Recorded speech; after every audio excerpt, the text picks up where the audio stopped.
Good evening, everybody. All three of you. Welcome. Welcome.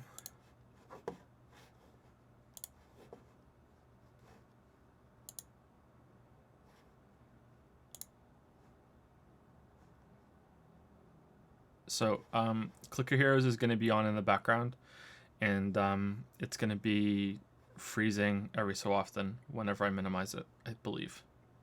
So it should minimize in about, well, it should minimize instantly when I've set it, but for me, looking at the stream, it won't be minimized for about 3 seconds.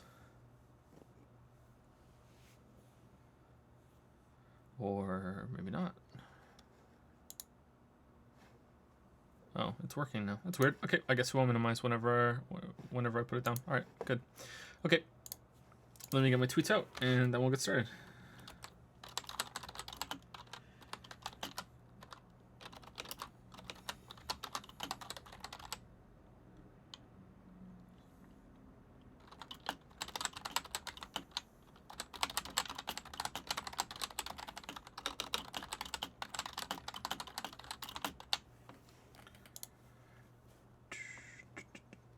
How are you doing, Lily? Okay, how are you? Say hello to the people. Hello, people. How's everybody doing?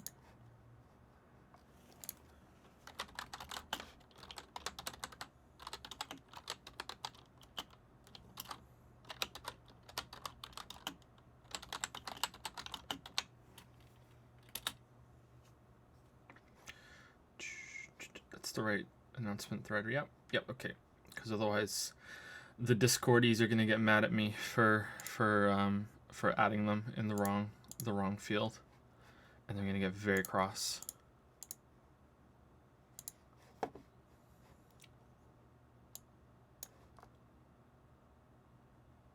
Dual streaming Joe this in this morning's Persona 5 cast.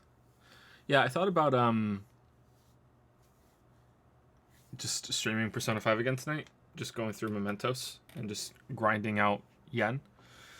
And apparently I'm under leveled, so I thought about doing that, but I thought someone might get angry that they would miss that because they like to watch all the Persona streams. So we're just gonna have Clicker Heroes on in the background, if that's okay. I think I want to refresh. Okay, there we go.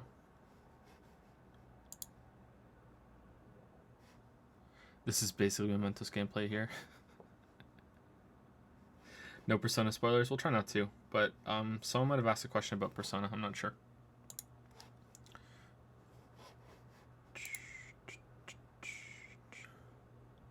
Yeah, it's a non-stop party over here. You know, party like a chess club party. No, there isn't.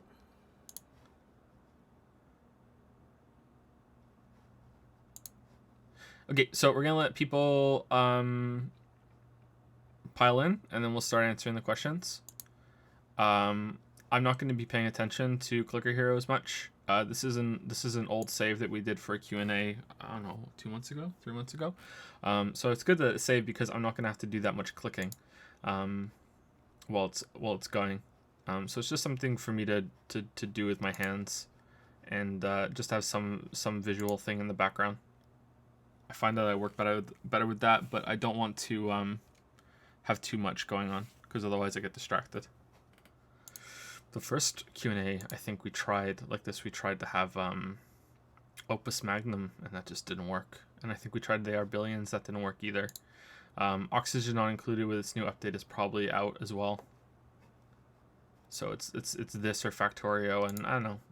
The thought of having to do the opening of Factorio again just kind of turns me off.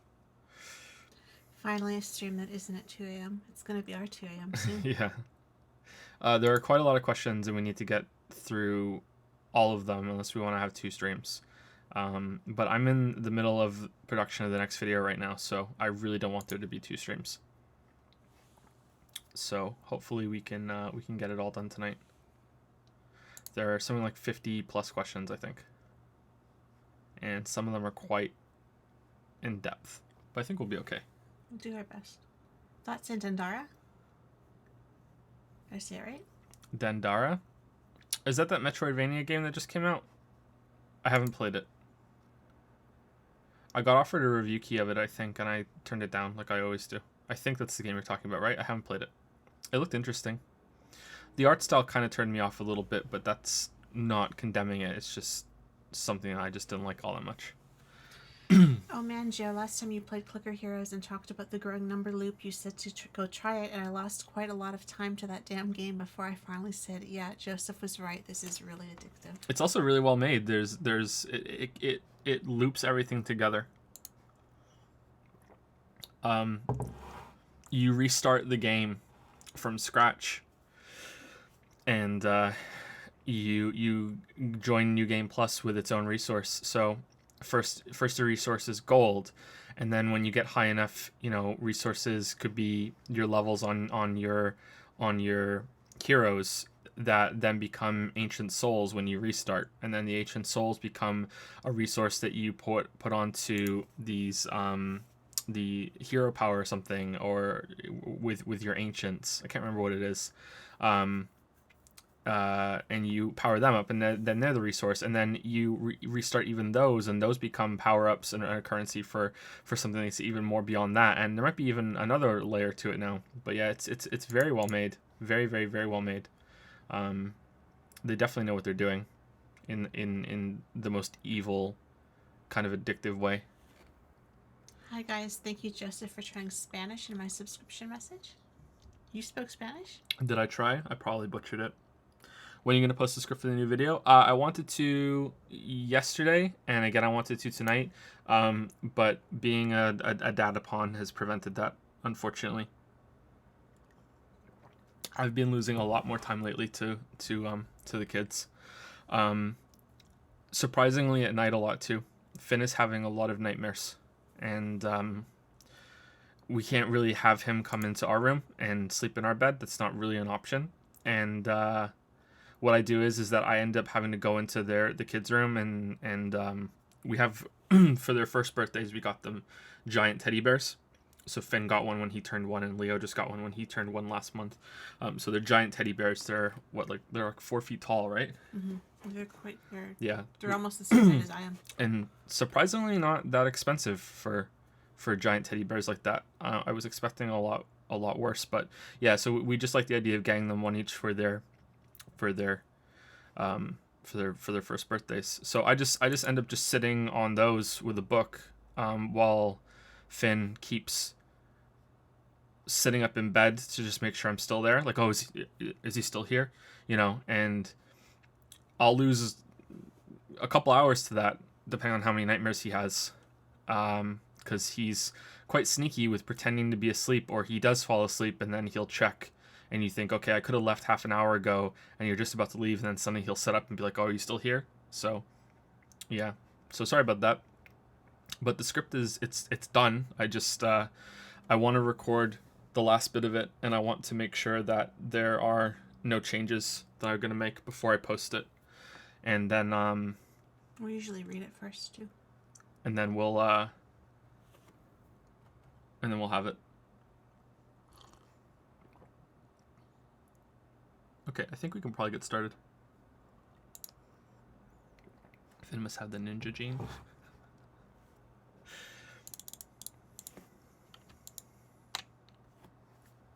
How do we sound? Do we sound okay?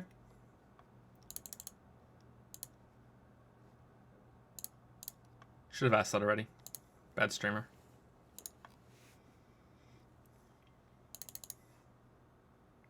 We sound okay? Does Lily sound loud enough?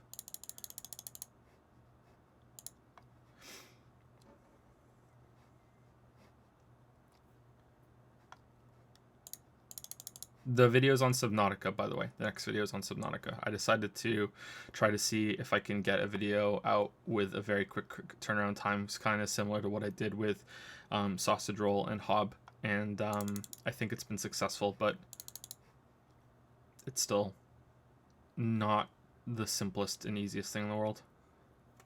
Big audio delay? There's a big audio delay? Is there? Hold on. Yeah, I see it. Okay, Yeah, that's for when we're having the console on. Thank you for telling me. Okay, it should be better now. I don't know how it changes that live. I don't know how it catches it up like that, but yeah, it should be fixed now. It was almost a second long, the delay. It's 800 ms.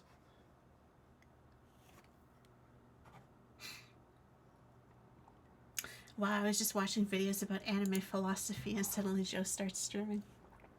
What's anime philosophy? That sounds I'm really amused right now. that sounds I've never heard of that. That sounds like an oxymoron, doesn't it?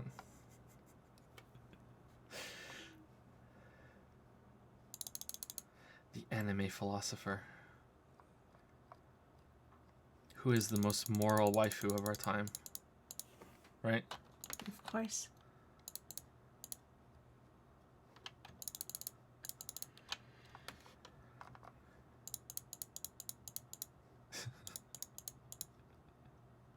People take their waifus really seriously. It's kind of scary. It's also a little endearing. I know people can't take it. They can't possibly be taking it that seriously, really. Right? Well, I don't know. I mean, there's no one that's actually willing to have a physical fight with someone if they insult their waifu, right? I don't know. People really get into it. Like, think of something that you can get kind of obsessive about. Mm-hmm. Because it's a whole new medium for them, right? That there's just, so much about it. So I can see people, I don't know if they get into a fist fight over it, but I can see people getting really heated about it.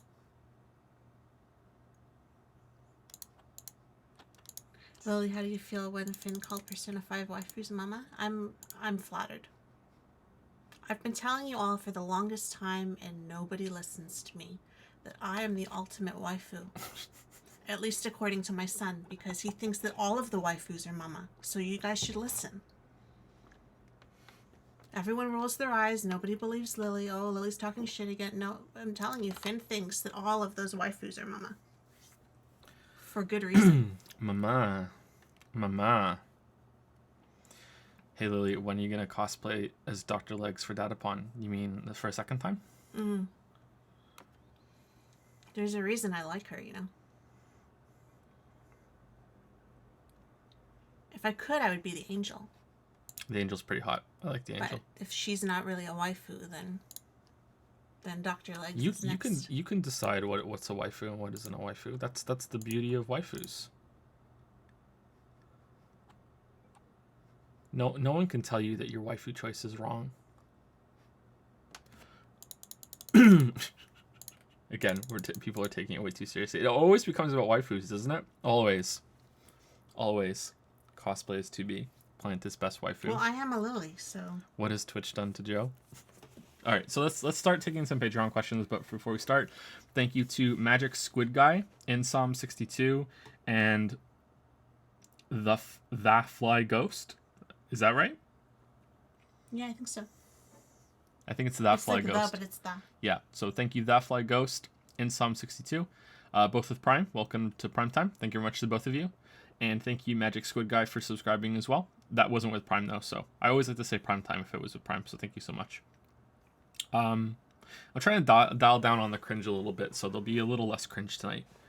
So I'm just trying to be a little more subdued and a little more wholesome, and just say, thank you so much, instead of it always being, welcome to the Dragon's Den. Here's a clawfist. You know what I mean? So if people want me to bring that back, then we will. But it's the second stream of the day, and we have a lot of questions to go through. So try to be a little more straightforward tonight. So thank you to the three of you. Dress up your kids as Persona 5 Lollytons for Halloween. Okay, can we ban white coffee? I'm kidding, by the way. I'm kidding. Don't ban him. I'm kidding. And he just said an animated character is hot next to his wife. That's fine. It's only fine if we agree on it. That's the important thing, right? That keeps a relationship stable. Is if you can agree on your waifu. How do you feel about 9S? She's no 2B. How do you feel about Yusuke? I don't know who that is. The painter from Persona 5. Isn't that a husbando? My name is Yusuke, and yeah, I mean, that's what I mean. I thought we had a waifu. 9S is a husbando, too. I like the waifus so I'm better than asking, the like, husbandos. do we agree? Only on the waifus. If I'm not cringing, I'm not living. You should play the Persona 5 dancing trailer. Is Dr. Legs in it? That's the most important thing. Okay, so when we used to use a laptop to have the questions for Lily to read them out loud. Unfortunately, I was about to say we can't find the laptop cable, but in reality, we all know what happened. Finn has put it somewhere. All the sockets in our apartment have protectors on them. He can't plug anything in, but he likes to steal any power cable that he can find. So he plugs it into drawers or anything that he can put it somewhere that he pretends to plug it in. So it could be stuck somewhere. Yeah. So we have the questions up on the second monitor, which is unfortunately where the chat used to go. So whenever Lily is reading out questions, we won't be able to see chat for just a moment. So you're going to hear some clicking. Like I just clicked it back on there right now. So there we go. So give us 1 second and we'll switch over to the questions. And go ahead, Lily. Take it away. Solitary Gamer says, "Greetings, Joe and Lily. Here are my in-depth questions, only 2 this month. Often a game reviewer critic will complain about poor voice acting. How do you distinguish between good and bad voice acting in a game?" Oh, that's an interesting one to start the night off with. So I will give my usual disclaimer when a topic like this comes up, which is that I am not qualified at all to talk about that. Not in the least. I have very little acting experience. I have 0 acting experience, unless you count some school play when I was 7 and I still managed to mess it up. So like I have no acting experience whatsoever. Every time that I do some voice acting on stream, it's ironic and it's meant to be bad. So if it's ever good at all, it's by accident. All my impressions are pretty bad too. I think my impressions are bad. I think the only good impression I do is maybe Kermit the Frog. Hello, Kermit the Frog here, and that's all I can. I can't say anything else. I can say something inappropriate. It's Kermit the Frog, which is the joke. It's not a clean joke. Kermit the Frog here. I don't always eat bacon, but when I do, I make her shower first. I love that one. That's This is what we do in our free time. That's probably and so Jigglypuff. I don't know if you can do it anymore. There's no Jigglypuff. No, there's no Jigglypuff? There's no Jigglypuff. They know about Jigglypuff. No, they don't. There's no Jigglypuff. What are you talking about? There's no Jigglypuff. Sounds more like Bullwinkle. See, there you go. Apparently my Kermit the Frog isn't that great either. I don't have a bacon voice. What are you talking about? So I don't have any experience that I can judge voice acting from, but I think there's something innate that everyone has that they can tell when someone is being genuine and when they're lying. And I think when you can tell that someone is lying, it just sets something off, even if you're expecting to be lied to. There's a whole bunch of research about how much we study body language and inflections and how you can perceive lies without even realizing you perceive lies, and how there's a lot of information that you will process that you need to train yourself to notice. And I'm guessing that a lot of great voice actors have trained themselves to notice this and then trained themselves to replicate certain things when they are performing. Almost certainly traditional actors too, not just voice actors, stage actors, movie actors, that sort of thing. I have no experience with that, so it's all coming from a place where I can just tell that I don't like this. This sounds off to me.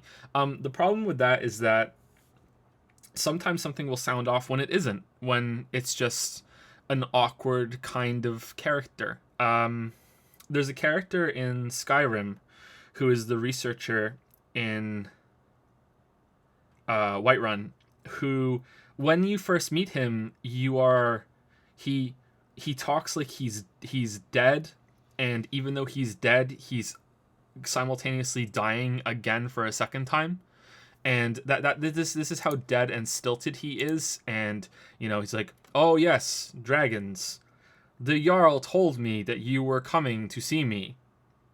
It is a great research task that has been set before it. And then as the game goes on and you interact with this character multiple times, I just got the impression that this isn't bad voice acting. This guy is just a fucking awkward character who is uncomfortable with his position and has some really bad social problems. And if that's the case, then suddenly that becomes a good thing, So it's kind of hard to judge. That's how I like to look at that character, at least. And it sold me more on him.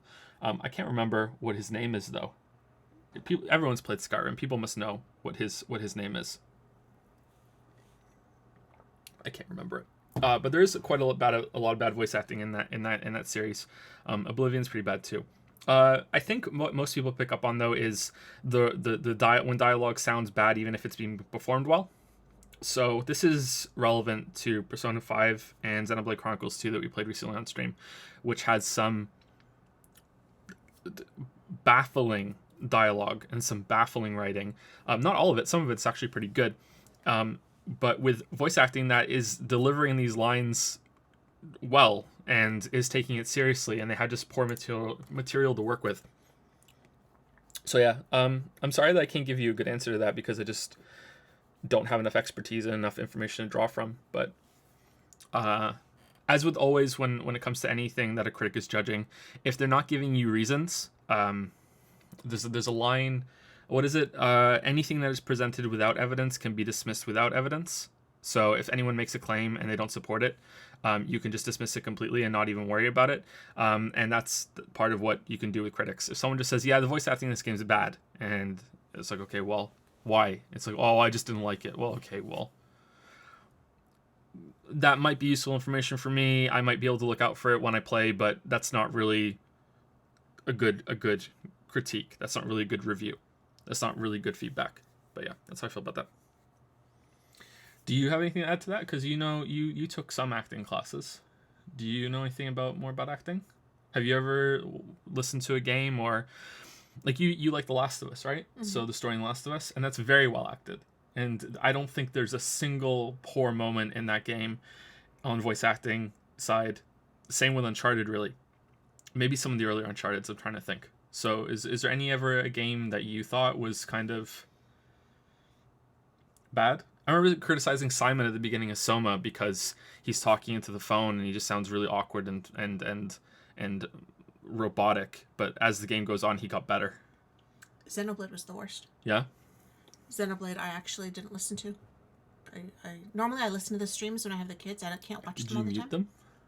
They're saying you muted them? I turned them off. Sometimes I would sit there and I would turn the volume down. But when they would fight, that would just piss me off. Like that was just because I wasn't watching it most of the time, right? So it was just that in the background with no visual context. It was really well. Okay, well that's a different way to. We're still on this question. That's a different way of taking it, right? They were overly enthusiastic, and their emotion and everything didn't quite match a lot of the things that they would say. So that's not bad voice acting in terms of traditional acting. That's bad voice acting because it's repetitive and used really poorly because it's constantly, I like your attitude and you're done and pipsqueak and repeating it all, like to me it wasn't meant to be taken too seriously because I felt like they weren't taking it that seriously. And I find that I'm trying to think now of exact examples. There's been a few things that you've played that maybe Persona 5 a little bit, where they try, because they're in high school, they try very hard to be youthful, but they're dealing with kind of not youthful situations. And I find that they don't quite match. Like they don't, that might be a problem with the writing though. That might not so much be a problem with the voice acting. But you have these high school kids in very adult situations dealing with what I caught earlier today and stuff. It was very psychological and stuff going on, and I don't want to say anything more because I don't want to have a spoiler. But that's pretty heavy for high school kids, Yeah. and they don't always seem to react the way I would expect them to react, Not only which that, throws me off a little bit. they're not taking it seriously either. Ryuji is getting mad because things are taking too long, and you just want to shake him and say, hey, this is a serious thing, and you're not giving it the respect it deserves because you're a 17-year-old kid that has the maturity of a 9-year-old. You know, that's another way I think you can look at how voice acting is handled, but that maybe that's getting more into writing than how it's performed. And I think the question specifically asked about voice acting, right? Whereas Doki Doki, though, I felt they were also young, but they were taking it more seriously, and they were owning it a little bit more. But there's no voice acting in that game. Oh, that was just you, wasn't it? Sorry. See, I'm thinking of the script. I'm thinking of the way it was written. I did such a good job. But The Last of Us is probably the best thing I can think of. Yeah, The Last of Us made me emotional. Yeah, Naughty Dog is really good. I can't think of a better presented story, and that's a big part of it. That does any better. I hear Witcher 3 does a really good job, but spoiler, I haven't played it, so you know. Anyway, let's get on to Solitary Gamer's second question. During a podcast, Christian Devine, writer on Life is Strange, compared the current state of the game industry with the silent film era of the movie industry and its transition to talkies. What are your thoughts on this comparison? That's an interesting question. I think that's fairly apt. I think that might be bang on. And I was thinking about this the other week or maybe the other month because I don't really have a good sense of how time is passing. About how I feel as though video games are going to be stuck in that time for much longer than movies were, even especially relatively to how technology is changing, and how long it's going to take, or how long it took for movies to catch up. I think, didn't we just recently learn, or I can't remember where I read it, maybe it was something to do with Persona, about how, wasn't it in Persona 5, there's something about how color film was always available, it was just too expensive. And they just did black and white because it was just way too expensive to shoot everything on color film. I remember reading something like that. I'm not sure if that was to do with Persona 5 or if it was just something I read on my own. I can't remember. But I think that video games are going to be held back because movies are so different than books, and movies are so different than music. It's so different than any other type of medium that was there at the time. And the act of filming it and setting it all up, the closest thing was probably stage plays.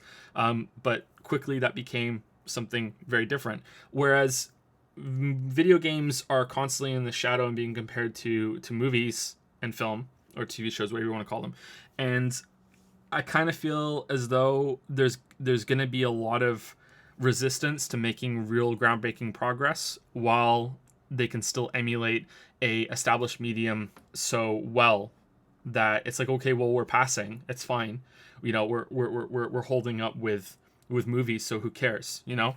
And I think maybe that could be holding it back a little bit. And that's where I think you're seeing more creativity coming out of indie games that don't have any of this pressure to be cinematic and try to have more cinematic values and try to go to movies.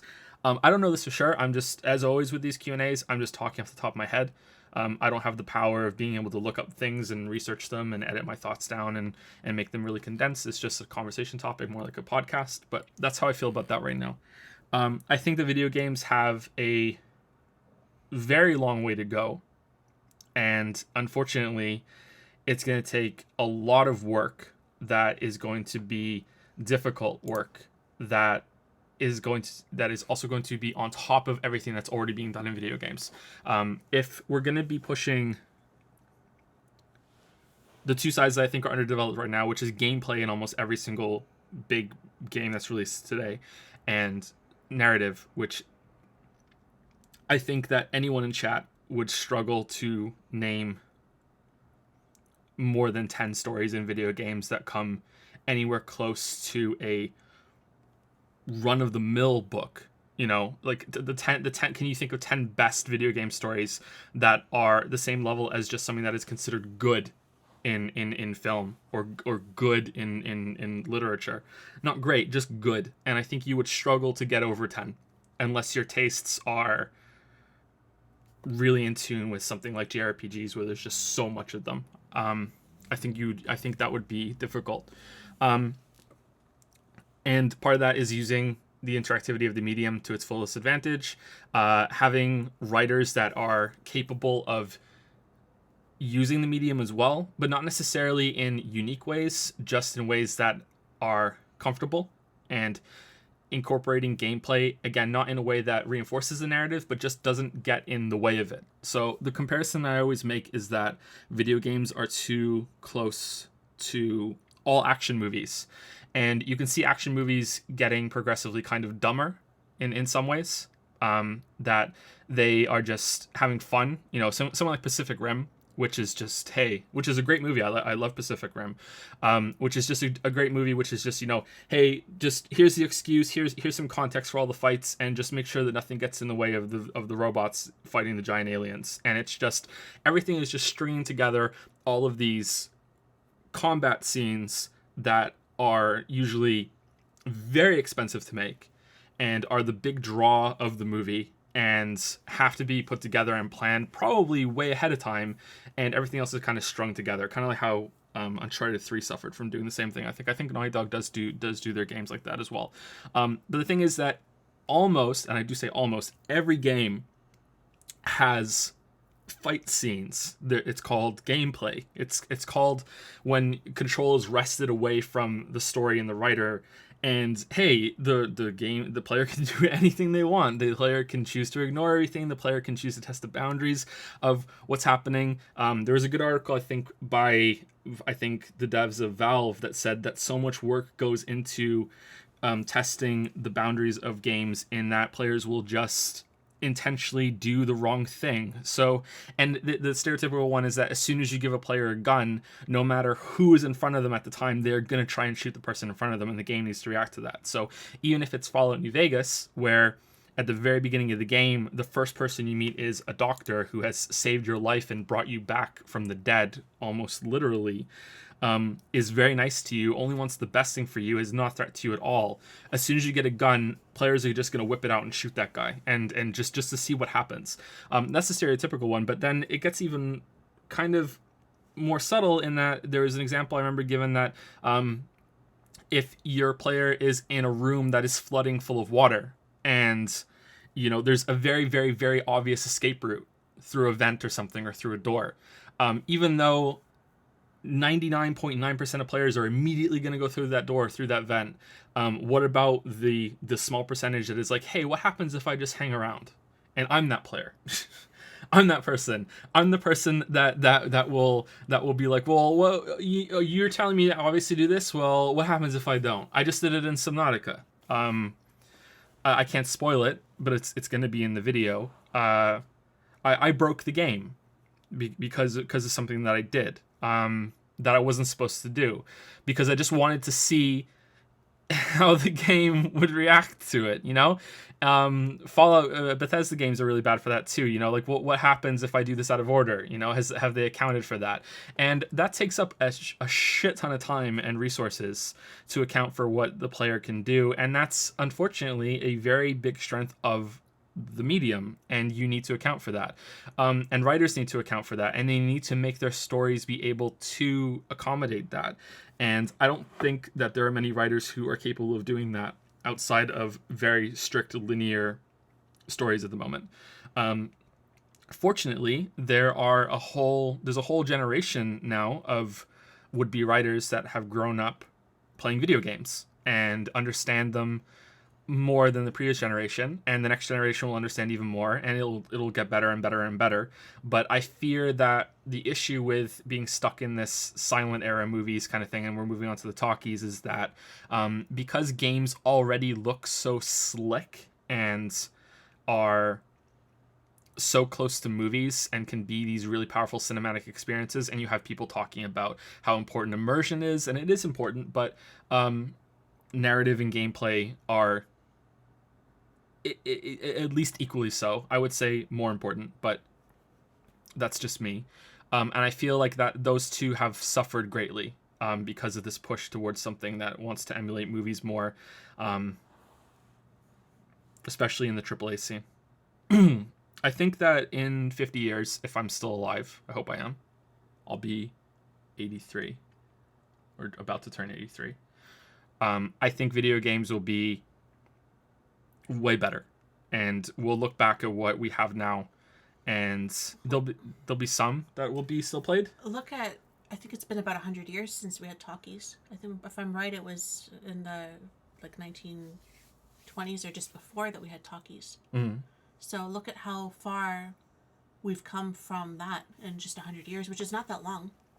You think back to like my great grandparents were born in like 1915, so they were alive. They saw talkies. They saw the beginning of color and everything in movies. They saw all of that change, right? Like that's, now we're into video games. Now we're into the progression of video games. We've come so far in just 100 years. So what will happen in the next 50 years that you could see? But don't you think that some of those old movies are still watchable and they're still there? Maybe not for ones. The talkies are a little 100 years ago. hard to watch. When was Gone with the Wind out? When did that release? 1939. Okay, so we're approaching 100 years on that, and, right? Wizard of Oz was the same. That was a big moment, the Wizard of Oz, when she opens the door and it's black and white, and she opens the door in Oz and it's all color. When was Citizen Kane released? I can't remember. I think a little bit after that. I think it was in the 40s, but I'm not sure. I only know Gone with the Wind, Wizard of Oz, because they're two of my favorites. But look how far, again, in about 20 years' time, look how far you went from talkies to color and Gone with the Wind and Wizard of Oz. So you're saying in the next 50 years, when you'll be turning 83, well, what will video games be doing in 50 years? I think it's going to amazing. be interesting to see what old games survive 50 years from now and what people will still play. And I have a feeling that in a weird way there's going to be some old games that are already old now that will still be played, and there's going to be this whole generation or two of just dead, that's just cut away, that everyone's like, yeah, just avoid that era, games were shit in that time and they just didn't know better. That's how I view it. But people do look back at the talkies and stuff with a certain amount of wonder. Mm-hmm. That was a big deal back then.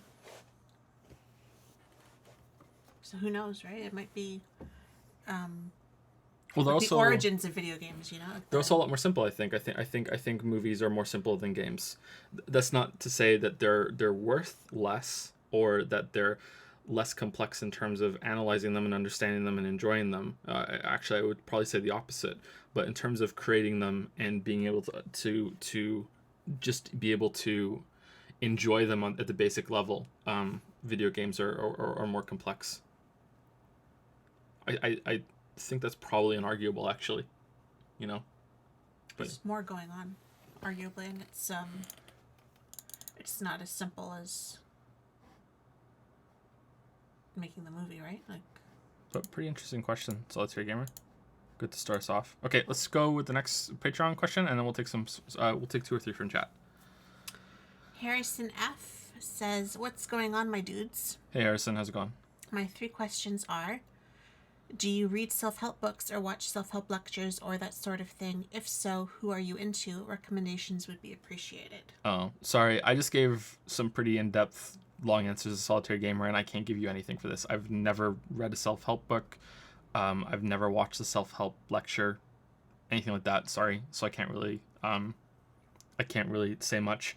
What I can say is that I've probably gotten a lot out of watching interviews from mostly authors and reading interviews as well. So I find that, sorry for the clicking, I find that quite helpful, but not in a self-improvement sort of way, but in a not directly related to work either. It just gives me some perspective. I think I've said this on stream before in a Q&A, but it's going to sound like a joke, but it's not. One of the most important things that ever happened to me was finding out that James Joyce was a complete fucking pervert, and liked to fetishize the farts of his mistress. That's where it's going to sound like a joke. And that he was obsessed with his mistress, and, you know, all the things to do with her butt. And, you know, and not in the, you know, the kind of usual way, in the kind of gross way. And the reason why I'm saying it's not a joke is because he was so kind of, it was a level of debauchery and just primal, raw kind of need that it just made me think, you know, this guy is arguably one of the most important writers that ever lived. Practically gave life to the postmodern movement. Stream of consciousness, that sort of thing, that is so is so commonplace now that it's sort of like that trope. Seinfeld isn't funny. If you go back and watch Seinfeld now, a lot of people who watch Seinfeld for the first time today don't find it funny anymore, because everything is now has copied so much from Seinfeld that Seinfeld isn't funny as the original version, and they don't realize that Seinfeld was the first one to do it. So James Joyce did that, and it was really, really important to realize that he was still this person that could still act like a child, that could still have these really weird needs that could take over him, and that he should probably be kind of embarrassed about, even though he shouldn't be, because it's, you know, he consenting adult. He was, you know, he was privacy and comfort of his own home. Like, do whatever you want, dude. Like, have fun. But I don't know. That was very important to realize that not, if this person who is such a great figure, that I've read his work and studied his work, wasn't this infallible, powerful, you know, statue, you know, that is just like, I was born a great genius and I died a great genius, and there was no moment in my life that I ever, you know, drooled all over myself, shit my pants, or you know, almost choked on my own vomit. You know, I mean, that was really, really, really, really important. And I know it may sound obvious. Of course, everyone's just human, but like that was, he's a big fucking deal, and that was really important to find out and discover. On the more tame side, a lot of interviews with John Irving, Chuck Palahniuk especially. I learned a lot from them. Probably I learned more from hearing them speak than I did reading their books, which isn't to put down their books, it's to emphasize the importance of what they're speaking about. And yeah, I don't know. I think anyone who you may idolize a little bit, and anybody who you look up to, that can be very powerful if you go out of your way to find a way to make them human in your eyes, and that you can bring them down close to your level and realize that we're all just kind of the same. And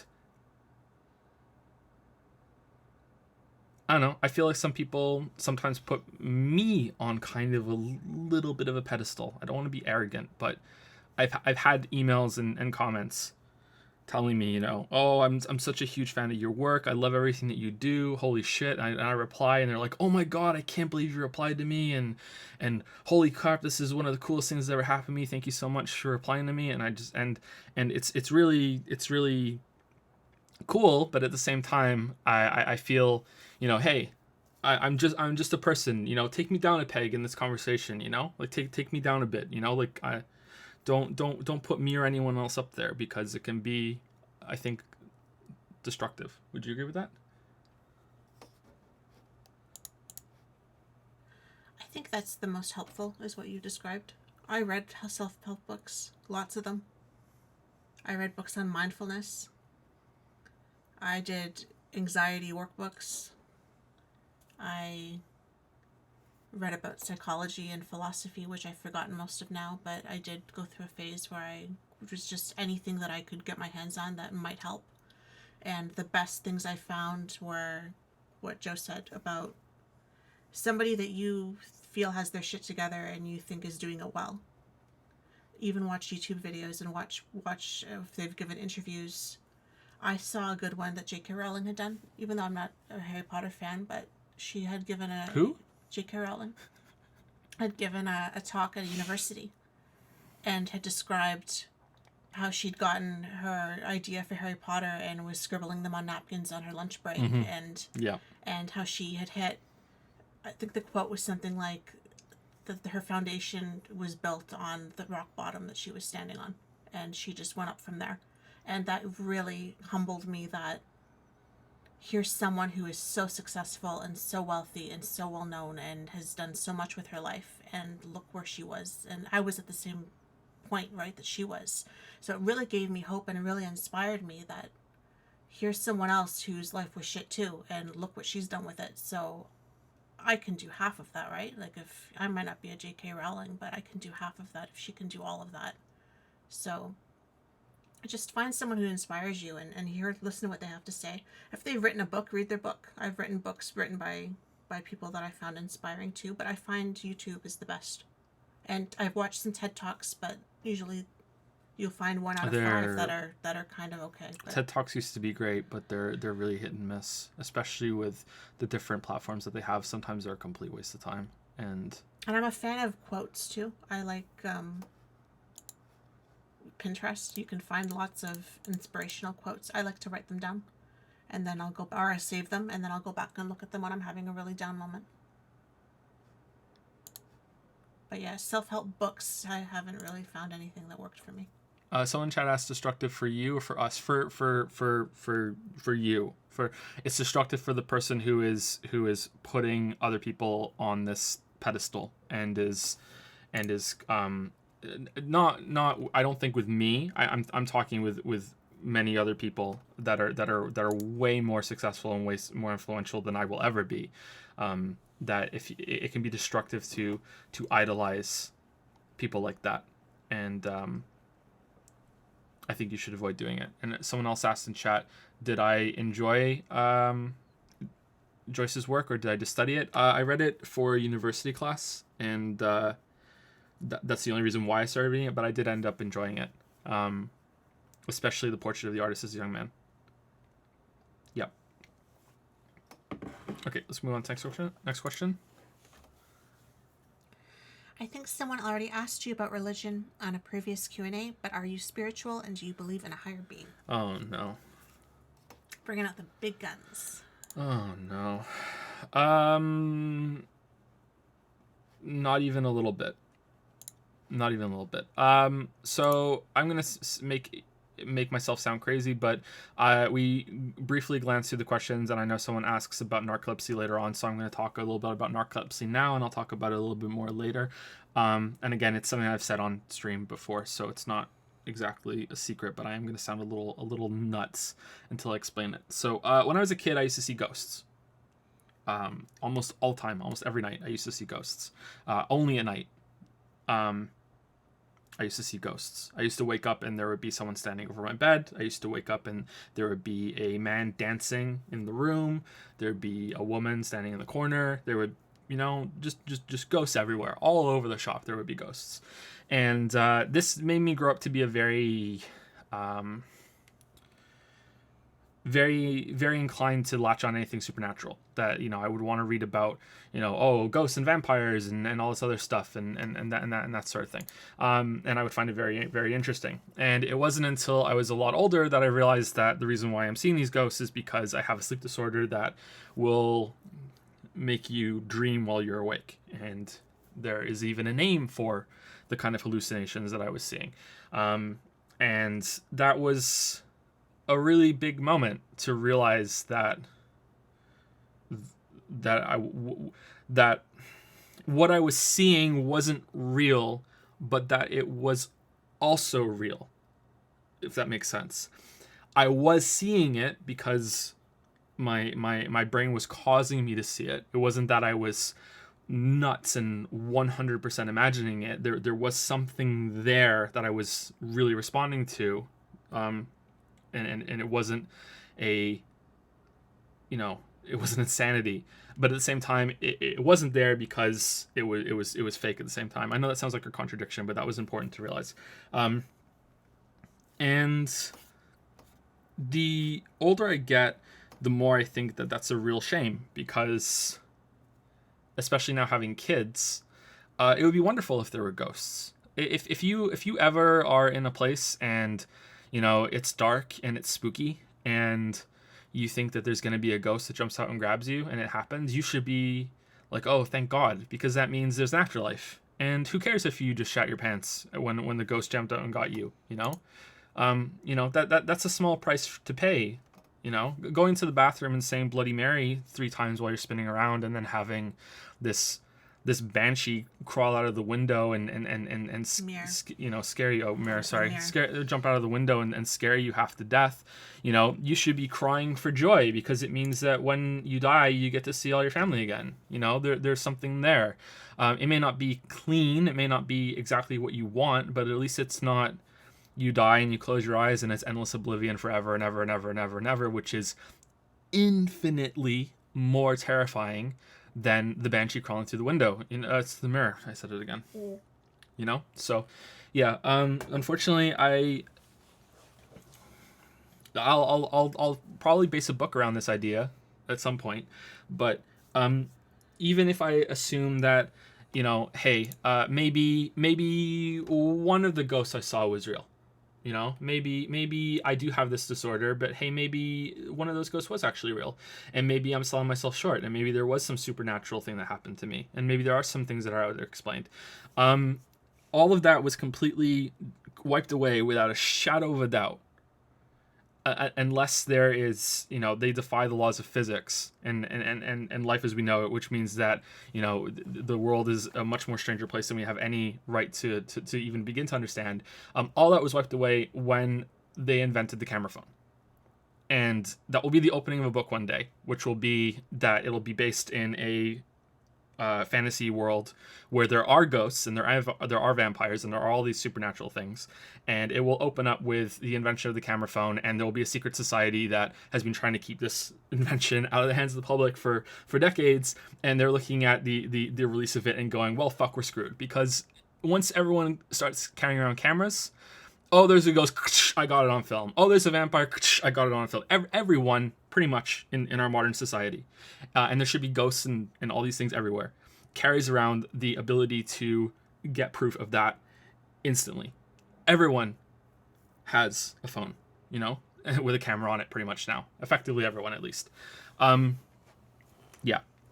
But if we're talking about spirituality that is based outside of the world that we know. So let's say that there is stuff that is paranormal in terms of a god and an afterlife that is completely separate from ours, and they never cross over, and it is a one-way transport. When you die, you go to this other place, and that's why there's no proof of it, because nothing ever comes back. That would be fantastic, but I look at the world and I don't see that there is a god that cares, and that there's too much in the world that happens that a god should have to intervene and would have to step in and say, hey, this is too much, I need to help out here, or anything like that. And that doesn't mean that God is malevolent. It just means that there is no benevolent God. There is no God that demands that we worship, and in return they do stuff for us. There's nothing like that, and therefore most religions are probably false. That's how I rationalize it.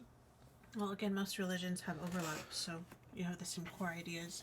And they're founded on the idea that God will do something for you if you do something for them, and all you need to do is give yourself over to the control and think they have a divine plan and all that other stuff. And that's how I look at it. But I used to be a lot more edgy about it when I was younger, and I would be a little obnoxious, but I was never on the milady atheist level that you see.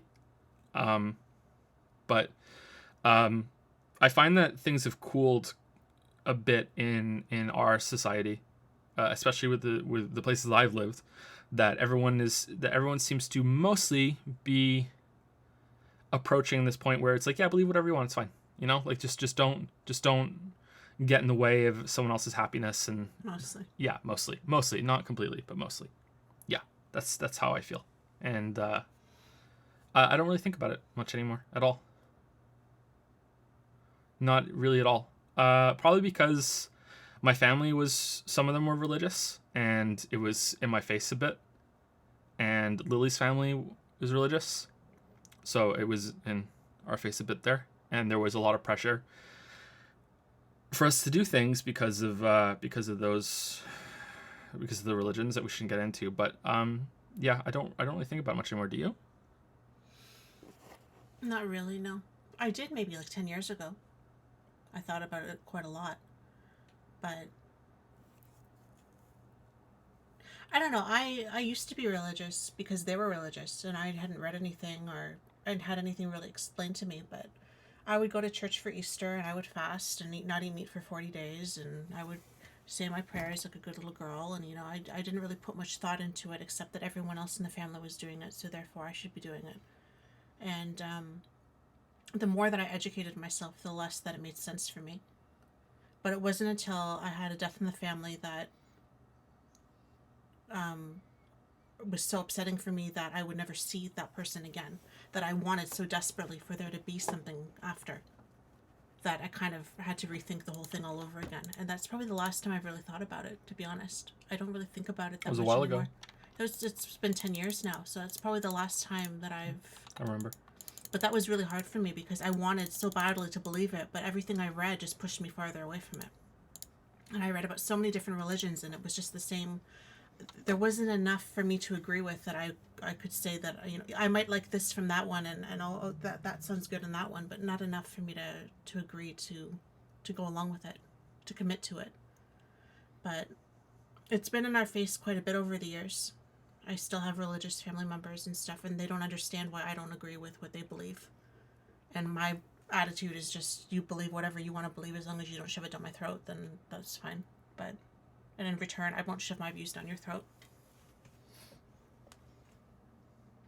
I don't think we have to say anything more than that. Thank you, Moana, for resubscribing for 4 months with the message spooky. And thank you, Kurt, with AC.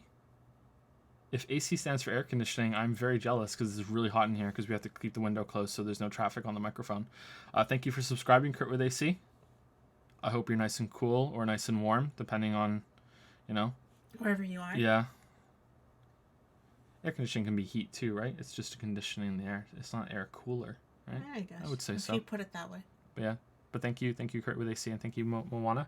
I think last question from Harrison F, and then we'll take some questions from chat. Have you played Team Fortress 2 and Overwatch? If so, could you do a quick comparison analysis? Thanks, love you. Oh, I love you too, Harrison. I haven't played Team Fortress 2 or Overwatch enough to speak about them at length at all. We're talking less than 10 hours in both games. For Overwatch, it might even be less than 5. I barely played them. Not really my thing. I didn't take to Team Fortress 2 that much at all. I don't know why. It just didn't appeal to me. I tried a couple times, but I couldn't get into it. Overwatch seemed like something I could get into more than Team Fortress 2, but without getting into an even more controversial topic than we just spoke about, I don't believe that Blizzard is capable of balancing a game. After playing so much StarCraft 2 and World of Warcraft, both PvP and PvE in World of Warcraft, both of which need to be balanced and both of which are never balanced, Hearthstone as well, I do not think that Blizzard is capable of doing it. Maybe Overwatch is balanced and it's a great old time and, you can Fred Flintstone up and have a yabba dabba do time, but I decided that I wasn't even going to give them a chance after trying so many of their different games and just being really frustrated with how bad they are doing it. I will say, in Blizzard's credit, everything that I've heard about Overwatch sounds like they actually did maybe manage to pull it off, or at least they are quick about changing things, especially compared to the Hearthstone team. But they had already exhausted all of my chances, and I decided that I wasn't going to commit what would probably be a staggering amount of hours into their new game to stay current with it, when I figured that they wouldn't be able to keep it fun for me. So, yeah. Sorry, I can't say any more about that. Hope you like it, though. Any questions from chat? We'll take 2 or 3. So the way it works, in case this is your first time that you're for Patreon Q&A, is that anyone who asks them through Patreon gets a guaranteed answer. And we will try and field some questions from chat here and there, but it's just a grab bag. Lily will grab whatever one that she sees, and we try to give the patrons longer answers, and also, like I said, they're guaranteed to get them. But we like to do a couple questions from chat between every 2 or 3 people on Patreon. This was asked already before and I missed it. Has the chat, Patreon, Twitter ever asked you a question that had you learn something new about Lily or vice versa? So this is what, number 4 that we've done on stream? Is it 4 or 5? I can't remember. I want to say 4. 4 or 5? I want to say December was the first one. So we're approaching, I think we've passed 20 hours of sitting here doing this, right? So that's quite a bit to remember, especially spread over several months. I think so. I think I remember turning to you and saying, "Oh, I didn't know that," or something like that about. I don't remember. Nothing comes to mind immediately. And I'm pretty sure I've said at some point, and I haven't even told Lily this yet before, and then I went into something, but I don't think it was anything major, so that's why we're both kind of looking at each other going, "Shit, was there?" So, yeah, I don't think there's nothing specific that I'm thinking of that I didn't know. Yeah, we've had a lot of these late night conversations that have touched on a lot of these more personal things anyway. Yeah. So Lily and I talk all the time. We're 2 peas in a pod. We're good. How do you feel when people say you've helped them through issues like depression or anxiety? Very flattered. Lily is bipolar, or if we want to be specific, bipolar 2. Mm-hmm. And I mean the number 2, not bipolar as well.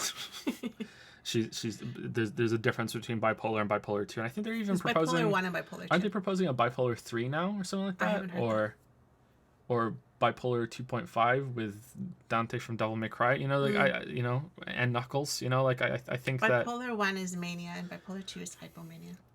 So yeah, more depression heavy. So being able to provide help to people for that, especially on the anxiety sort of side, is quite flattering, and I'm glad that I can do that. I completely understand it too. The videos are very methodical. My voice is not. I would say that sometimes my voice can be engaging, but when I get into something, sometimes it can be something that you can just kind of sink into, especially after I've been talking for a while and my voice gets kind of drained out a little bit. You can sink into a little bit. So I understand that, and it's easy to just kind of stare at the screen, and there's a lot of switches between different examples, and it makes it something that you can really just relax and watch. That's not to say it's really interesting, but I understand it. So yeah, it's good that I can help people like that. Yeah, I like that. It's not intentional, absolutely not. But knowing that there may be someone out there who's had some trouble, like I've seen Lily have trouble, is quite a good feeling. It happens more than you might think. I get messages from people on Discord and Twitter and some emails, and I unfortunately can't answer all of them. Even Discord is getting too much now. I can't answer everything on Discord, but I try to when I see that it's that kind of comment, and I say, thank you so much for telling me and taking the time. I'm not someone who really suffers much from anxiety. I would say that I only recently started getting some amount of anxiety after the birth of the kids, because there's so much to worry about with being a father, and it's just nonstop worrying about your kids. I would say that it becomes something close to, how this functional alcoholism, it's kind of functional anxiety that you just learn to deal with it. And I think people underestimate how bad anxiety can be, unless they've experienced it themselves. And some people will think that, oh, well, anxiety is just you feel off or you feel bad. And what really made me click and understand it before I really experienced it myself was someone described it as you're walking down the street one day and you pat your pocket and you don't feel your wallet, your phone, or your keys. And that moment where you don't feel it and you suddenly go, that lurch in your chest where you go, oh my God, where are they? That's anxiety, and that feeling doesn't go away. when you're suffering from anxiety. It may not be that intense, but that's the level that it is.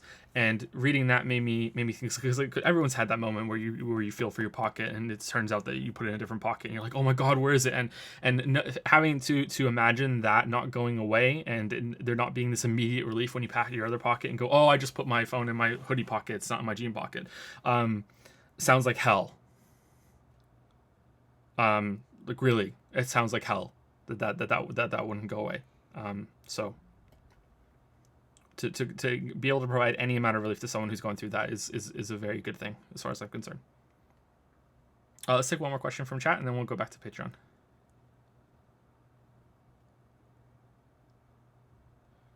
And I probably should announce it, but I need to pee. Had too much water and 2 teas before the start of this.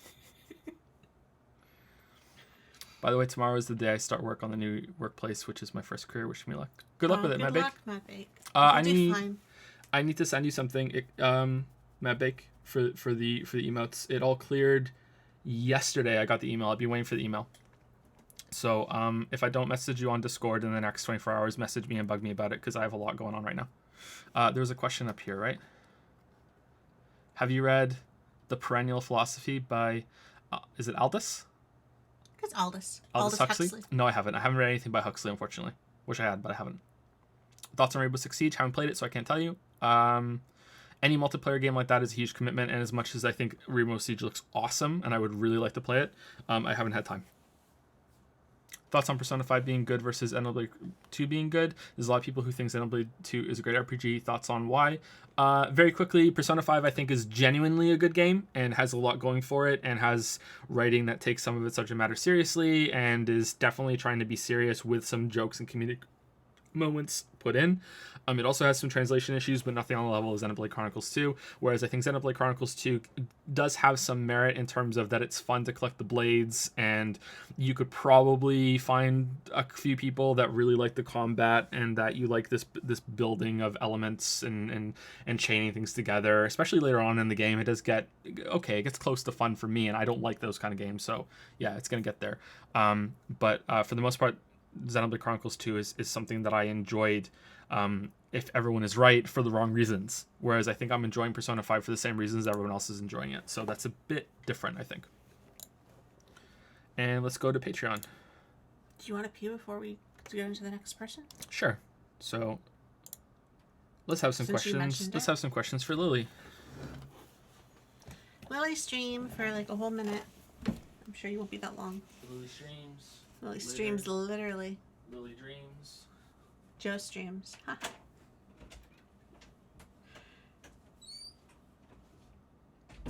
So how you guys doing? If I sing, you'll all leave. So no, we won't be doing that. It's not that I don't like Harry Potter. I'm actually planning to read Harry Potter. It's that I had it spoiled for me when I was in high school with some really obsessive people who were very embarrassing now when I think about it. They used to make Joe say Draco Malfoy and stuff like that in a British accent, and it just kind of got ruined for me. And I've read 2 of the books, and they were good, but I never got into it. But I have a lot of respect for the author. Lily streams are best streams. Thank you, Victus. I'm doing okay. Glad to see you all are too. No multiplayer. I'm not confident enough to play for you guys. You say you'll be nice, but there's only takes one of you that might not be, and I don't play enough to feel confident. I don't have a husbando in Persona 5. I feel like they're all too young, the ones that I've seen, and it's just not right. Some of the waifus are old enough, like Dr. Legs, that I can be okay with it. Kids are good. They're sleeping. They didn't give us too much trouble tonight, so that's good. Is Finn able to tell y'all what his nightmares are about? No, he doesn't talk enough yet. He can't really string words together yet, so he can't tell us, which is worse, because then we have no idea what's going on. Do we play multiplayer off stream usually? He barely plays anything off stream, to be honest. If it's not channel work, it's streaming, so. Minesweeper stream one. I don't know what that is. Try to read Harry Potter and Methods of Rationality. Okay, I'll keep that in mind. Click out. Play out. It's not that I'm bi. I just feel like you can respect the female. Like, I don't see... I think it's more socially acceptable for females than it is for males, but I can look at a girl and say she's hot, and I can tell you why I think she's hot. It doesn't mean that I want to do anything with her. Talking about butts? They're saying that I couldn't come up with a husbando, but I said I could come up with a waifu because the husbandos in Persona tend to be younger, and I don't feel comfortable. The ones that I've seen, they're more students. But like Dr. Legs is older, that I feel she's more on my level that I can. So they said, "Oh, I'm not a pedo, but am I bi?" And I said, "Well, I'm not saying I'm bi. I'm just saying I can appreciate if she's got good legs."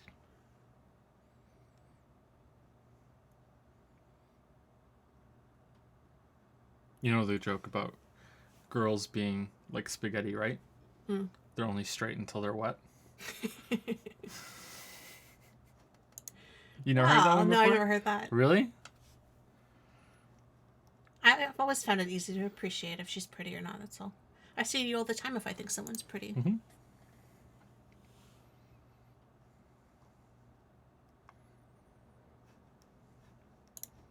Okay, let's take a question from Dan Z. Hey, Joe and Lily, I only have one question, but it's quite a big one. Some of my favorite games of all have been released in the last few years, but many people still say that older games were much better. What is your opinion on the current state of the gaming industry overall and compared to late 90s, early 2000s? Okay, so that's kind of related to the question that Solitary Gamer asked about the current state of the game industry compared to silent film era and the transition to talkies a little bit. Where are you going, Lily? I'm gonna go pee now. Really? Okay, watch out for the string there. Oh, it's locked. Yeah, it's locked.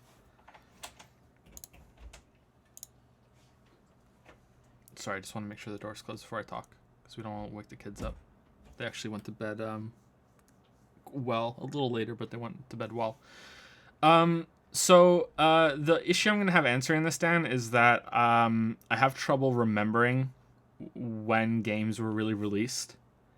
To me, Chrono Trigger is an older game than 1995. And even as I'm saying that, I need to Google it to make sure. Yeah, March 11th, 1995. To me, that game was released closer to 1990, even though that clearly makes no sense. It's difficult for me to really comprehend when things came out. Half-Life 1, for example, was 1998. You know. Does that sound right to everyone? If you really follow video game dates, then it probably does. But to me, 1998, it seems a bit older than that even. You know what I mean? So I'm gonna have trouble keeping track of all this unless I want to Google best games of 1997, 98, 99, 2000, and then the early 2000s, that sort of thing. I think in a lot of ways video games have gotten better as time has gone on, and it's a trap to romanticize older games as, back in the good old days when they knew what they were doing and everything was better, and if only we could go back to what they were. But what I can say for certain is that visuals and graphics were constantly becoming more and more impressive because we've hit this point of diminishing returns now, that you could skip a couple of graphic cards generations, and when you finally did upgrade your PC, you might look at the changes and be like, it looks good, but you know what, was it really worth it? The jump from PlayStation 3 to PlayStation 4 wasn't nearly as impressive as the previous jumps. I think most people would agree with that. But still, we're not at such a point of diminishing returns where it's completely, negligible. It's still there. It's still appreciable. I think what I can really talk about is how video games are being monetized now, and for sure, you look back at that era, and you see expansion packs that were worth way more value and respected customers way more. and there's the big debate recently that happened about how games are still priced the same as they were back then, but costs have gone up and they have to get the money from somewhere and yada yada yada. Well, costs are not the same in Canada where we are, but our minimum wage is also a lot higher, so that has to be a factor as well, but they're not the same everywhere. I agree with some of what Jim Sterling said in his video about loot boxes and the like.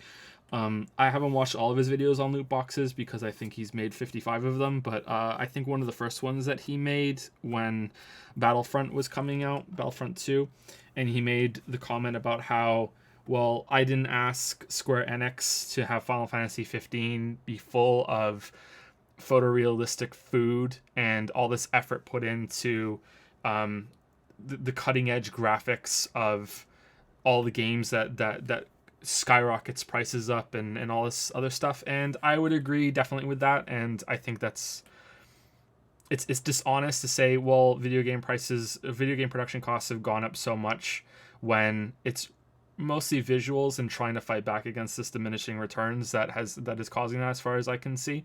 I think that we're entering a time now where we're seeing some more creative uses of gameplay, and especially from indies, but also that AAAs are starting to pick it up as well, and we're starting to see not a complete total rediscovery or a renaissance or anything like that, but I do think that we're seeing some of those top tier games finally break away from just adding RPG elements to their games. So it's like, okay, well, what can we do to make our games stand out? Well, let's just have RPG elements, a leveling system, something that hooks players into a feedback loop of growing in power, and let's just throw some crafting in there too. And you get to the point where almost all these games have a crafting system, have RPG elements, have inventory management, and all this other shit. And it's not really a good place, and it makes a lot of AAA games feel similar. But I'm also someone that hasn't played every single AAA game that has come out in the past 10 or 15 years.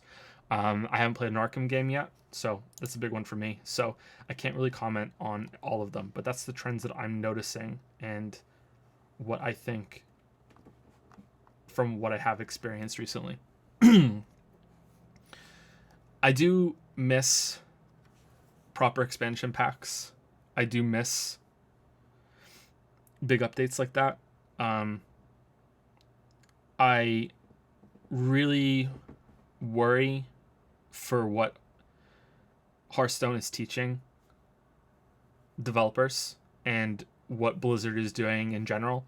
And can you blame them for being able to make so much money from customers that are not only oblivious to how they're getting ripped off, but seem to be actively happy that they're being able to pay this, you know?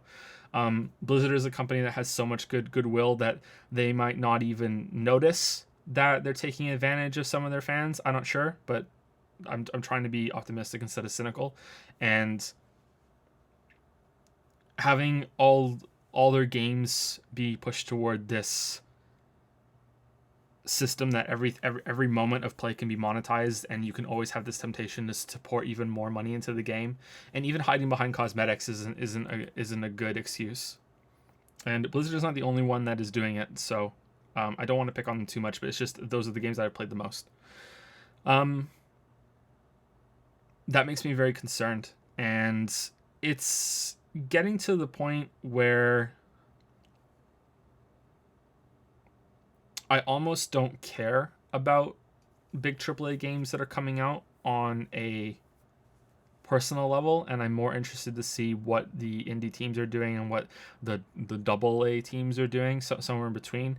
And a AAA game has to really go out of its way to prove itself that, hey, it may be trying something new, and we're not going to try and nickel and dime you before I look at it and go, all right, I'm really interested in checking this out. And so far, I don't think there's been any sort of game like that I've really gone for and even done a video on. I'm trying to think. This is the problem with having done so many videos now, that it's hard to remember all of them and everything that I've done over the past almost 3 years now, right?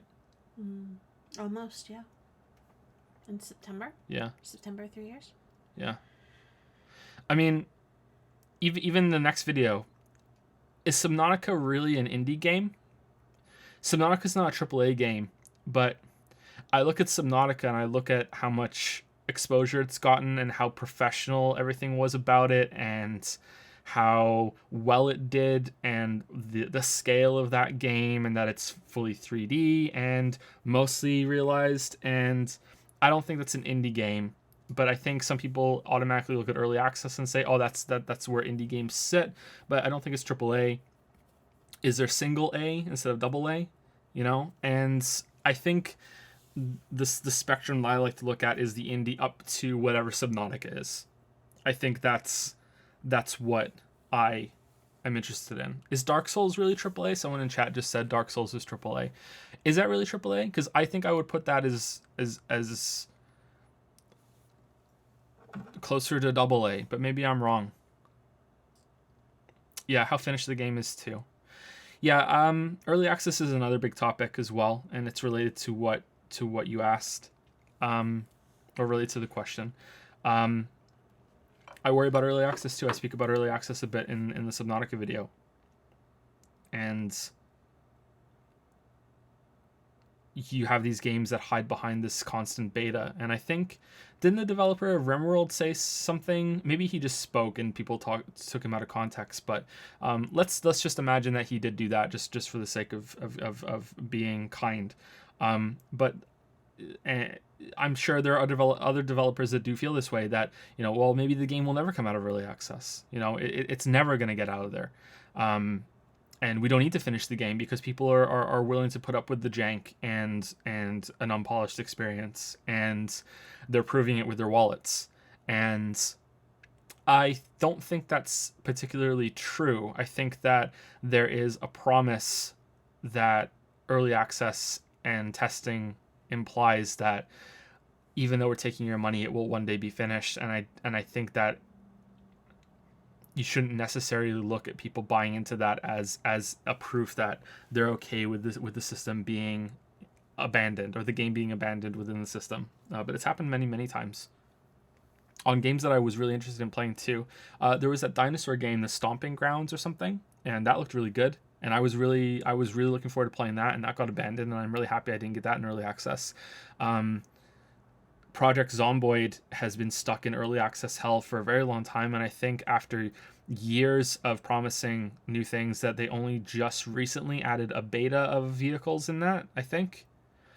If you know Project Zomboid, you probably have heard about, you know, why are there no cars in the world, and it's so long later that they finally added them. Yeah, I don't know. This is the answer's spiraling out of control now. We have to consider a lot more other things. But I would say that there's two sides on either extreme. That there are some indie devs that are not doing very well and are taking advantage or are not cut out for developing a game that they put up in early access. And I'm not saying that all of them take the money and run, but maybe it's happening too often. They're not prepared. And then on the other end, there are AAA games that are trying to sell a full price product and a platform to monetize players constantly and relentlessly. And some of them do it with a smile and get celebrated for it. I can't believe the amount of money people blow on Hearthstone. It is scary. I don't get it. I really don't get it. I think maybe I wasn't firm enough in the Hearthstone video about that part of it, because I was still starting out and I was still a little nervous about, you know, speaking to people about, you know, how are you spending your money in this way? How is this okay? And I guess I didn't have enough confidence in the video back then. But yeah, it makes me really worried. I think that's all I can say. Sorry that got a little rambly, but like I said, most of these things are just me speaking off the top of my head and trying to have some more of a conversation and discussion about it. I don't think that most of what I say in these Q&As is ever right, but hopefully it's something to think about. Okay, there are a few questions from Simon P. that we're going to go through next. Have you ever heard of Kerbal Space Program? I definitely don't expect a review on it because, with your standards, the number of hours you'd have to put into it would be easily 4 digits. Really? 4 digits? Wow. But would you consider doing a stream or just looking into it? I think you might like it, and I firmly believe that it's not only one of the best games out there, but also that it's one of the most successful at being educational.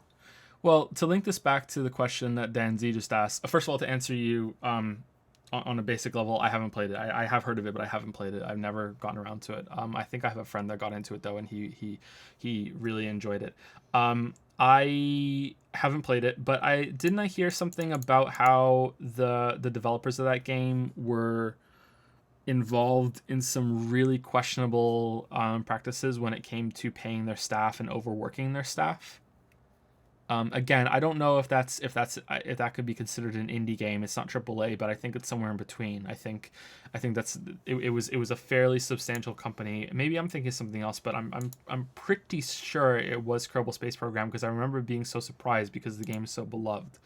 That they were in some sort of murky territory when it came to ethics with paying some of their staff.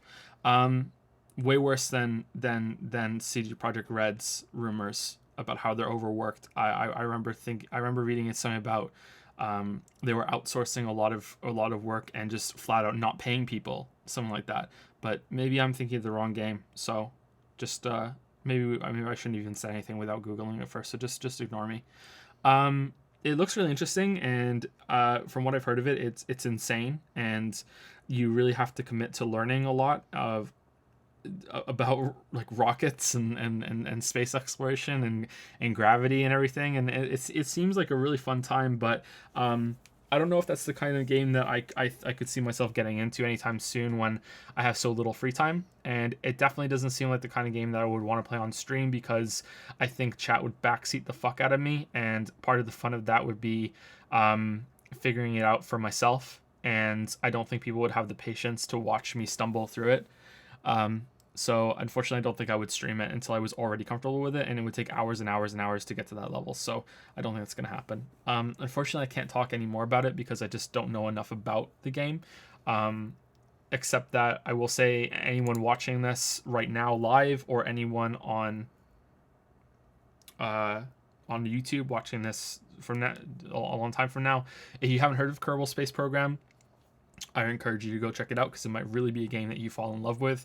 The visuals and the cutesy nature of it really belies how complicated it can get from what I've read about it and from what my friend has told me about it. So it's a game that's easy to dismiss at a glance and just be like, yeah, who cares about this? There's no way this is going to be anything for me. And I encourage you to not do that and look into it just a little bit more and see. See if it's for you. It's on the level of Dwarf Fortress for how much depth you can get into it, how much you can sink into it, right? It's that kind of level of game. Would you ever do a face cam stream? I have done a face cam stream. Sorry, I shouldn't be answering questions from chat right now because we're on Patreon questions. But yeah, I did one for a time, and I was also on the Co-optional podcast with a face cam.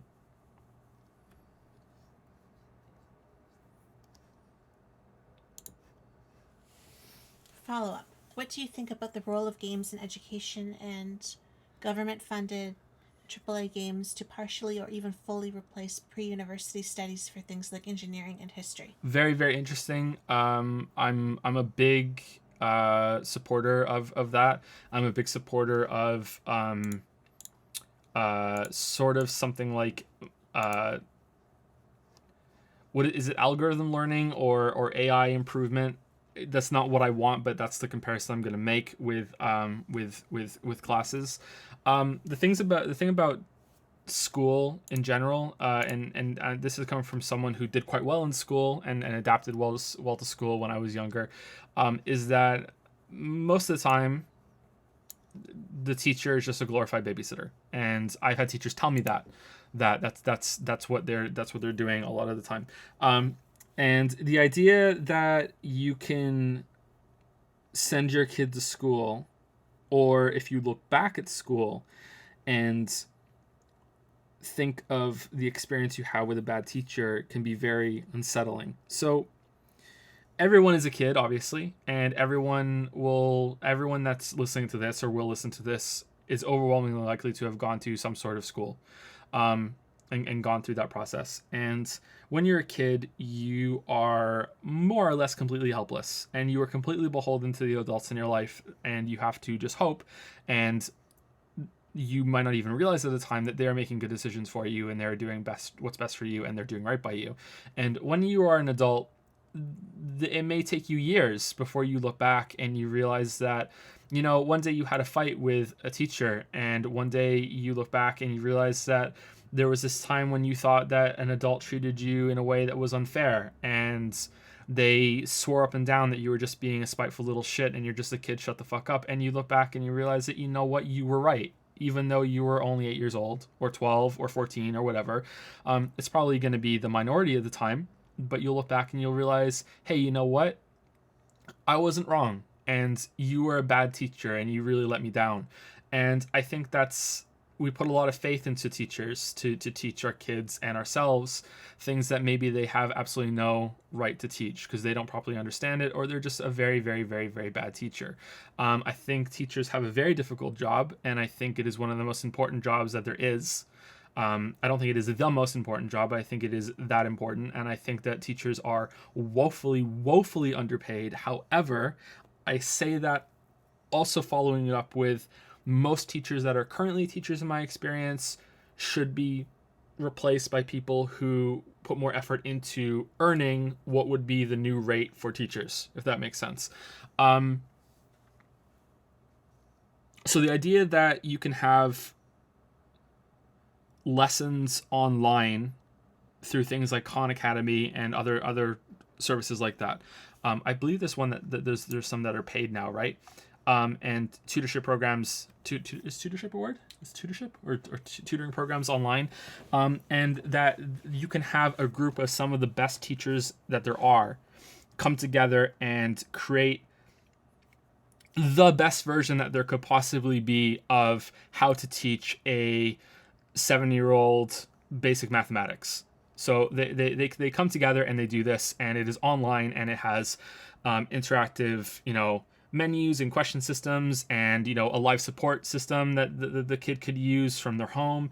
And not only that, but it is a program that they can troubleshoot, and they can look at stats, and they can see with the answers, okay, this is where most students started to fail, so this means that there's a problem with this stage of the lesson plan, so we need to refine that part. We need to make sure that is something that we stop seeing that drop off. And once you get into that statistics side of it, I think it can become very refined, and it can become something that is way, way better and way more reliable than just hoping that the math teacher at the school that you send your kid is not going through a divorce, is not some awful criminal, or is, not depressed, is not miserable, or is just a horrible person who doesn't really want to be a teacher because he wanted to work at NASA, but he failed. So now he's a teacher, and he's going to fuck up how your kid learns long division for the rest of their fucking lives.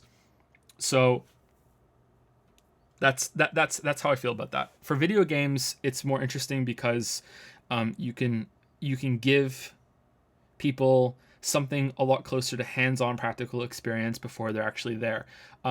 Lily went to school for a while for nursing, and 2 years. There's a lot of practical hands-on learning there. And what was it that they taught you how to give injections? What did they use? On a fruit, on an orange. Yeah. So the skin is supposed to be similar to the skin of an orange. Mm-hmm. That thickness or something. Which I think is really, really interesting and cool.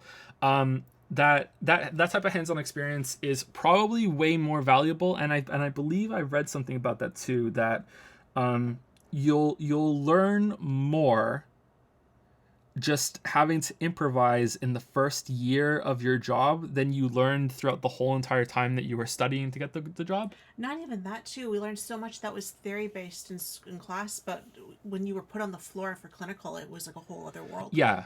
Having to apply all of that from a textbook then. Like that was when you really learned, was when you were on the floor.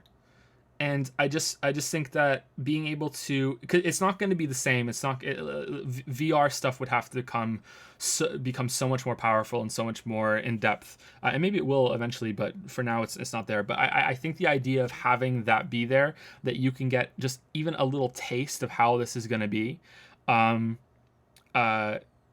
would be invaluable and would be way better time spent than just more and more theory drilled over all these years that you're probably gonna end up having to relearn it or lose some of it when you're in your first year of your job. However, that being said, I can only imagine how awful the first round of programs that teach you something close to hands-on things are going to be, and I can just imagine, you know, going through an engineering course or something, or even something more I don't want to say down to earth because I don't want it to sound insulting, because I think blue collar work is very, very, very, very important. And I think in if I hadn't had the problems that I had growing up, I think I could have enjoyed that work quite a lot. But I can only imagine how cringy a program that teaches you how to be a carpenter would be, you know, and you show up at the carpenter or the plumbing place or the electrician place, and it's your first day, and they say, hey, do you know how to do this? And you smile and go, hey, I played that video game, and so I know how it all goes together. And the whole shop starts laughing at you, you know, like, you don't know shit, kid, shut the fuck up and listen, you know. So I think the first rounds are going to be completely fucking awful, and it's going to take a shit ton of work to get them to the point where they're going to be worthwhile. But I don't know much about them. I haven't really looked into them, so maybe they're there already, but I don't think even basic classes are quite there yet either. So I think that would be the foundation that's built, and then the more complicated, so the foundation that's put down, and then more complicated things like that would be built on top of that. I don't know. I think that would be I think there's some real potential there, but I don't think it's going to be something that's worthwhile for decades at least. But more than ever so far, I am talking out of my ass.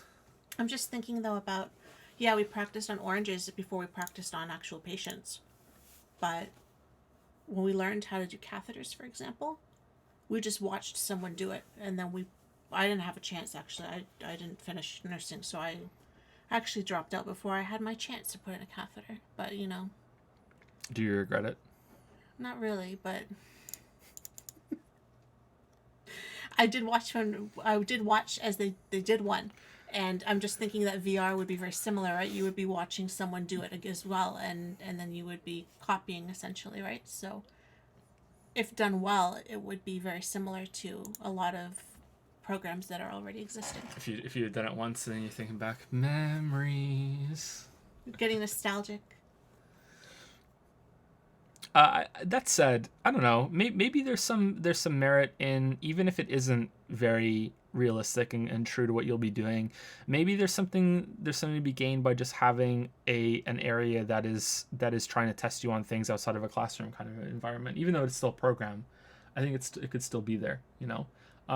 I don't know. I think that video games are very underutilized as a teaching system, and I think that if some truly gifted and invested game designers wanted to make something that was fun, really truly fun and educational at the same time, that they could do it. And in my experience, and I haven't looked into a lot of this, I think the most successful game for teaching something and also being quite enjoyable at the same time was The Typing of the Dead, which was House of the Dead, but instead of the light guns that you had at the arcade, when the zombies popped up on the screen, you had to shoot them before they got to you, and instead of shooting them, the zombie would have a word around its neck, and you had to type the word before it got to you.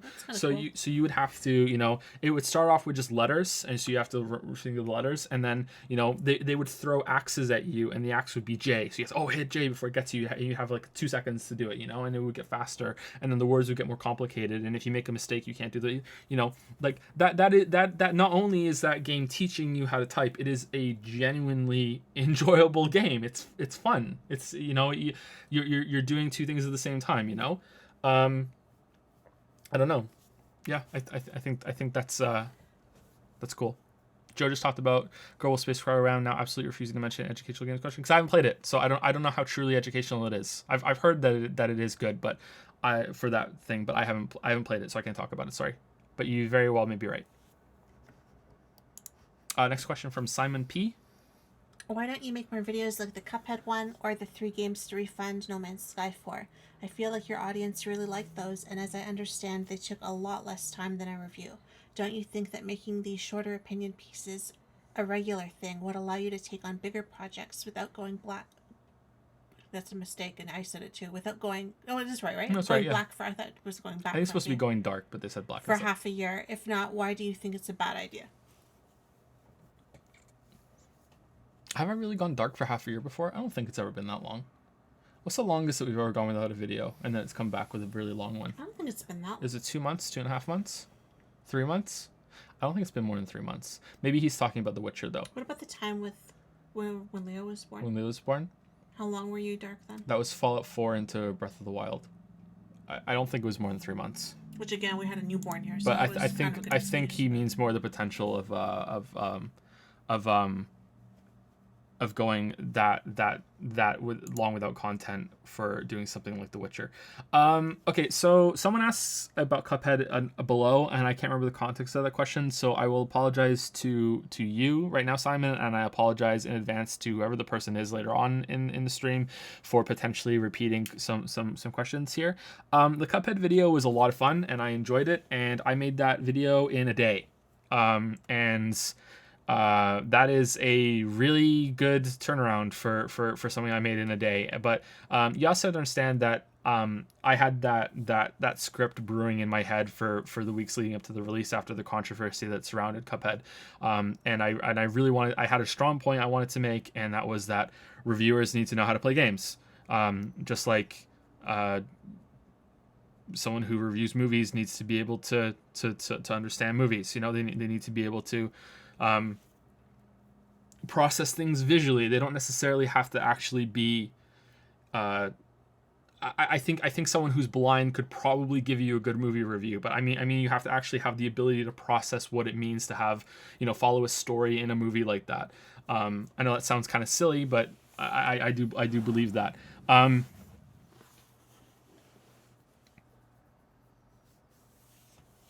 The Cuphead video was not well received by quite a lot of people.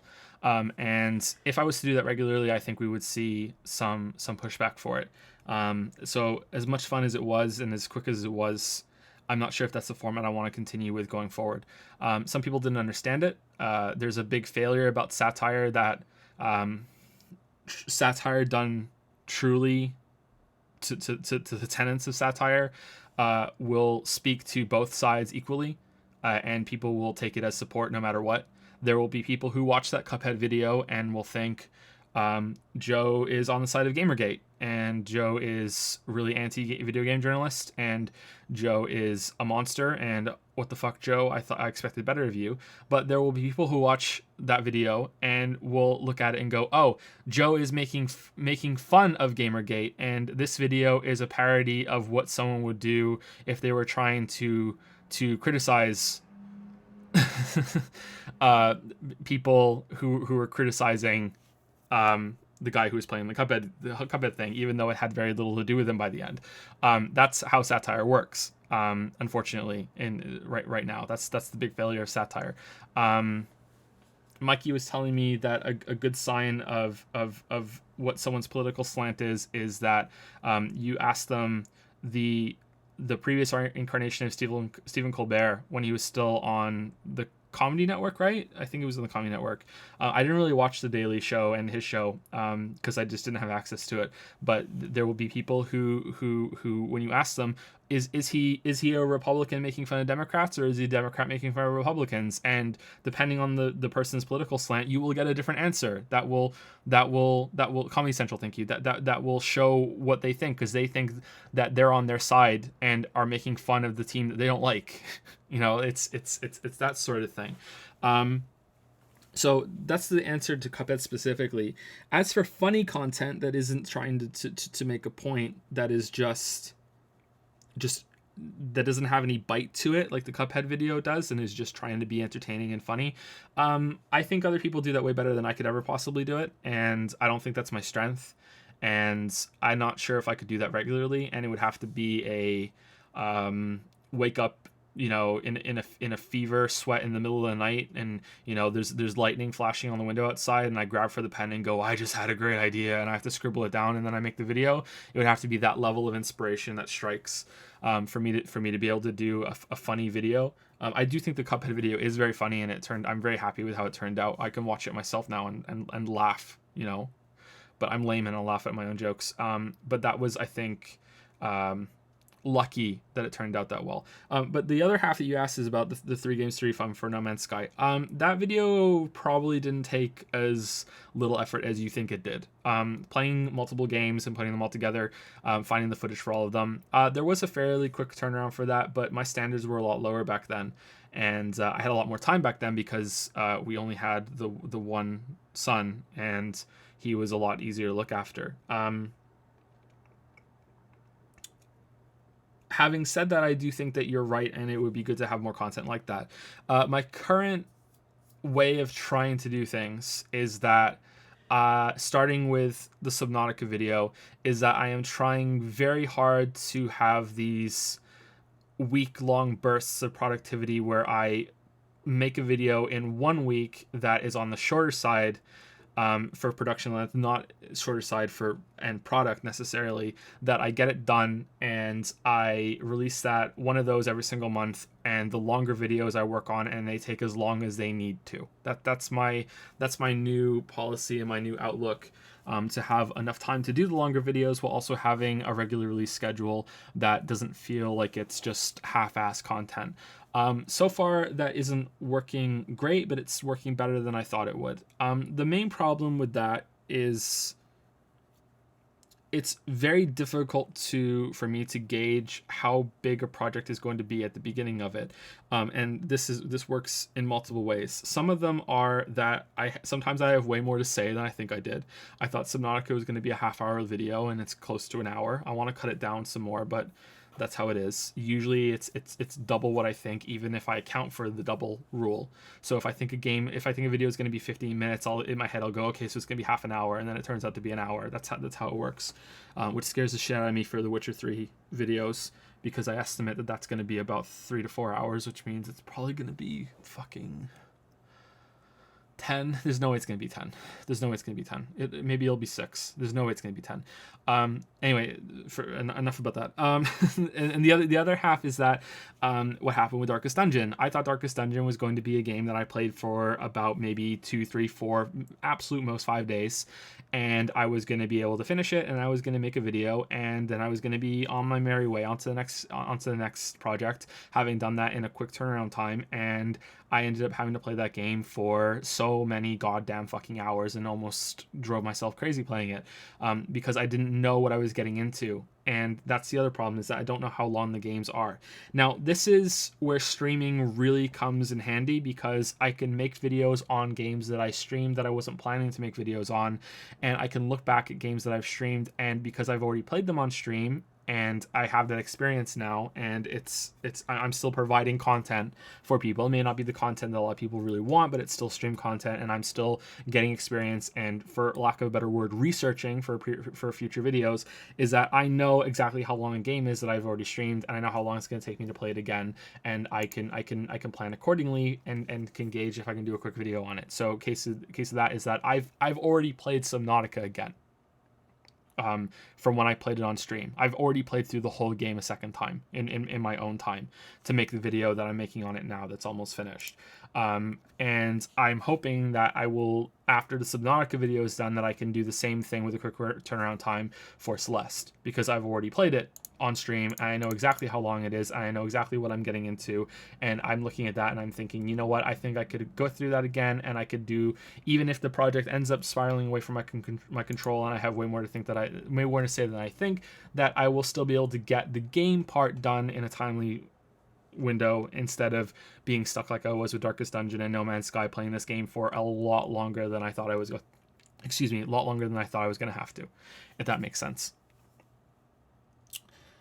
Yeah, so to answer your question again, I'm trying to do something like that, and I hope that it works. And I think that'll go a long way for making the Witcher videos come out this year. which is a big goal of mine. And even if I have to go completely dark and not make anything for months to get the Witcher videos done, they're getting done this year because they have to be. It's gone on too long, and people ask every single day, and they need to get finished. So I'm trying this to see if it works, and I think it will. The Subnautica video did not take me as long as it usually did. The other alternative, or the other possibility that I wish I could more reliably do, are videos like Edith Finch and Soma. Edith Finch and Soma did not take very long at all, and they are two of the best videos that I've made, according to a lot of people who like watching my videos. Edith Finch especially, some people tell me that Edith Finch, the villain of Edith Finch, is my best video, period. Edith, I could have probably made, let's just say in some imaginary part in Steam, there were 20 What Remains of Edith Finches that I could play. I probably could have made a video on every single one of those games in the time that it took me to make the video on Super Mario Odyssey. That's how quick the turnaround time is on What Remains of Edith Finch and Soma. They are games that I could get through in one play session, even Soma, get through it, play it again, get my thoughts down, really sink in deep, talk about it, and, get it written, edited, recorded, and video produced, because they're very tight games. You know exactly where everything is in a very short amount of time. So I would like to do that more often. The problem is finding those games that are worth that time and worth that effort and worth delving that deeply into, that people also want to hear about, and that I also want to play, because that's one of my metrics of deciding if I'm going to do a video on something, is that I have to be able to enjoy it in some way. So yeah, unfortunately they're not infinite Edith Finches. But yeah, maybe there are some hidden somewhere. I hope you guys like the Subnautica video. Okay, so Simon asked 3 questions, but there's a rule that you can ask as many really quick questions as you want, and he asks, I think, 2 or 3. So it's not quite a yes or no question, but it could be rephrased as such. Will you be reviewing the entire Witcher series, like with the Uncharted series, or only The Witcher 3? I will be doing Witcher 1, 2, 3, the DLC for Witcher 3, and the books. I do not know yet if it's going to be one big video that is just suddenly put up on the channel that has all of them, or once I'm finished with it, if I will release them in stages. So there'll be 5 videos, one for Witcher 1, one for Witcher 2, one for Witcher 3, one for the DLC, and one for the books, and then maybe a 6th video capping it all up. Or summarizing the whole thing. However, no matter what, even if whether I make a big video with all of them or if I make them separate, I will make all of them together at the time, because I want to reference points between each part of the video, and I've played all the games. So that's how I make it. So yeah, it'll be all of them. Another yes or no: if someone were to send you a personalized version of the demo of their game, like what the dev of the Stanley Parable did, would you like that and play it on stream? Probably no, because then I couldn't make a video on it, and I would feel that like I couldn't criticize it properly, or I would have a massive amount of bias. If they wanted to contact me ahead of time and we could discuss it, maybe, but then that sounds like it's an advertising deal, and I don't do advertising deals because I want to remain impartial and not have any question whatsoever that I might be bought off in any way.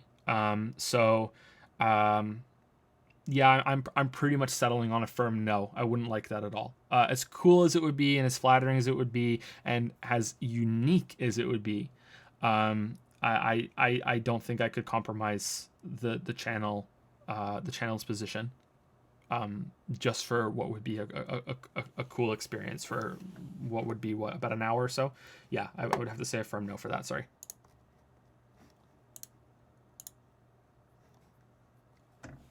Wait, when did that happen with the personalized demo? I think Game Grumps had one for Stanley Parable, didn't they? Or the Steam Train, whatever the Game Grumps did. I remember reading about that.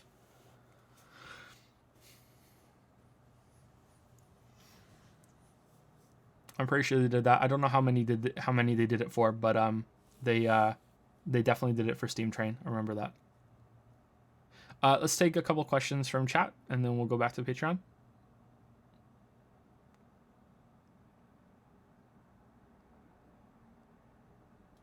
Have you played Life is Strange? Got it with the last Humble Bundle and really enjoyed it. Would love to hear your thoughts on it. I haven't. I would like to play it. That's probably a game that I would prefer not to play on stream. So Next time we do the voting for what game we're going to play that subs and patrons can vote for, that might have to end up on the veto list, because I don't think I'd like to play that game on stream for the first time. I don't think that would be fair to it. What's your favorite Persona 5 menu? I know it's the Dr. Legs Clinic shop screen, but I want to confirm it with my own ears. It is the Dr. Legs Clinic shop screen, yep. A little late now, but whatever. On the topic of school, a lot of experimental schools that are testing new forms of learning are popping up. There is one in my area that I am currently attending, and how it works is very interesting. If you would like, I can message you about it on Discord and explain it in more detail if you're interested. Sure, I can't promise that I can give you an in-depth reply, but I can give you a message saying, hey, I read it, if you want. I would be interested in reading it. Yep. Life is Strange video. Yeah, that's a candidate for something that I could probably do a quick turnaround time on. I know there are choices in that game, aren't there? And but yeah, I think I could probably do something on that. But I don't know if I would enjoy it enough to be engaged to make a video on Life is Strange. I don't even know if I would enjoy it. Hopefully. I'm not memeing a meme now. I don't think so. I usually meme it when I say it. Thank you to Owensy for the new sub. Thank you to Ralph Clogs as well for the new sub. Clogs in the name. You like clogs? I like clogs. I have clogs and now. Thank you to Supreme Cool for the new sub as well. A lot of new subs. Thank you to the three of you. Thank you, Owensy, Ralph Clogs, and Supreme Cool. Here's a little cringe for you. Welcome to the Dragon's Den. Clawfist. Welcome to the late night cool club. Ooh, I like that. Ooh, yeah. Thank you very much.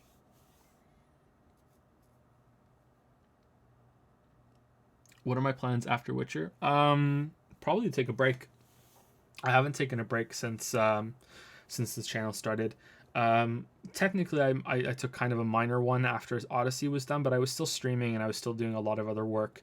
I just took, I think, about a week, maybe 2. I can't remember exactly how much time it was that I wasn't actively doing channel work for the first time. I wasn't working on the next video. But yeah, I was still doing other things. But yeah, but I would probably take my first break after The Witcher's done. I think that would be. I think I would have earned it at that point. Here's your 10-hour video. Leave me alone. Go away.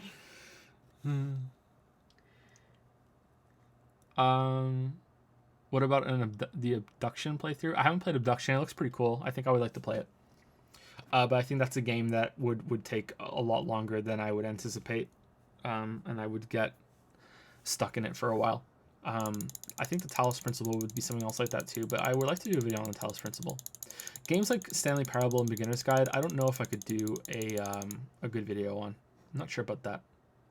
I really don't know. Beginner's Guide was quite profound. I think I preferred that overall to Stanley Parable, but they're very different games in a lot of ways. Stanley Parable strikes me as a really successful experiment rather than a proper narrative experience, whereas the Beginner's Guide is a narrative, it's a story. And yeah, I think I prefer the Beginner's Guide. So if I was going to make a video on one of them, I think it would be the Beginner's Guide, but I don't know if I could do it justice. I don't know if I would have enough to say, especially since a lot of people have made videos on it already. I think Errant Signal's video is pretty good on it. I should make a video on getting over it. How about that? But then I would have to get over it again. Not with me around. Do you know if you beat it 50 times, you get a golden cauldron? I have to do that to prove that I understood it. I have to beat it 50 times. As long as I don't have to watch. I'm over it already. I'm way over it. Okay, let's go back to Patreon because it is 1 a.m. and I think we're about a quarter of the way through, right? Okay. Riley I says, hello, Joe and Lily. Finally decided to join your Patreon after enjoying your content for quite a while. Thank you. First question is, with all the talk about games as live services and the Battlefront 2 controversy, what do you think the best way to monetize a game post-launch, and would you do it differently for single and multiplayer games? I don't think single player games should be monetized at all, and I think that is a very big mistake. And if you are trying to monetize a single player game, then that is a bad sign that you are doing something wrong. You could monetize a single player game in terms of adding DLC costumes and cosmetic things like that, or extra content, but at that point I don't think that's monetization. I think that's just extra extra content. That's expansion pack stuff, and whether or not it's priced appropriately would be have to be taken on a case by case basis. I do think that sometimes you will have cosmetic DLC that is grossly overpriced. You know, a costume for a character that costs $5 or $10. You know, that's insanity as far as I'm concerned. But that's not monetization the way I view that term.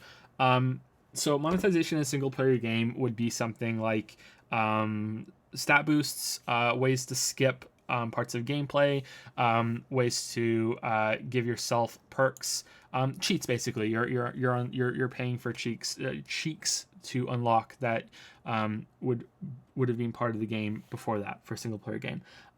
Now, there's nothing that's inherently wrong with that. It's sort of like the question, sort of like the saying that money isn't evil, a love of money is evil. Whether that's true or not, I'm just using that as a distinction to say that there's nothing inherently purely wrong with monetizing a single player game.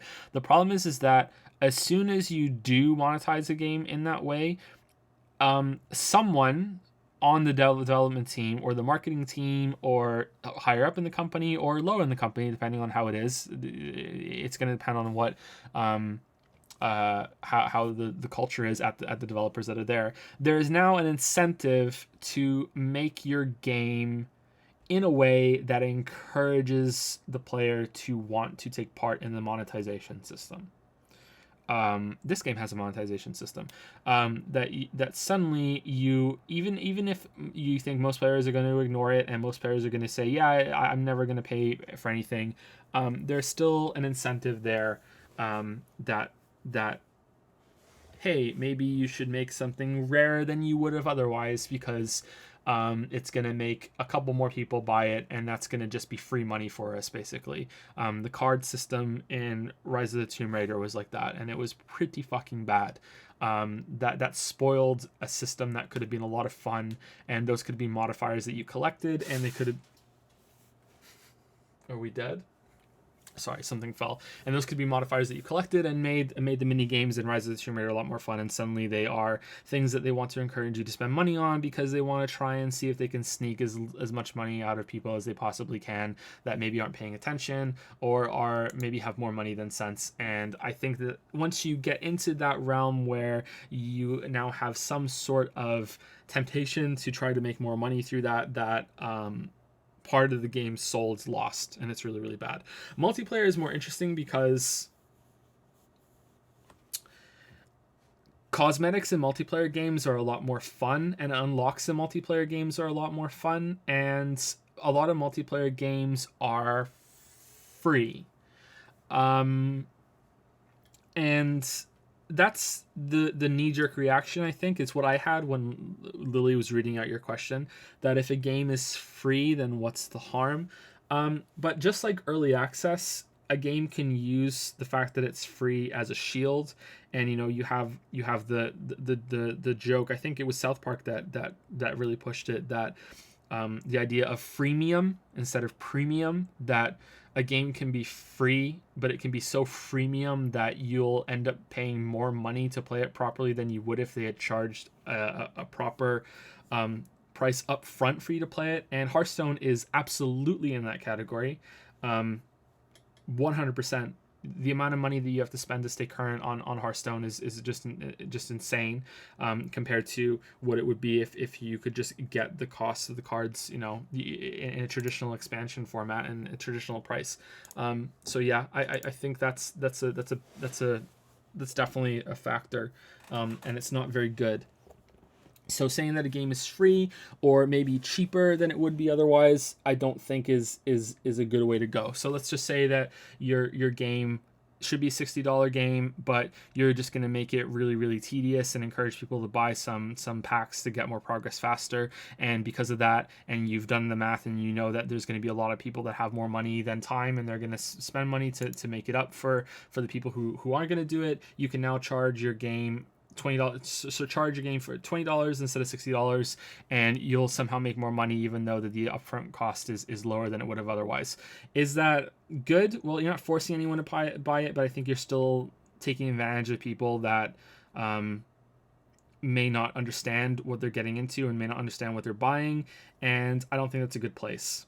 But I think it's complicated in multiplayer games when you're looking at ways that you can skip some of the tedium that is,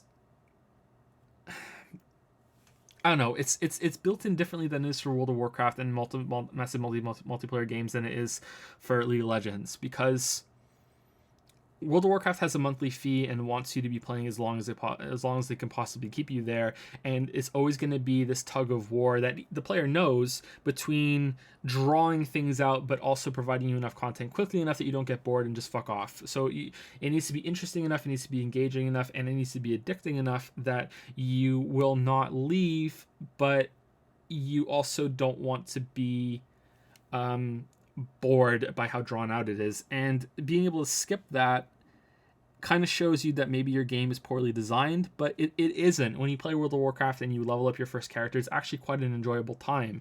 They walk that tightrope really, really well. So I don't know where it would stand there.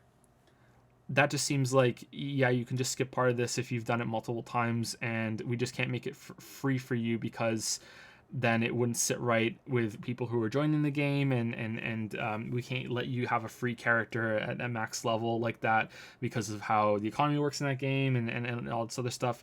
But then you look at something like League of Legends, where your account is something that you build and has value, and suddenly that can be used as leverage for good behavior and behaving yourself in matches, because you can get banned because that game is free, and then you have to build yourself back up again and get your unlock more heroes and unlock more options and unlock more of your talent tree.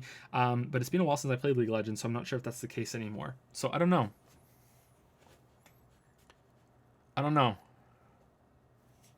I'm not ready to dismiss the whole monetization idea completely.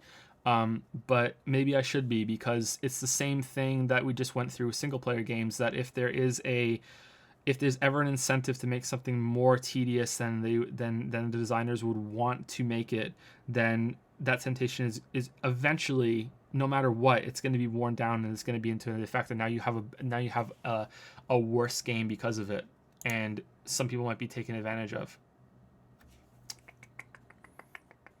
I know this is your area, Lily. What do you think? I tuned out a while ago. Sorry. Yeah, I figured.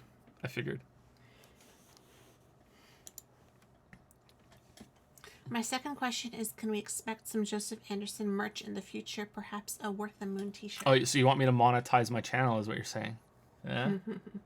little microtransactions, Microtransactions. I'll tell you what we're going to do is we're going to have a sash, a Joseph Anderson sash that has the insignia at the top. And if you watch the videos enough, if you watch all the videos and you can link it to your YouTube account, it's going to be very advanced. You'll get a badge that you can sew onto your sash. Okay. I've watched all the Joseph Anderson videos, but if you watch them all 10 times, you get a different sash. And if you've left a comment, so you have to kind of if you've level up. if you've left a comment on one of the videos, you get another sash. But if you want, you can just pay money for the badges. You could just skip the grind, and you could just send me, I think $10 per badge is a pretty fair price. Whatever badge you want, here you can skip that. We'll send it to you. Maybe there'll be, we'll send you a bag of random badges, and sometimes there'll be a rare one in it, but other times it'll just be normal ones, and and every one in every. You want to collect all of them. Yeah, you want to collect all of them. One in every 100 badges will have a confetti spray in them. So when you open it, fun. But it's rare. And the confetti spray lets you know that there's, a legendary badge in there somewhere that's it's got foil on it. It's shiny. It's shiny. It's actually not a bad idea. Kind of like McDonald's toys. You want to collect all 10 or whatever. I'm giving some evil person some ideas somewhere. I don't know if there will ever be Joseph Anderson merch. It's been kicked around a little bit because some people would like it, and it's a way to support the channel without having to subscribe monthly on Twitch or Patreon, and some people don't like doing that, and that's understandable. It's a one-time thing. Some people don't want to read the book. Some people might not like the book. Some people might not even know that the books exist, and they're not really pushed that much, and there's no physical version of them just yet. So that's the other way. So technically, the physical book might count as the same area as merch, and that might be enough of a gap filler that we won't need to have hats or t-shirts, or I don't think I would want clothes. I think it would be more like a mug or something, or a poster or something like that. I would I think that would what I would do. But if we do that, it is a fair ways out. A fair ways out. Worth a Moon t-shirt. Let's keep going with Patreon. Dean M says, you've said before that you think most games are best experienced blind. So how do you recommend extracting enough info about whether it's worth taking the plunge in the first place, given the sheer number of games out there? Do you use reviews, word of mouth, or go by genre, series expectations? What sources do you trust? Ooh, good question. Yeah, this is a balancing act, and it's very difficult, and sometimes you will end up getting things spoiled for you. I will look at the beginnings of some trailers sometimes, but at that point, something should have already caught my eye. So I will look at the Steam store page quite a lot and just see what's new. Things like what Cooptional does at the end of their podcasts, where they'll look at what's new and they'll just give a little tease of what it's about, that sort of thing. Total Biscuits What the Fuck is a pretty good resource as well, and usually it doesn't spoil much. I think that the best way to go about it when it comes to something that you're not sure if you'll like or not is to give up the first hour or two of gameplay and just admit that that's going to be something that you're probably not gonna go in blind with. But apart from that, my usual saying of going blind is targeted at games that you already know you're gonna buy and already know that movies you're gonna watch. I think some of the worst things you could do, unless you really enjoy the hype build up, like say you love Star Wars or the Marvel movies or anything like that, and if you know you're gonna go watch it, why the fuck would you watch the trailer? And again, unless you enjoy the hype and discussing it, I just, you know you're gonna go see it, so why would you put yourself out there to ruin any surprises? You know. I like the trailers. You like I love hype? trailers. I like trailers the too, music and the quick shots, and it's very just. But pumped. I like it for telling me, oh, this is something that shot my attention. I wouldn't have seen this otherwise, you know. But yeah, if you like that part of it, then yeah, I definitely understand. But as for resources I trust, there's no website that I can point to that I can tell you, hey, I really like this person's reviews and this site's reviews, and I think they do a really good job. Not because they don't exist, but because I don't have enough exposure to them. The channels that I follow on YouTube for video games very rarely do reviews. I think that ACG does the most consistent and reliable work when it comes to reviewing games in a much more straightforward product based approach. That is really impressive how he gets so many of them done. But when it comes to reviews of games, that's not typically what I'm always looking for. I like something to be more of a conversation, more of a discussion that has more flow between topics and not a rigid, hey, let's talk about visual, let's talk about story, let's talk about gameplay, let's talk about sound. You know, that's how he does it. But in terms of consistency, I don't think there's anyone that does it better than him. So yeah, ACG, Angry Centaur Gaming, if you don't know him. But my most consistent source of seeing if a game is worth my time, if I don't really know much about it, is actually here on Twitch. I will just find someone who's playing it, and I will try and make sure that it's a new playthrough, especially if it's on release day, and I will just watch someone play the first 5-10 minutes, and usually that's enough for me to look at it and go, yeah, okay, I can see that this game might have some appeal for me. Or I'll look at it and go, yeah, there's no way this game isn't for me at all. It's turn-based, or I don't like the visual style, or anything else like that. And I think that's a good way of looking at it, because you know that you're not going to spoil too much. Like a trailer might show something way deep into the game. Yeah. I think the EMM had one more question. Mm-hmm. What part of a game are the most important for you to keep from being spoiled on? A lot of people only consider story spoilers, but I take level design content spoilers much more seriously, as I get more out of gameplay surprises than story surprises. Yeah, I would agree with you there. I think that people overvalue. No, they don't overvalue surprises in stories. They undervalue surprises in gameplay. I tend to enjoy games more for gameplay than story. So that's definitely going to be something that I value more. Just stuff like knowing how many bosses there are in a game can be a pretty big spoiler.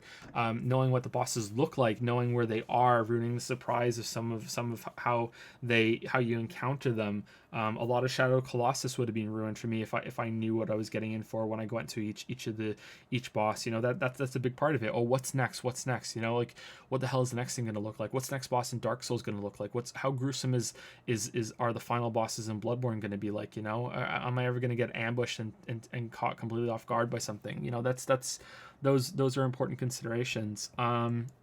Is there a really cool game mechanic that really changes things up and is really neat? I don't want to spoil it, but a part of Titanfall 2, I didn't know that was in the game, and if I had known about it, I think my enjoyment would have been diminished, and I ended up loving that so much in Titanfall 2. Yeah, so there's a really good example of gameplay doing that. There's something I was going to say, but now I can't remember. I think it was something to do with Dark Souls, as always. What else could it be? You always got to talk about Dark Souls. Everything's linked to Dark Souls. Something to do with Firelink Shrine?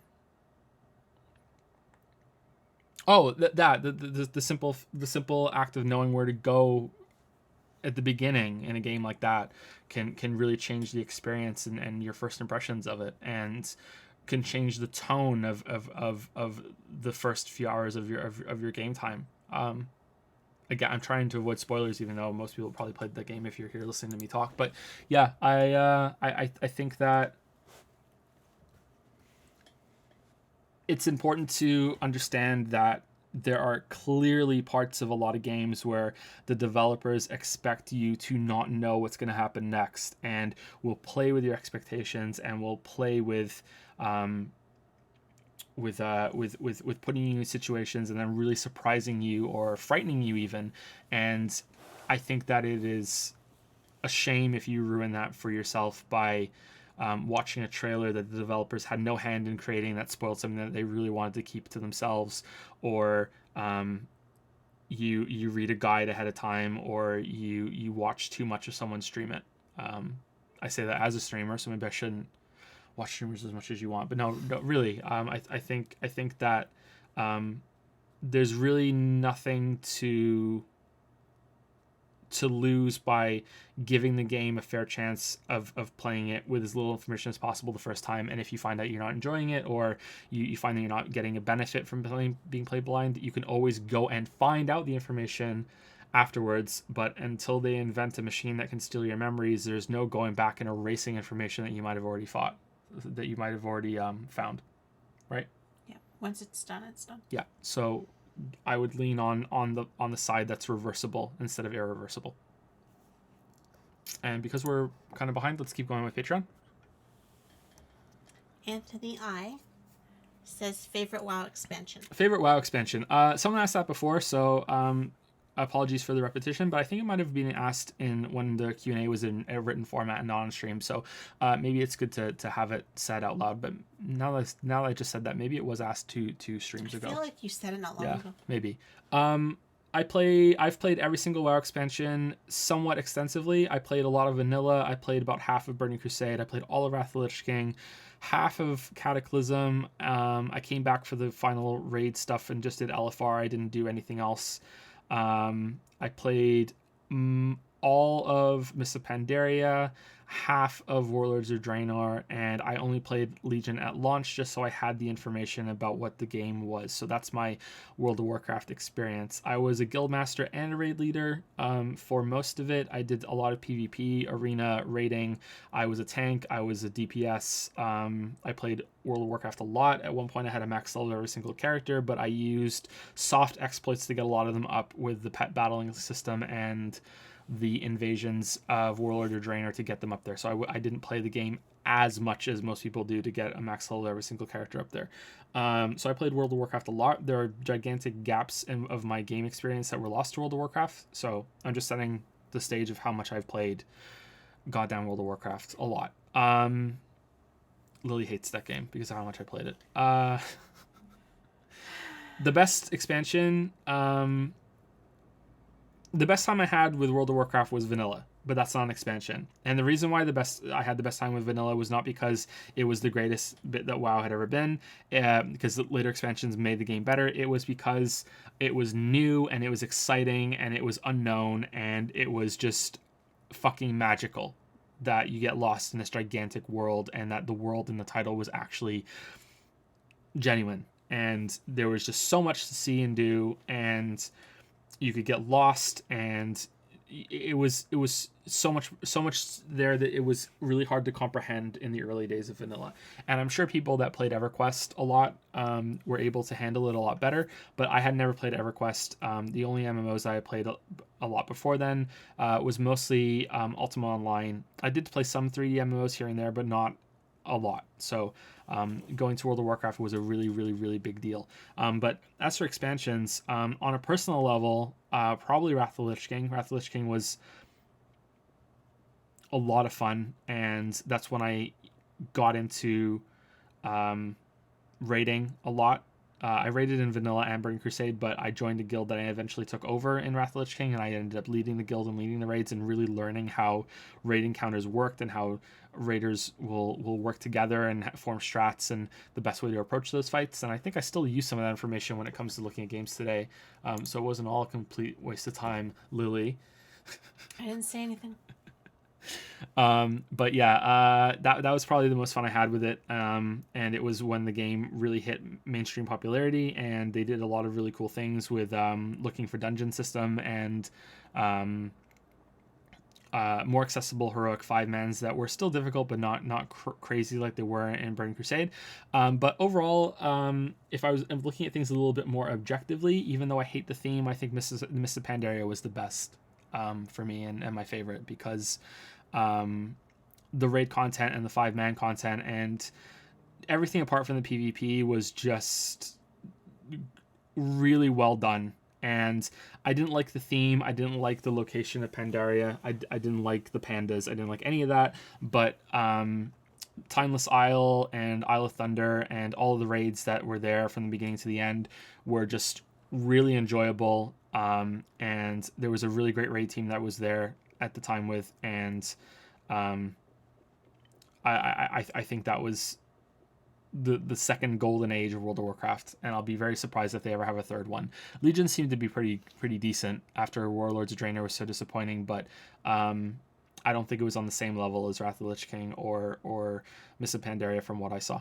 And I have very little interest in Battle for Azeroth, but I probably will play it a little bit when it comes out, just so I don't miss the new expansion experience.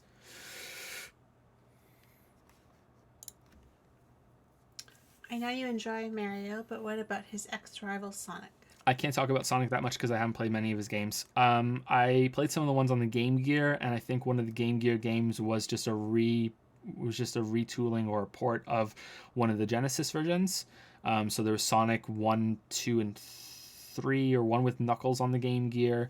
That's the only Sega system that I had growing up. I played a little bit on the Genesis, but nothing really to speak of because it was only at my cousin's house or my friend's house. Was never really into Sonic. I've never played a 3D Sonic game apart from maybe an hour with Sonic Adventures 1. Yeah, Sonic never grabbed me. So I can't talk about it. Sorry. I'm not going to criticize it because I don't know enough about it. But I always preferred Mario. I always thought that the speed that Sonic had ended up being a detriment because you would sometimes go so fast that you couldn't react to an obstacle in front of you in time. So even though Mario is slower, you could get into a really quick groove with Mario, with like weaving between enemies and obstacles that you couldn't really reliably do in Sonic on your first time through. I'm sure if you were amazing at the game, then and you've played a lot of other Sonic games, maybe you could do it on your first time. But that's how I felt about Sonic, and maybe that's wrong, but that's how that was my experience with Sonic growing up. But sorry, I can't speak any more about it than that, unfortunately. Sorry, Anthony. Why not add some more BTTV emotes on Twitch? Emotes like Easy, Monka S, and Clap are very commonplace at this point, and they would greatly enhance the chat experience for your ever-growing audience. Ooh, that's a loaded question. That's a loaded question. What's chat like right now? Ooh. Okay. So I don't know enough about. Sorry, I don't know much about BTTV. But when I started streaming, I started talking to Mikey, and Mikey is helping me manage the channel a bit. I haven't spoken to him in a while though, because I've just been too busy, caught up in other things. And we made the decision to just avoid BTTV for now and try to establish ourselves with our own emotes before we look too much into BTTV. I wasn't very comfortable with diving into a lot of add-ons and stuff that add to the channel. I was actually really what's the word? Wary, very reluctant to even use Streamlabs because it links to your Twitch account, and I was like, I don't really know what this is. What if they could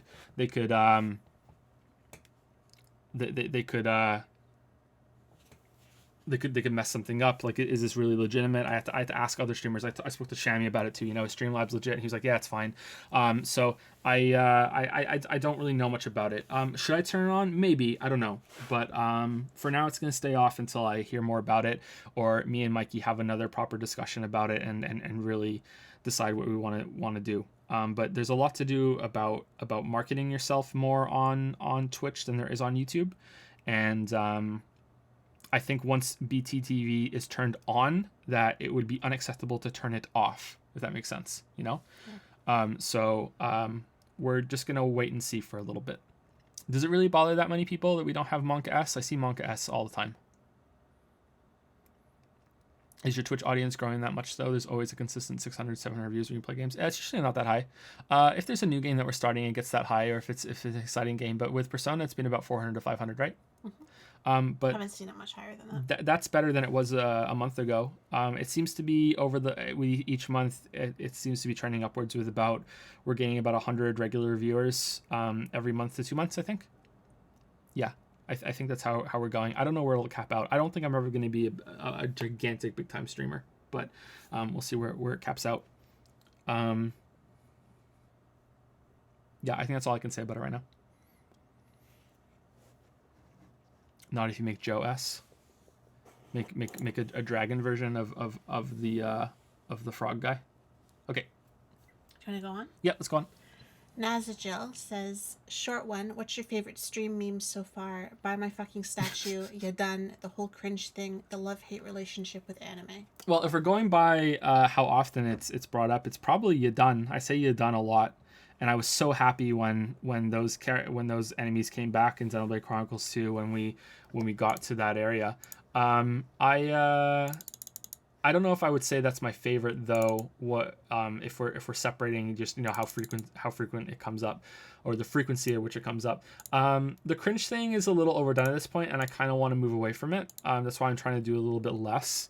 I don't know if I'm just getting tired of it, or if it just looped around. It started off funny and ironic, and then it became unironic, and then it became funny again. And right now I'm just in a point where it's kind of like, I could probably lose it, and it'll loop around again later and become funny a third time. I don't know how many layers of irony we'd be on at that point, but we're a danger of collapsing into ourselves.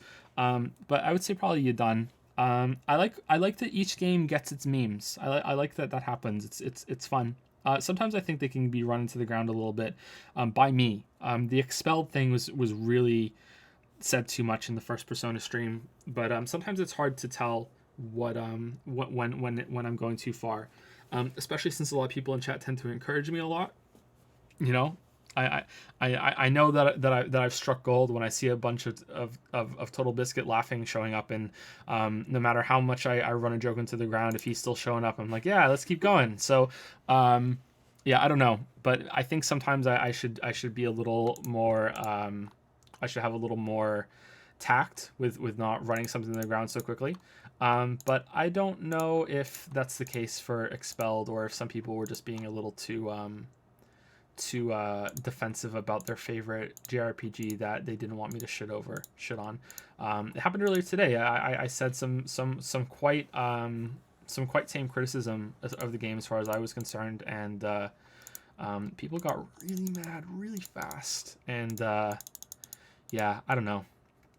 I think some people can't separate themselves from the game that they love a lot, and that can get frustrating sometimes. I'm not gonna lie. It makes me think that I can't say what I'm feeling sometimes, and I can't speak aloud.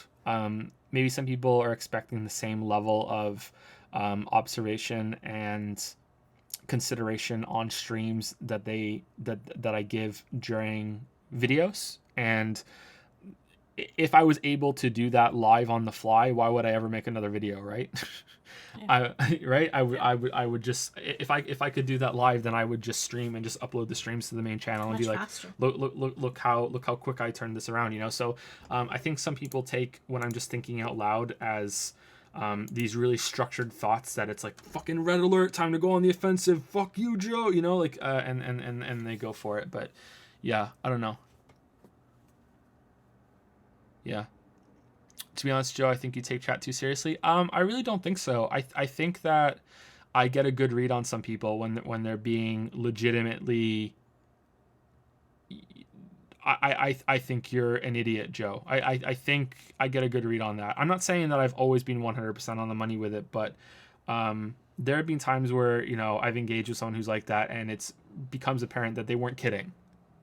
You know, like this isn't a joke. They're legit mad that I said something, you know, like the you know, and I've seen comments on the internet in response to it too, so I know that it does happen. But I'm not saying I'm always right when it comes to that. So you do have a point. Anyway, that was meant to be a short question, so let's go on to the next one.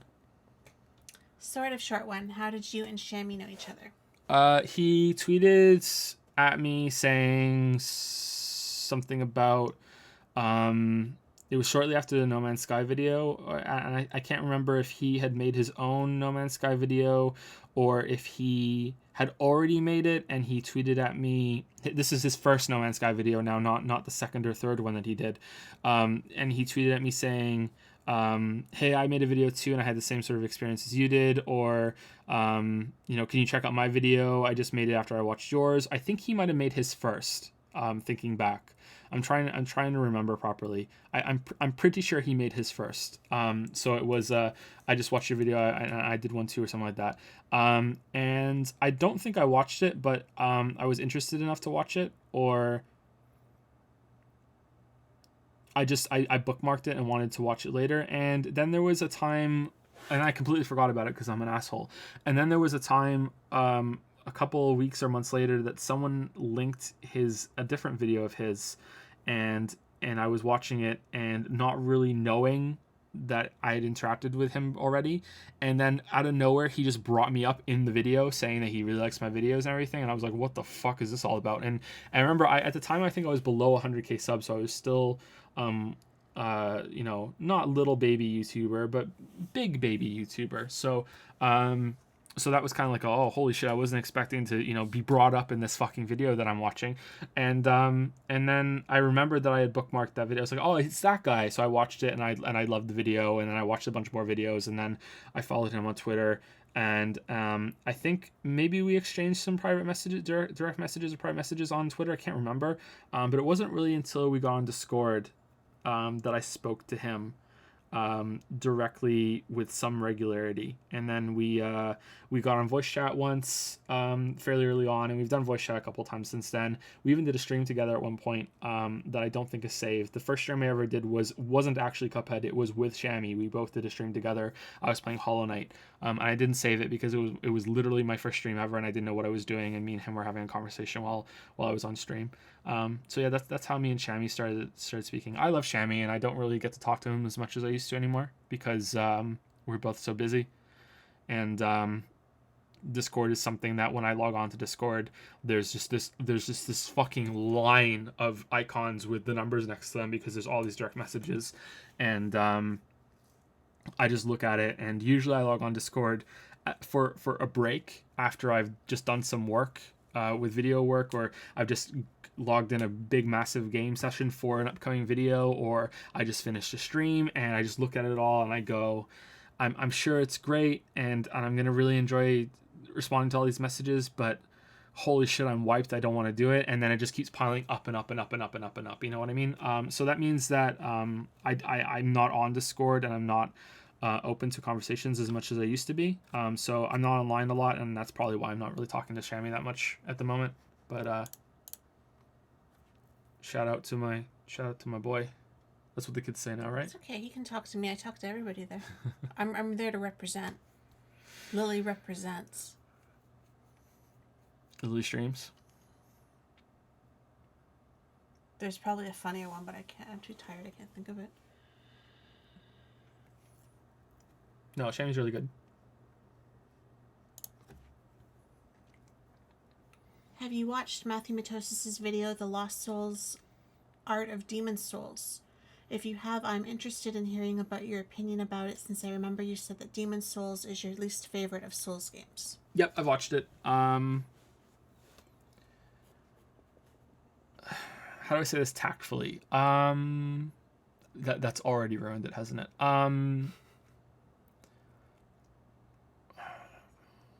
Probably the video of his that I've disagreed with the most, and has a lot of things that I felt were reaching in a way that he doesn't usually have to do.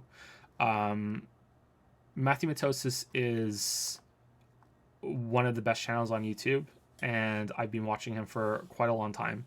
I haven't really watched a lot of his recent videos because one, I don't have the time really, and secondly, because I haven't played the games that he's played, that he's doing the videos on, and I like to have played the games before I watch his videos on them. But in the case of that one, I did watch it because, of course, I've played Dark Souls and Demon Souls.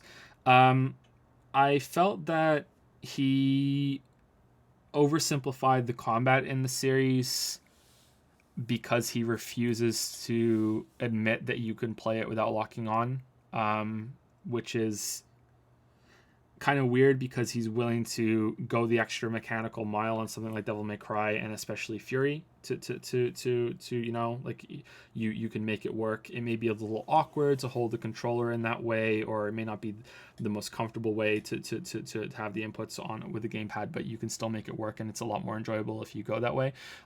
So I don't know. I felt that he was really trying to justify how he can't play Dark Souls without locking onto every single enemy. And I feel pretty confident in that it's accepted at this point that you're not supposed to. Maybe not for the early games, but when it comes to Dark Souls 3 and especially Bloodborne, that's not really what you're supposed to do, especially with the multiple dodges there. Neo really proves that as well. Neo also kind of supports this point too, that the Dark Souls combat is not that super in depth. But to say that it is unremarkable is ignoring a lot that the game in the series does well, in my opinion. A lot of the points that he praised Demon Souls for, I feel that the other games do as well, and he's undervaluing it, and maybe overvaluing the originality that Demon Souls has, which is arguable in itself considering King's Field did some things ahead of time as well, but I haven't played them, so I don't know exactly how that would work. I would like to, though. I'd like to do some videos on the King's Field games at some point. But as usual, he backed up what he said with visuals. He put the work in. His presentation is very good. He didn't have any stupid jokes. He was respectful, and yeah, it's just because I disagree with him doesn't mean I think it's a bad video. But he didn't convince me of anything. Let's put it that way.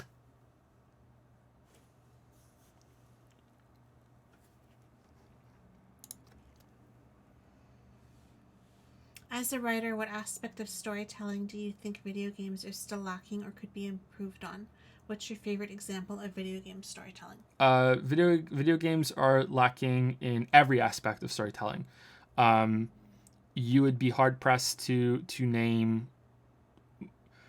I said it earlier. You'd be hard pressed to name more than 10 stories in video games that you would think are on the same level as something that's considered good in film and literature. Maybe that's not completely true now. Maybe you could get a little higher up. Since there have been a lot more games released every single year lately. I'm not sure. I think I would be hard pressed to get up to 10, and I would have to include things that maybe shouldn't be considered games. But that would be a whole other conversation. But you can break that down into other things. How many good characters in video games could you really name? How many good villains could you really name? On the same level as what you have in other mediums at the moment. How many good shocking plot developments could you have? How many good use of themes? How many good messages and meanings that you can find in games? Like you'd really be scraping to find many examples, despite how many games are being produced and bought right now. Yeah, I think that you would find that video games are lacking in almost every single area. What's most painful is that they're lacking also in what makes them unique. So not just interactivity, but also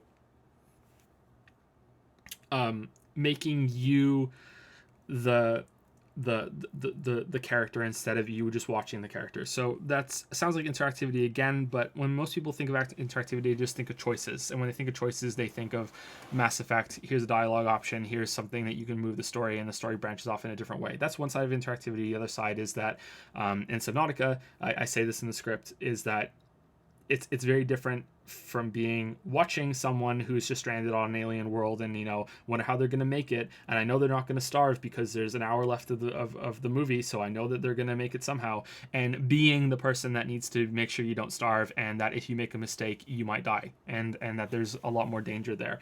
Not many games take advantage of that, although I do think there are more that are trying to be more creative and more and spend more time exploring the interactive space.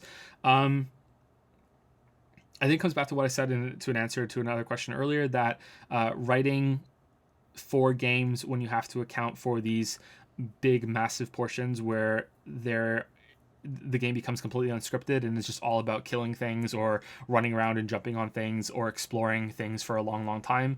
And you need to have a writer who has enough game experience to be able to incorporate those parts of the game into the story, into the characters, have characters that match that, have characters that can grow and become more developed within those kind of environments, or else you end up with a game that has no real gameplay and is more about an interactive story within a character that you can kind of control, but really you don't have really that many choices, or they'll just be branching choices like a visual novel within a very restricted space, and at that point you have to look at it and go, well, is What Remains of Edith Finch really a game?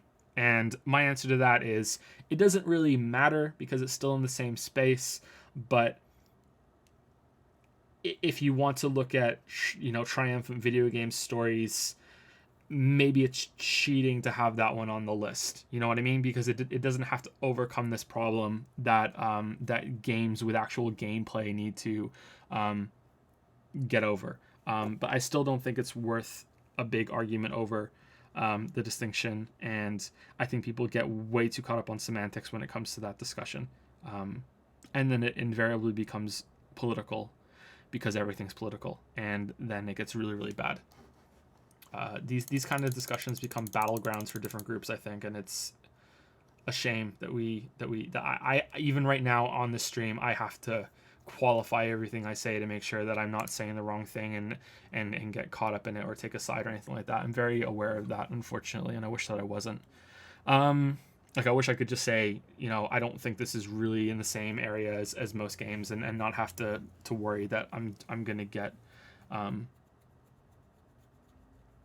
insulted. and the conversation is going to become unproductive. My favorite example of video game storytelling, I can't say because it's going to spoil things. But it is when video games use that interactivity in really profound ways. So despite what I just said, there are parts of that in What Remains of Edith Finch, if you want to say that's in the same area. Soma is probably in the same boat and is very close to What Remains of Edith Finch. Is definitely closer to What Remains of Edith Finch than it is Devil May Cry, even though there is more traditional game in Soma. But again, I can't say that without spoiling it. And I really don't want to spoil it because it is such a powerful moment. There have been some good story moments in stuff like Chrono Trigger. It's, again, I can't spoil, to do with time travel and interactivity when it comes to time travel, and when the game reacts to decisions that you make that you didn't even realize were decisions. I really like when games do that. I know that Witcher does that, and I saw a little bit of that in Witcher 1, and I'm eager to see how it continues in Witcher 3, if it does continue. And I would say that a big source of untapped potential that I would really like to see more of is stuff like Undertale, where the whole game can branch and change depending on early decisions. And I think that there is a much better version of something like Undertale that could be made that could span a lot more. They could have a lot bigger scope than what Undertale does, instead of reusing a lot of the stuff that Undertale does on its multiple playthroughs. But Undertale likely does that for a specific reason with its characters. And there's something to be said about committing to that, and that's probably a big discussion point that I don't think I can get into right now. But yeah, there's probably a reason Undertale does what it does, and it should be praised for it. So don't think that I'm criticizing Undertale for lacking scope, because it is a more focused game in a lot of ways that I think is really successful at what it tries to do.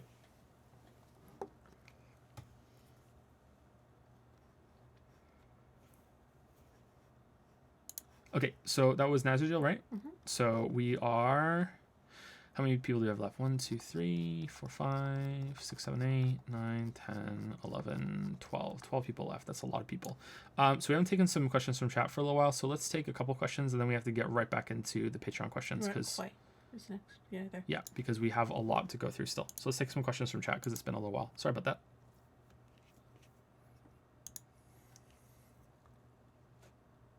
Ralph Clogs has used 200 bits. Are you going to play Ghost Trick one day? I really like the story in that game. Oh, I would love to play Ghost Trick. I don't know how I would record it if I was going to make a video on it, because I don't know how you do that for handhelds, maybe with an emulator or something, but that's getting way ahead of myself if I ever want to use footage. Sorry, I'm always in work mode when it comes to things like that, so I'm always thinking, okay, well, if I'm going to play a game, how can I preserve some of it if I ever want to use it as an example in a video? But that shouldn't be a consideration. I should just play Ghost Trick, because Ghost Trick sounds awesome. Yeah, that's where you are a spirit that's trying to prevent, or some force that's trying to prevent people from dying in an environment, right? Sort of like a reverse what's that movie where they have creative ways of dying and they're trying not to die? Deathly Premonition or something. What's it called? What's the movie where they get off a plane and then the plane crashes, but they were meant to die on the plane, so now death is trying to come for them? I have no idea what you're talking about. Do you know? You don't know that? No. You don't know that movie? Someone in chat knows it. Final Destination. There we go. I haven't seen it. You haven't seen Final Destination? Kind of like a reverse Final Destination. Isn't that what Ghost Trick is kind of like? That's how I understand it. Yeah, it looked really cool. Can we see a cringe cafe mug? Sure, that could be like just some merch. Ones, so you could have like a mortifying mocha one, Ooh. and a languishing latte one, and a condescending cafe au lait one. But would they be rare? Maybe. How rare are they going to be? I don't know.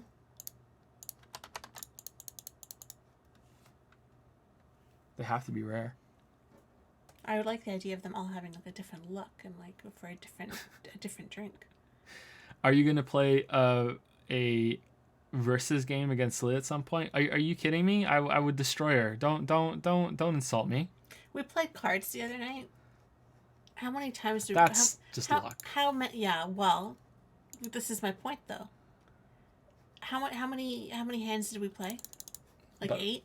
more than 8. 10? About 15. 15 hands of cards, and I won once, and I was like, I'm playing until I win, and we played like 15 hands of cards. So if that is just luck, as he says, on like a card game, then what the fuck is he gonna do to me on a video game?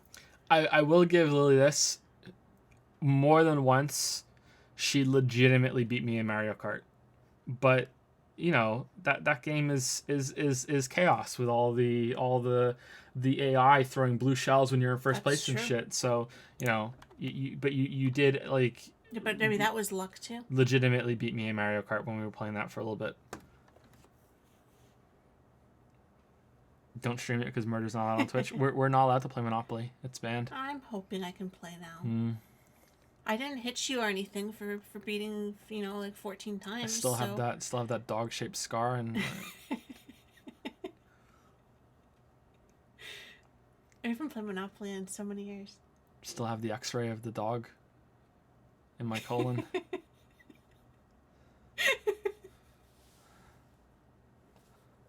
And the doctor looking at me had to dig up there, and I fell on it.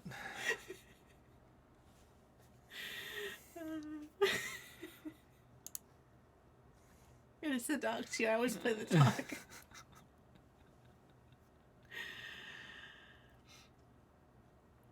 I would watch you play some nice co-op puzzle game with her, like Chariot or Love in a Dangerous Space Time. No. No puzzle game with Lily. No. I'm not good at puzzle games. No, they're not. No. That's not happening. First divorce live on stream. No. Yeah, I'm not a patient person. Have you seen I that? get angry. Seen that Friends episode where they're trying to get the couch down the stairs? I was thinking more of Monica with Pictionary, That- and when they yeah. play Pictionary, she throws things.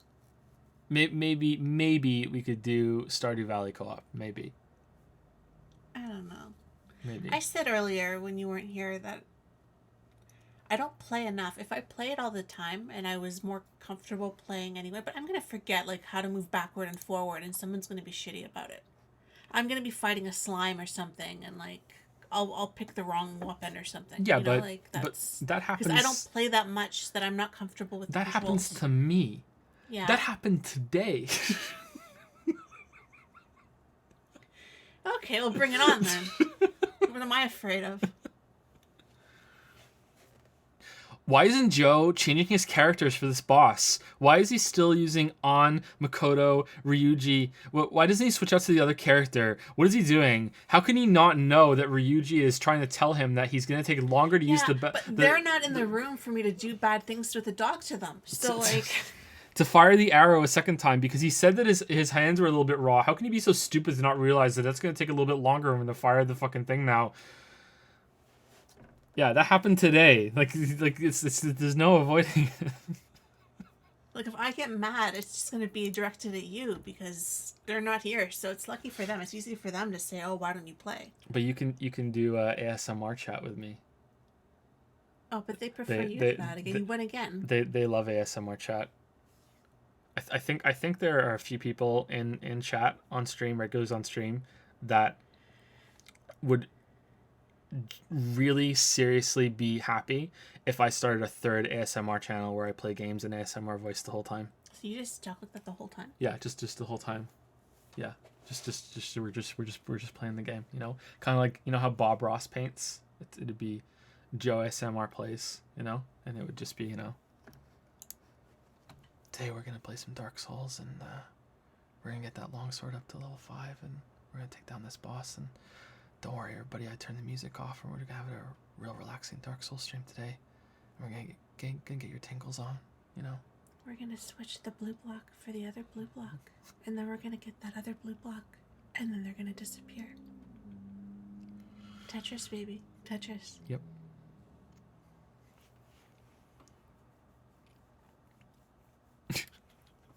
Is that a new Patreon bonus? I'm telling you, people will be really happy about it. I know you're memeing. I'm not memeing. I'm not memeing. I'm not. I'm being serious. People would love it.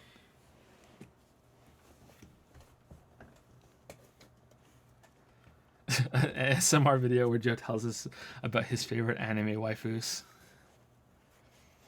And up next is Yusuke, who's very special to me. I like to imagine him painting as I play Persona 5. Could we play dress up with Persona 5? No, then it's there is sexy ASMR. Because then you could like swap. Well, if you're talking about waifus, then what else are you gonna really talk about? Yeah, it's true. It's true. There's sexy everything. You could put like Dr. Legs in black boots. Dr. Legs in black boots. Like dress up. Yeah. Okay. Yeah. All right. Yeah. That'd be interesting. Like they're Barbie dolls, you know. Yeah. Maybe with actual figurines, people would love that, you know. And it's not about the voice too. It's about the sound effects. So it's about rain on the window or tapping. So it's like those CDs that you get when you can't sleep. Yeah, but they like the crinkles too. So as you're putting the boots on Dr. Legs, because they're leather, right? You could crack and crinkle the leather a little bit, you know, up against the microphone and be like, yeah, we're putting these boots on, you know, like it's. You could make her walk slowly across the desk. So slowly across the desk. So it's just the little click, clack of her heels striking the wood. See, there you go. You got it. Yeah, you got it. Yeah, that's for you. Yeah, that's. I learned fast. That's basically it. But certain people have different triggers with ASMR. Why are we talking about ASMR so much? You started it. ASMR so much. Some people. I'm trying to keep up. Some people need the visual part of it too. So you have ASMR Do you have to videos use the webcam? where, well, you don't have to. You can just have sound. But some people have ASMR visuals where they will have a camera on a microphone and they will get really close up to the camera, and it's supposed to be about, you know, they'll do a makeup tutorial, and it's about the a close personal attention, like they're there and they're you know, it's all about lulling you into a relaxed state and everything. With makeup? Makeup is the common one because it's mostly pretty girls that do ASMR and they have the makeup. So it's just an excuse to make it up close to the camera. Kinda, yeah, but it's just that they have that available already and they know stuff about makeup. That's being a little mean, but really, there's a lot, you know. I've seen makeup tutorials, but they've never been that. These are low tech things, you know. When you're starting an ASMR channel, you don't have a budget, so they use what they have already. So it's just a good fit, you know. Interesting. Okay, Koi. Hi Joe, hi Lily. How are you guys feeling? Pretty tired, but I'm okay. Yeah, I'm about the same. Joe, use the phrase "the lion's share" quite a bit in videos and even while speaking on stream. Do I really say on stream? Is this just an expression you like, or is there some hidden significance to it? I think it's great and I like it, but I have to know. Sorry if making you aware of it ruined it. And if you cut down on the usage of the phrase recently, I haven't been able to watch your streams and I don't know if it was an Odyssey or Hollow Knight, so it could be less now. Okay, well, the lion's share of the time that I use it, it's just because I like the phrase. But other times I'm thinking of the Lion King. And when Scar says it. Oh, does he? Yeah, he says, I think he says something about on the lines of, when it comes to brains, I got the lion's share, but when it comes to brute strength, my brother got it all, or something like that. I don't know it well enough to. He says that, and I've always liked that line. That's your favorite one. Yeah, I like Lion King. No, it's not intentional. It's just one of the many phrases that I have, that I say probably too much. If you watch a lot of my videos, I have certain mannerisms and certain turns and certain ways of saying things that I say often. I try to cut down on them, but it's you know, the video scripts all added up right now are probably, oh wow, they're at least approaching 500,000 words. Maybe they're even already approaching 1 million words. I don't know. I haven't done a word count in a while, but they're approaching at least 500,000 words. So that's a lot of ways of saying things and phrases to keep track of, to make sure you're not repeating them all the time. But I do try to put some effort into not saying the exact same thing in every single video, but it's hard. Koi Vision is here in chat. I'm assuming that's the same Koi.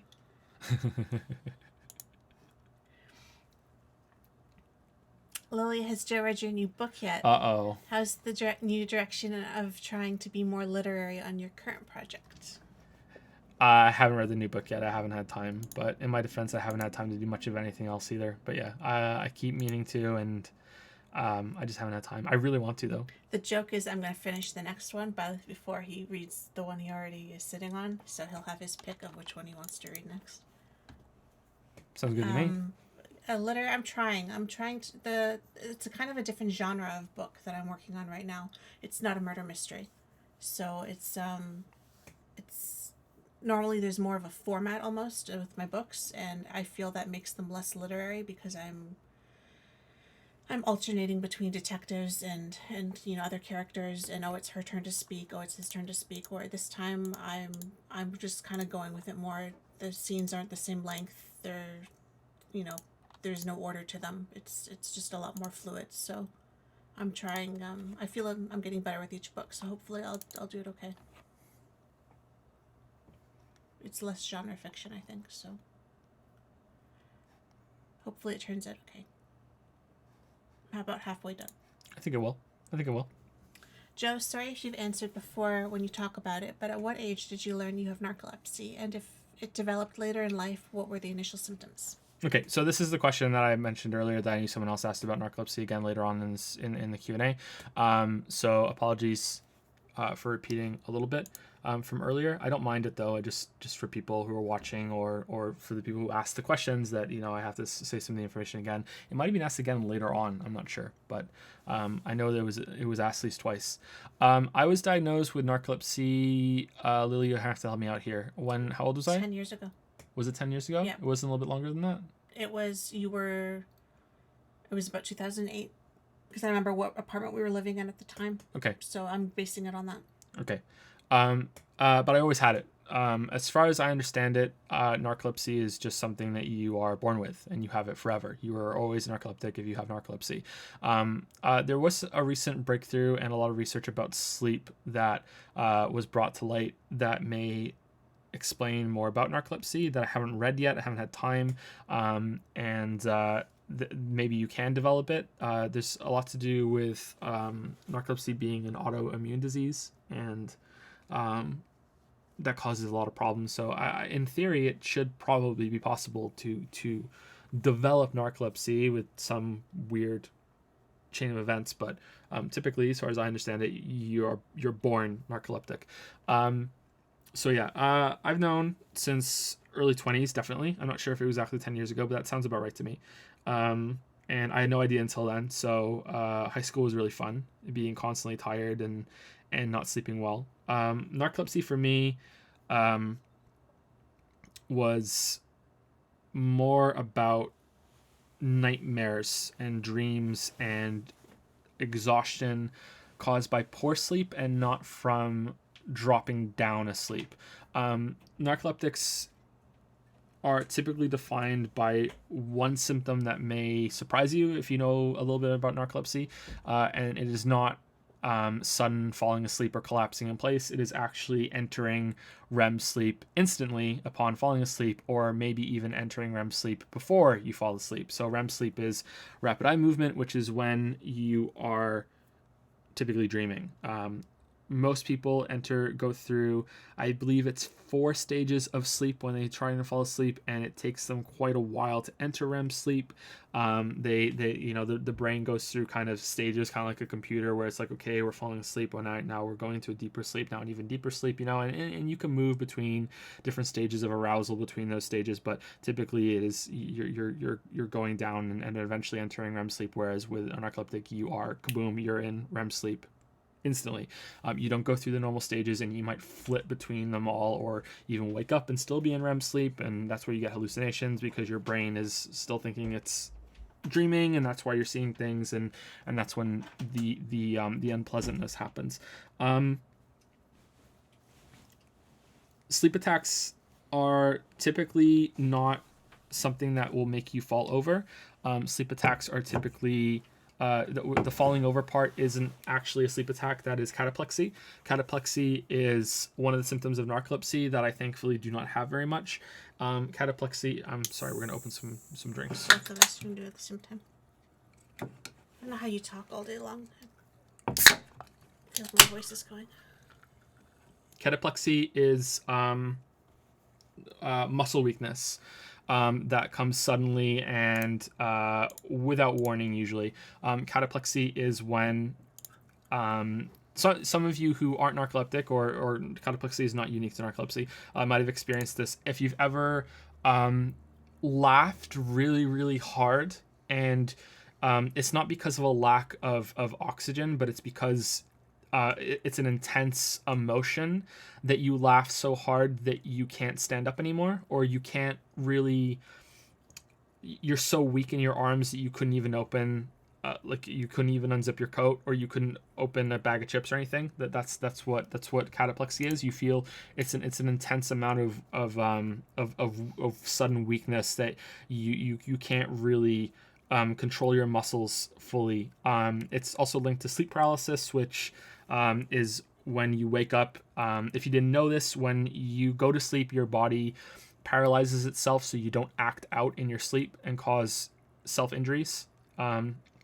When you're acting out your dreams, you are paralyzed for the most part. It's not a perfect paralysis. Some people still do move in their sleep or roll over or anything like that, but you're typically paralyzed in your sleep so you do not hurt yourself while you're acting out your dreams. And sometimes you can wake up as a narcoleptic still paralyzed. Sometimes some people who aren't narcoleptic will experience some sleep paralysis in their life if something goes very wrong and they're woken up in the middle of a sleep cycle. And it's pretty scary, sleep paralysis. It's pretty awful, and I'm happy that I don't get it very often, but I used to get a lot more. And I've spoken about this in some previous Q&As about how it's sort of like setting up a bunch of defense triggers. I know how that sounds, but I've learned when I'm asleep to realize I'm asleep, because I hate sleep paralysis so much that I know that when I wake up I need to be aware and break through the sleep cycle that I'm in, so I wake up actually fully conscious, and that I never enter a state where I am fully within sleep paralysis, so I don't wake up unable to move because I hate it so much. So I will be able to recognize when a dream is becoming a nightmare, for instance. And usually when a dream becomes a nightmare, I wake up so suddenly but still within the dream. That's usually when I'm paralyzed. So for a long time it was strange, and it sounds really silly, but it would be something like, in the dream, if a door suddenly just kind of opened, not even violently or slowly, just if a door opens and I'm in the middle of a dream, then that typically meant that something awful was about to come in and scare the shit out of me, and it'd be some sort of nightmare. It wouldn't typically be a monster. It would just be someone that I would look and just have an intense fear of, or it would be like a ball kind of just rolling down a hallway, stuff like that within the dream. And it would just trigger me to just wake up immediately. And that those kind of defense reactions have gotten to the point now where I typically don't sleep for very long in long bursts. When I am in bed, I can be in bed for say 8 hours, but in terms of the amount of time that I was asleep for a steady amount, a solid rate, won't be more than about 10-15 minutes. I will be waking up every 10-15 minutes, just a little bit, to make sure that I'm not caught in a nightmare or caught in sleep paralysis. It's not perfect though. Sometimes it still does happen, but thankfully I haven't been caught in sleep paralysis for quite a while. Usually it happens when I try to nap. So I try not to nap in the living room usually. If I'm in bed and I'm familiar with my surroundings, I'm usually okay.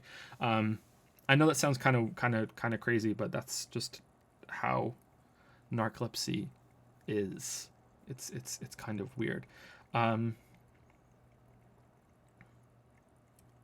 I was confirmed to have narcolepsy by going to multiple sleep studies at a sleep clinic. The way that they do it is, first of all, they have an inkling that you have a sleep disorder because you go to the doctor and say, I'm sleeping so poorly, I'm always tired. And then they will send you and they will do an overnight study where they will monitor you while you sleep and see how many times you enter REM sleep, how you progress through the different stages of sleep, how many times you wake up in the middle of the night, how much sleep you actually get.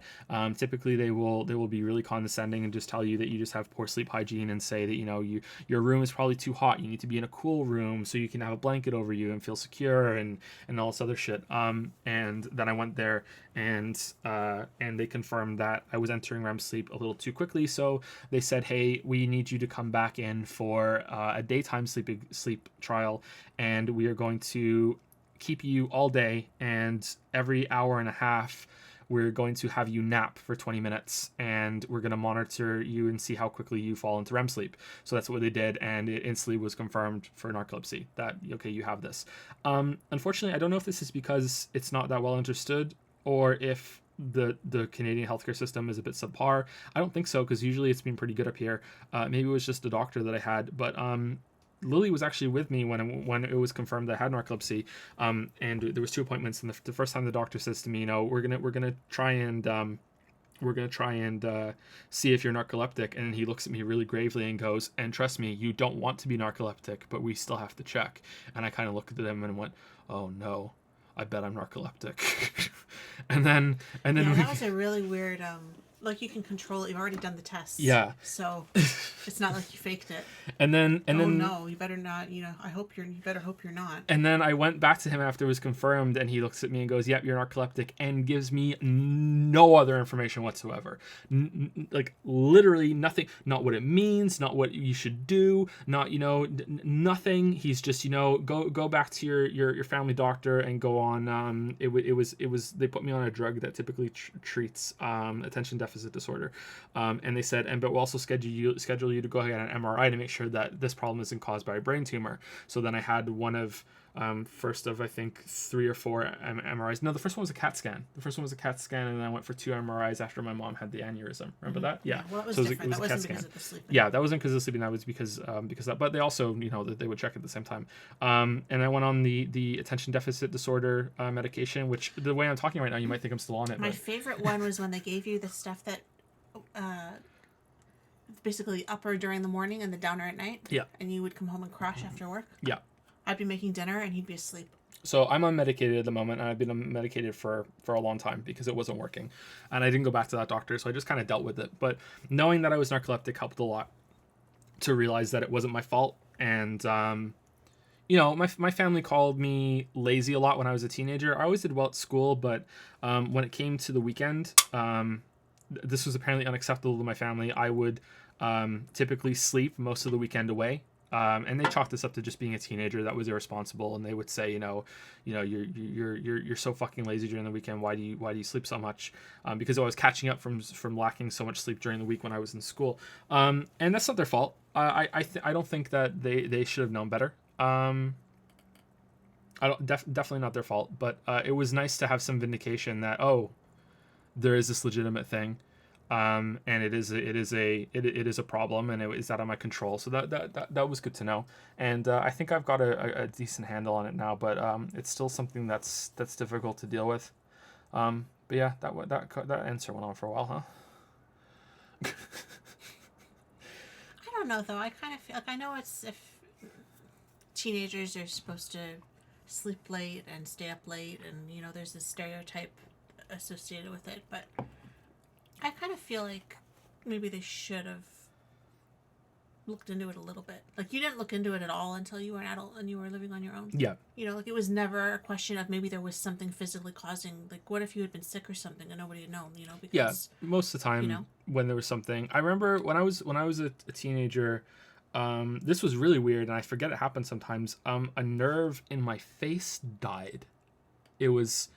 And I noticed it because when I was smiling, I would smile like this, like Two-Face, You mentioned it before. and I would only smile on the right side of my face, and I was having trouble keeping my left eye all the way closed. And when that happened, they were really quick to get me to the hospital and be like, hey, he Well, they could see it though. He's gonna start drooling all over the carpets. Fix it, So they put me on steroids, and it fixed in like a day. So I don't know if it was actually a nerve. I can't remember. But yeah, that was everyone weird. was very condescending about it, and it's just kind of like Narcolepsy? the sleeping, because they didn't know. Yeah. Before, well, they were condescending. Well, they were after, condescending too. afterwards But too. they were yeah. condescending before, and I'm just thinking that if it was Finn or Leo, and they were struggling with sleep that much and having nightmares and sleepwalking, and like I I would want to know if they were just lazy, you know, or if there was something going on that. What if it was a brain tumor? You know. That's why I'm so concerned when Finn has so many nightmares. But kids have nightmares and night terrors, so it's too early to tell. But he does seem to have more than average than what I've learned about. How did a nerve die? I don't know. They never told me. They didn't know. They just knew how to fix it. They just said, here, take this, and if it gets better, it gets better. So I don't know how it died. Or it just there was something wrong with it, or it got weakened or something. I don't know. I have no idea. It just did. And it was like really, I couldn't move the left side of my face. So I don't know what happened with that. It was very strange. I can flare my nostrils. Most people can flare their nostrils. But I can also move my ears a little bit. And I can't make them flap like I'm fucking Dumbo, but I can kind of move my ears back and forth a little bit in their spot. Like, you know what I mean? Like, I don't know how to explain it, but I couldn't move my left ear either. I could only move my right ear when I had this problem. It was weird, but it only lasted for a couple days. It was a very quick turnaround. Sounds like Bell's palsy. Okay, let's Google this and be afraid. Bell's palsy. Paralysis of the facial nerve causing muscular weakness on one side of the face. Yeah, that does sound like it.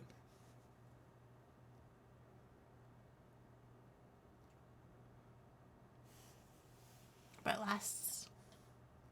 Oh. It was a very short, though? Yeah, it was a very quick turnaround. Quick to MD. Guys, it turns out that I have cancer. So you know. Don't joke. No, that's the joke of WebMD is that no matter what you do when you go WebMD, at the end of the you type in your symptoms and it's like, yeah, my foot's a little cold, I have the sniffles, and it's like, yeah, you have cancer. But you say that now, and then someone's gonna clip it and it's gonna be out of context. No. Now they are, because you said it. Lily's fault. I've learned a lot lately, okay, about yeah, that's true. Beginner's mistake. I'm sorry.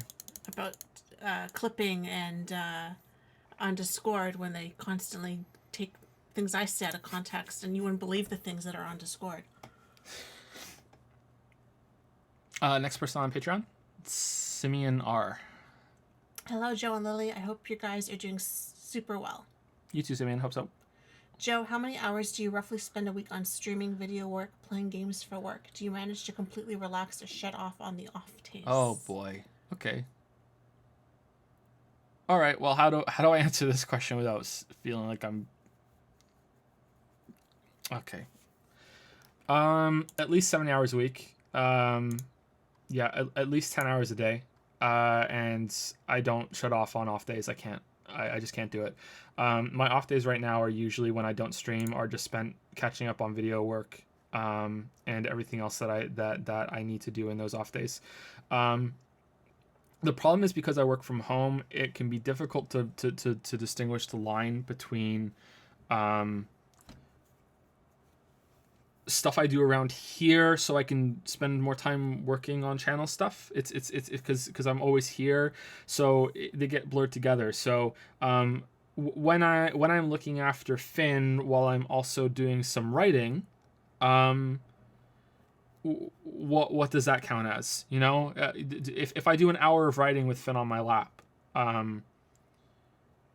what does that count as? If I spend 10 minutes out of that hour, you know, hey Finn, how's it going? You know, like look at what Daddy's doing. You know, does that count as 50 minutes instead of an hour? Like you know what I mean? Like I don't that's where things get, you know, hard to measure, you know. Yeah, or answering, you know, like how much is, you know, looking for, oh, what should I stream next, how do I prepare for this, you know, watching a couple of clips back from Twitch, you know, to see, okay, well, how did that joke land, should I do more things like that in the future, how is the mic quality, you know, and then once you start getting down to that kind of level, it's like, okay, well, did I use the bathroom in that hour? Was I in the bathroom for a couple minutes? Did I have to go get a drink? Well, did that take 5 minutes? Well, then I only work 55 minutes out of that 60 minutes. You know what I mean? So it's different.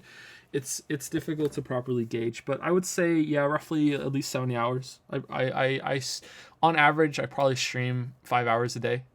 It depends on what game I'm currently playing, but on average, I stream about 5 hours a day, and on average, I probably do at least another 5 hours of video work and channel work after that. But usually not directly after. Usually after stream, I go see Lily and the kids.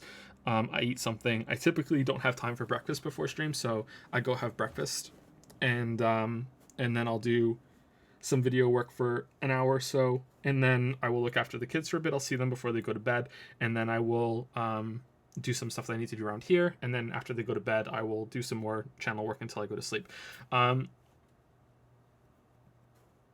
That's not healthy. I know it's not healthy, but that's how I work right now, and I don't know. I'm not really comfortable saying any more than that. Sorry, because I don't want to seem like I'm bragging how much I work or fishing for sympathy or anything like that, because it's my choice and I don't have to do that. I could work less if I wanted to. I'd probably lose some money for it, but I don't think the channel would dissolve. But that's the choice that I'm making at the moment. But I'm not going to be making it forever. Probably after we move, I'm going to have to make some changes because it's not sustainable at all. And as time goes on, more of that time that I can devote to work is getting taken over by the kids, and rightfully so. But getting a house is so important, right? Getting that milestone is really important. So, yeah. But yeah, I'm not really comfortable saying any more than that. Sorry, Simeon. Both. Did you always want kids? Looking back on your life so far, what would you say is the best time to have kids? Do you want to answer first? I wanted kids when I was younger, and then I went through a kind of phase in my mid-20s where I wasn't sure if I should have kids. Partly because of the commitment and the responsibility, partly because I was so depressed all the time and I wasn't sure if I would be able to handle it and be a good mother. And also, we were in a very bad financial situation for a long time, moving out so young and being so unprepared and everything, that it just seemed kind of irresponsible to bring kids into it. So there was kind of around 24 to 26 there. I really wasn't sure. Yeah, I'd agree with that. If it was the best idea. And I kind of made my peace with that, actually, until late 20s. And then we had the conversation of, we're going to be 30 soon. What are we going to do? And we just decided to go for it. But, yeah. What's the best age to have kids? I think when you feel like you're okay with your life changing, because your life will inevitably change. Your priorities will change. You won't have the time that you had before. So whether that means that you've done things and seen things and accomplished things or not, ideally one that you're in a decent relationship, a stable relationship, but that doesn't mean for everybody that that's a criteria. See, someone says the best age is 25. I wasn't ready at 25. I wasn't ready to be a mother at 25. I would say for me it was closer to 30, but I always thought I would be a young mother, so it was kind of a surprise for me that I'm not. Yeah, but were you ready at 29, or did you just go for it? I went for it, but I was okay to go for it. I didn't feel like I would be missing out on anything at that point, or I didn't feel that I would be doing the child a disservice, whereas I don't feel at 25, people at work used to say to me all the time, oh, you've been together with him for so long, when are you going to have kids? When are you going to have kids? What is this happening? What are you waiting for? And I would just kept saying, I'm not ready. And they kept saying, you're never going to be ready. You might as well just do it. And I kept saying, well, and then once I had them, I went to them at work and said, yeah, you were right. Maybe I should have had them younger, but I didn't feel ready at the time. I didn't feel ready really until they were here. So that really kind of applies. It's a very personal decision. I think that there is no real right age. It's just, where are you in your life that you're ready to take on another person's well-being, and not put yourself first anymore, and be okay with that. I would agree with that. Yeah, I would agree with that. Yeah, it's difficult to know when you're going to be ready. I don't know. I don't like to say broad sweeping generalizations of when it comes to important things, because everyone's going to be different, and I'm sure there is someone out there who was able to logically look at it and decide that they were ready and were absolutely right. But I think I think being intensely nervous of fucking it up is ironically a sign that you might be ready to do it. Mm-hmm. If you are becoming a parent and you're not terrified, you're not thinking about it hard enough. Because I think you need the fear to scare you into doing a good enough job and sacrificing as much time as the kids need when they're finally here, or else you're not gonna be an attentive enough of a parent. And it goes away eventually, and it kind of settles into like that background anxiety that I spoke about earlier. But if you're going, yeah, I'm ready, I'm totally ready, I'm gonna be the best, I'm gonna be the best parent, piece of cake. No, you might find some things easy, and in some ways becoming a parent and looking after a child is easier than most people say. You have horror stories of losing so much sleep, and getting completely buried in dirty diapers and stuff like that, and stuff like, and along those lines, in the stereotypical stories, and not all of them are true, and you will find some things easier and some things more difficult. But I think you need the fear. I think you need to be really worried for the first kid, and after that, I think you're okay after the first one. Yeah, but the first one keeps getting older, and it keeps the game keeps changing. Mm-hmm. So it was really hard when they were a newborn, but and then we had the sleep regression at 4 months, and then it was really and then sleep training. It was really, and now Finn's running everywhere like crazy and getting into everything, and now it's really hard. And so it makes Leo look easy now, the way Finn's running around. But I never would have said that when Finn was Leo's age.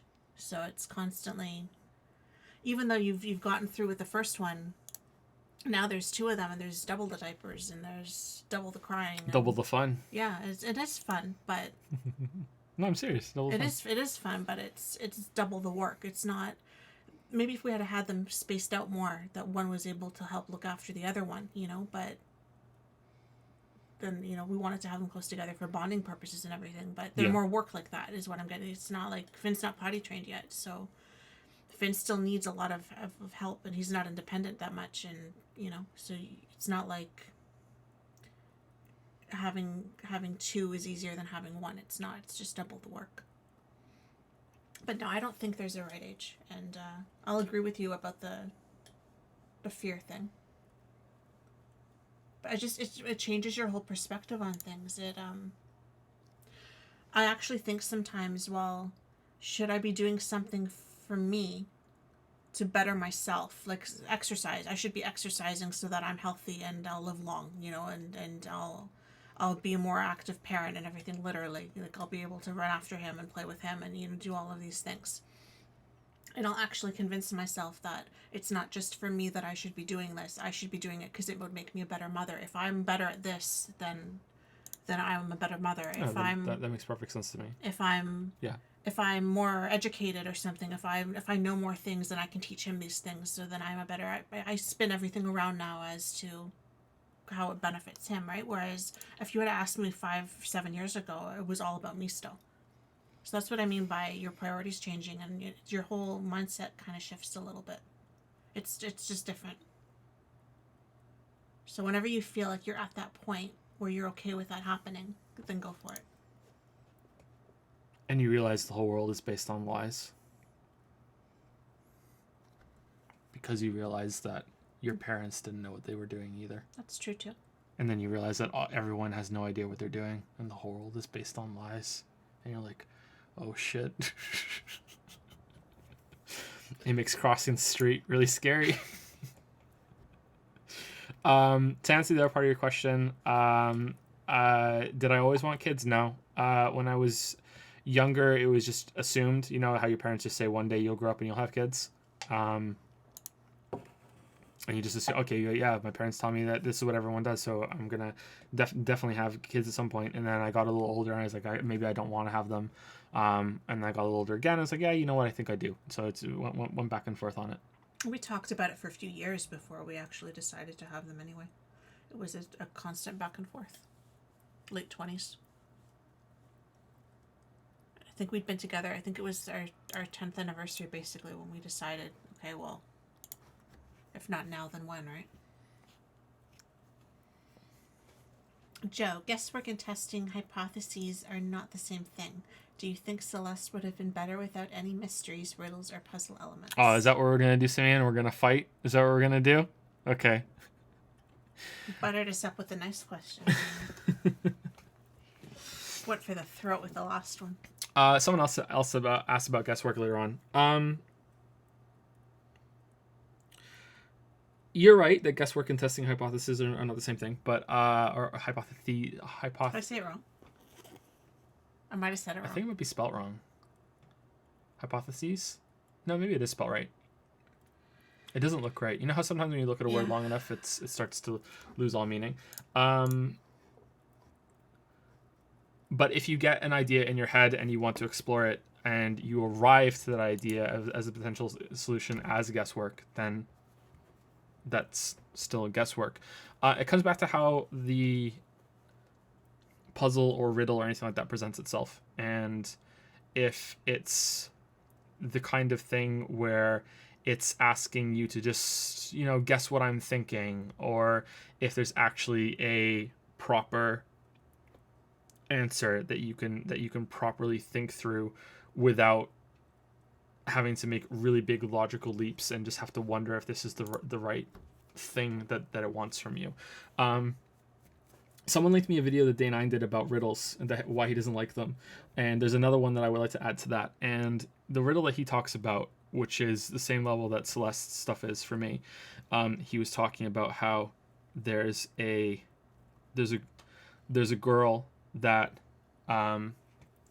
every day she wakes up and gets herself ready for school, and she lives on the 13th floor, and she rides the elevator down and walks herself to school, and she gets there and she spends the whole day there, and when she gets back, every single day, no matter what, she always rides the elevator up to the 5th floor and then walks the stairs the rest of the way up to the 13th floor. And the question is, why does she do that?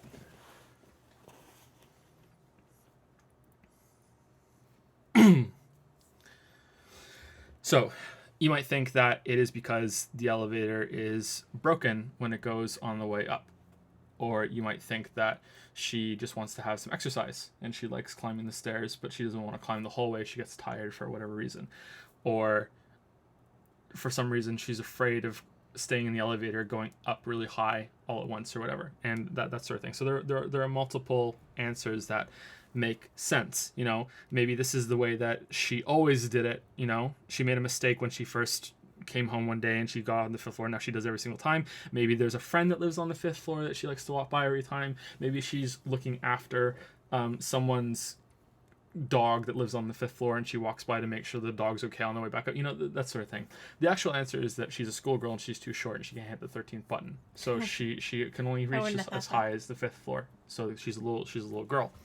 The problem with that riddle is that many of the answers that came before it are legitimate answers. They're correct, they make sense, they answer the question, but the person who's posing the riddle to you will still cross their arms and go, nah, that's not the right answer. No, fuck you. No, you haven't gotten it yet.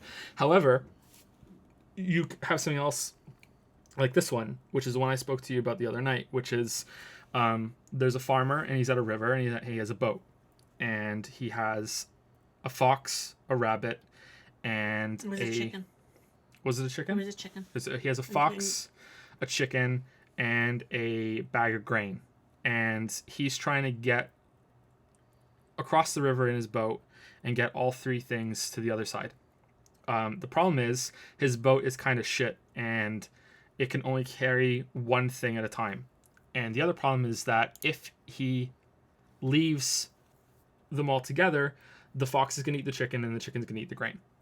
So you have to figure out how he's going to get all three things to the other side of the river without leaving the fox and the chicken together, because otherwise the fox is going to eat the chicken, or leaving the chicken and the grain together, because otherwise the chicken is going to eat the grain. So how do you do that. And you can say, well, he can just go get a bigger boat, or he can build a bridge, or he can just go along the street until he gets to a bridge or anything like that. But Swim. this is different than with the girl, because this is a puzzle that has a solution that the person who's presenting it to you can say, no, the challenge here is he has to use the boat, and there is a way to solve it, and you can think this through, and that's what you're supposed to do. If you're curious about the answer, I can tell you the answer, but you should probably try and think it through yourself, or you can look it up if you want. Celeste's stuff is the elevator side, and you could say that every single time that you propose a solution, that you're testing a hypothesis. That, well, I thought the solution, maybe this is the correct one. But you're still guessing to get there, and there is a right answer that is kind of completely arbitrary. Whereas the other one, there is a solution that you can work through, and for a lack of a better word, or maybe it is the right word, there are mechanics that you can learn and understand. That only one item can go on the boat, and that you can take something back with you from the other side once you get to the other side. Or the farmer can go across with nothing in the boat if he needs to. It wasn't even clear in the Celeste puzzle that it was a puzzle, which speaks to me quite heavily that it is on the side of the girl riding up the elevator, and that you need to have a big logical leap to get there, and that there are multiple different solutions with the information that's presented to you that could have been just as valid and just as right, and that the game could have communicated it better with you.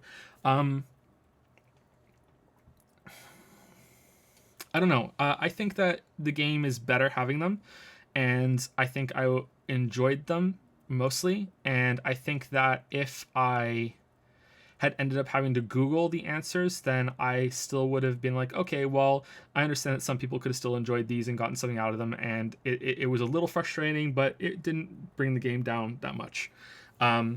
Case in point, another part of the game that I won't spoil, that you basically have to know some Mario 3 knowledge to get through it, or else you're just not solving this part unless you've played Mario 3 or know this particular trick about Mario 3. You're just not doing it.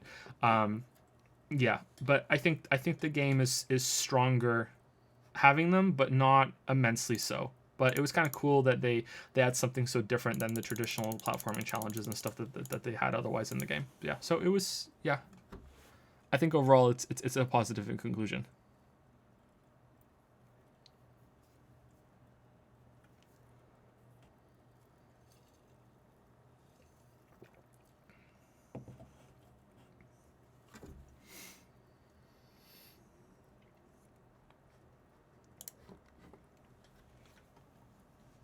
Okay, next person. Nukadrick? I think it's Nuked Rick. Maybe. That makes more sense, but... Or Nukadrick? I like Nukadrick. Well, we said all the different ways, so... Hello, Mr. Anderson. I hope you're doing fine. I'm doing pretty good. How about you? Well, you can't answer me. I hope you're doing okay. How come you don't have videos on the Talos Principle or Portal 2? These seem like the kind of games you'd review. I think Portal's been overdone, and it's not a massive consideration of mine, but if a game has already received a big bit of critical analysis, then sometimes it doesn't seem all that worth it for me to explore it some more, because I'm going to be retreading over the same ground, so I need to have something that's really new and interesting and original to say, and if that's not the case, then I probably will try to avoid it unless people really, really want me to talk about it. And I'm specifically talking about Portal here. Portal 1 and 2 have gotten quite a bit of attention. As for the Talos Principle, I would like to do a video on that. I played a little bit, and it seems like the kind of game that I would enjoy. It was a lot more Source engine-y than I was expecting. But yeah, I think I'll do a video on the Talos Principle eventually. Yeah, sorry if that's not a good answer. That's kind of short and to the point. Yeah. If you don't have it, you don't have it. Yeah, I don't have it. What's Sorry. the point in babbling about nothing? Yeah. Maybe one day I'll do the portals if I feel like there's enough to say, but I don't think so.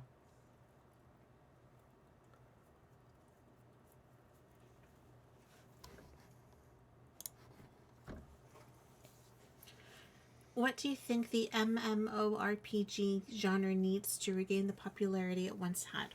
Oh, I don't know. I think that maybe it's just a different time now, and it's not possible. There are too many games that are vying for your attention that can be things that you sink some time into that have really deep and long progression systems. So that's the best thing about MMOs, I think, is that you have this persistent level of progression and development on a character that you're constantly getting stronger, and you're constantly seeing on this journey that you know you're taking with them. As trite as that kind of sounds about the journey part, but you know what I mean. It's something that it's kind of like a game and a hobby in one. You're taking this character, you're making it better. You're involved with them a lot. You're acquiring new powers, new gear. You know, it's something that you really sink into, and the gameplay is typically not great in any MMO. I don't think I've ever played an MMO that had straight up great gameplay, apart from raiding in World of Warcraft. But even then, there's a big social element to it, and the gameplay itself isn't something to write home about. And I played quite a lot of MMOs. So yeah, there's that side of it, and now you have so many games that can give you that same persistent feeling of progression and social element while you're playing with other people that also have good gameplay. So as much as you may not like all the games, because all the games aren't for everyone, you have a lot more shooters that have persistent systems. You know, you have MOBAs. People keep bringing up Rainbow Six Siege. I think Warframe is a big one for people too, right? Isn't it? You can argue that maybe those are MMOs, and in a stretch version of the word or the term, but you might be right. But when I think MMORPG, I'm thinking of stuff like World of Warcraft and Ultima Online, City Heroes, that sort of thing. I'm not so much thinking of the sandbox MMOs like EVE Online, but even then, I would say that the problem now is that people are less willing to devote the absurd amount of time it takes into something like that when it is brand new, has a high chance of failing, and there's already something out there that is probably much easier to get into and something that's already very familiar that they can play instead. And I don't know, but I think I think that sounds about right to me, but I'm not 100% sure. But that would be my guess. So for MMOs to come back, maybe they would have to be massively revolutionary. So no pun intended there. So something on the scale of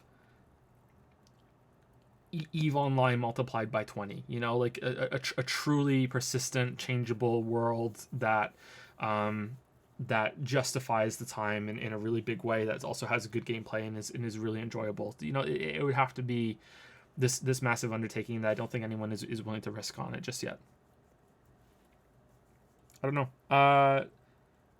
But are they really doing that poorly? Because maybe some people are still ensnared. The new Final Fantasy MMO is doing quite well, and World of Warcraft isn't dying.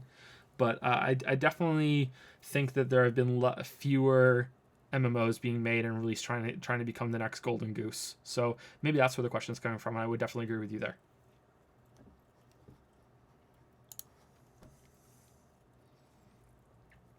Have you considered doing another video on No Man's Sky after the big number of updates and content it received? Considered it, but no. It would be a big hit on the channel. I'm pretty sure it would do really, really well. I don't think it would do as well as the first video, but I'm fairly certain it would be like, oh my god, I can't believe he played it again. I can't believe he did another video.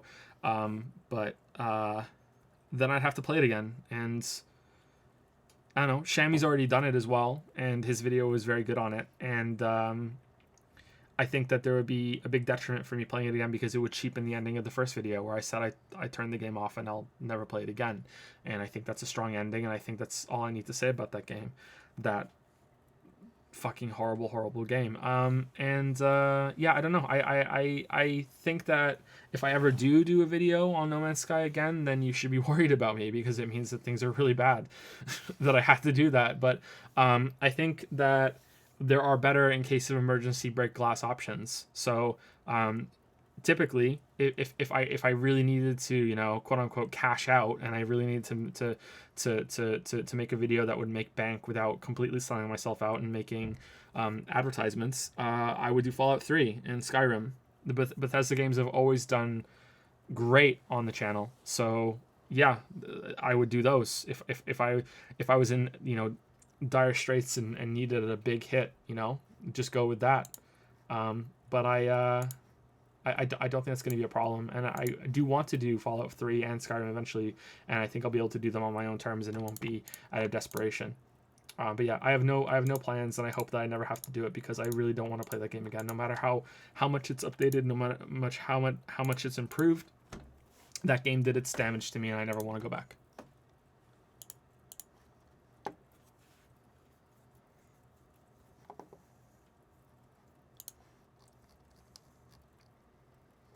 Okay, so how many people do we have left? 1, 2, 3, 4, 5, 6, 7, 8, 9. That's a lot of people. Okay, let's keep going on Patreon because it is almost 3 in the morning.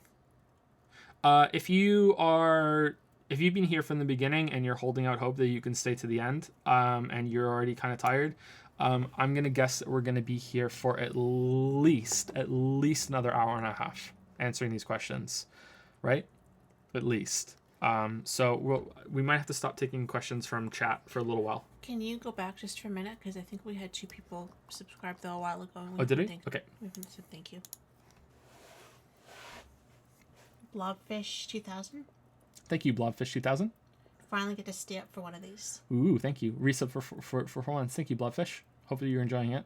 They're little low key streams, right? But they're different. I like doing them. They're a different kind of stream. And Ozar99 has also subscribed. First tier. Thank you, Ozar99. Thank you very much. Welcome to the Dragon's Den. Clawfist. Oh, do you want me to say it? No, it's okay. Okay, now you can go back. I noticed we missed the one 40 minutes ago. Okay, Errol M. Hey, Joe and Lily, life going well? I forgot to confirm that yes, you're speaking my name correctly. Good. Here are the next questions. What do you think of point-and-click games? I've never really played them that much. So by point-and-click games, you mean Secret Monkey Island, Broken Sword, that sort of thing, right? I played some I don't know how popular they were, so maybe someone in chat knows them, maybe they don't. They were called Goblins. There was Goblins 1, Goblins 2, Goblins 3, and they're pretty old for the Atari STE. I played those, and those are the only point-and-click games that I played when I was a kid. And they were they were appealing because they were, for the time, they were very well animated because there was no real gameplay. It was just about pointing things and interacting with them and causing things to happen. And I enjoyed them, but they were kind of obtuse and a little confusing, and I think that's kind of the point. You're supposed to just kind of just combine things and see what happens, and then stumble your way to victory, kind of thing. Not to trigger chat again, but there was a lot of guesswork. Oh no, but way more clearly guesswork than Celeste really. But I never really got into Broken Sword or Secret of Monkey Island. I wish I had. So I can't really say stuff about them. Sorry. I think that they're gonna probably live and die on how fair it is to solve the puzzles and how interesting the stories are. I know that Secret Monkey Island is meant to be very, very, very funny, and that's part of the charm. But yeah, I never got into them. Sorry, so I can't speak much about them. Regrets. F. What do you think about the ESRB PEGI ratings? Peggy 18. That's a mouthful right there. Would you upload them in your home or be fine with your 14-year-old son playing a mature game? It would depend on the 14-year-old. Yeah. So this comes back to a lot of things about parenting that those ratings are guidelines. They're not strict rules. So you can easily understand that if you look at something, then there are very mature 14-year-olds, there are very immature 22-year-olds, and I think that I'm going to be very careful with what they're exposed to. And I think that it's not just going to be about violence and sexuality. I think you can be exposed to some ideas really early on that can kind of fuck you up. I don't know. I don't think that this would be one of them, but say something like in Soma. I think if you're young, I don't think you would really understand Soma. But if you could, and you were somehow young enough to still be really impressionable, but also mature enough to understand it, that's kind of like a contradiction. But let's just say, for the sake of argument, that this hypothetical exists. I think that that's something like that could probably do some damage. And I'm only bringing up Sony because we were talking about it earlier. So yeah, movies that and games that are violent and try to be scary aren't necessarily the ones that I'm the most worried about. I wonder if something like a movie where there's a twist at the end that reveals that the character is schizophrenic and all of his family and friends are just figments of his imagination, you know? And I can imagine a 12-year-old watching that, and even though there's no violence and it might even be rated low, and there's no, overt sexuality or anything like that, and there's nothing really scary, there's no monsters, I can imagine, an impressionable kid at the right time of his life watching that and being like, oh my god, what if that's me? What if that's me right now? What if I don't even know? He didn't know in the movie. I think that that's something to consider as well. I don't know if that's me being too paranoid or something. I don't know. When I was a kid, my dad let me watch some horror movies, and they scared me quite a bit. But they weren't even scary. It was just, I think it was just something about the fact that he was like, we're gonna watch a scary movie tonight, and it's gonna be really scary. My dad used to do jump scares. Oh my god.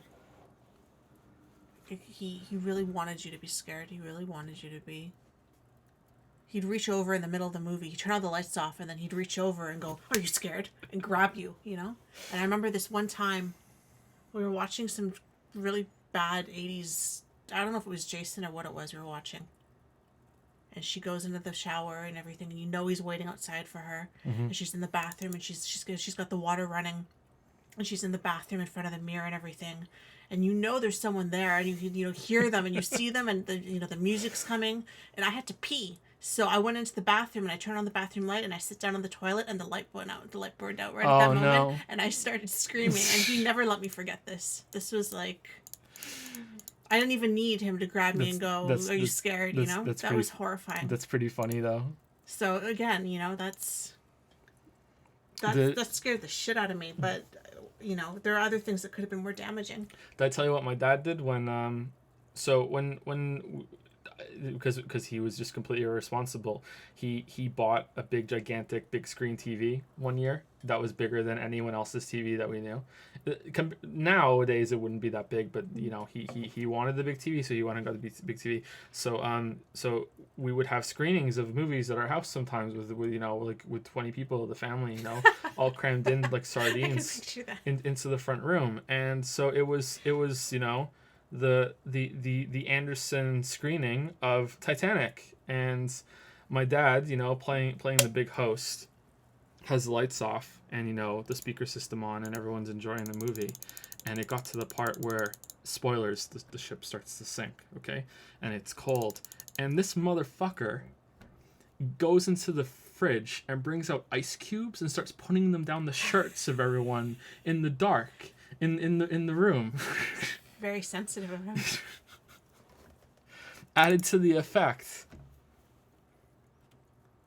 What was the question? About censorship and about ratings and stuff. Yeah, I know. I think it's a case-by-case basis. It really depends on the kid. Yeah. And about how well you're able to communicate with that kid. Mm-hmm. Yeah, I think there are games that are less violent that I wouldn't let them play, but I would let them play something like maybe a Call of Duty before a Grand Theft Auto, maybe, something like that. I don't know. I think I would have to play them myself before I decided. I'm not going to let them do whatever they want. But at a certain age, I think at 14, I think I'm okay with almost anything that video games have. I'm trying to think of if there's a game. I remember myself at 14, and I'm trying to think if at 14. So again, it would depend on the maturity of the kid, and I would have to compare them to my experience. I don't think there's anything right now that at 14 I would be like, maybe you shouldn't be playing that. So I think 14's the cutoff. But then again, maybe there are worse games out now that I'm forgetting.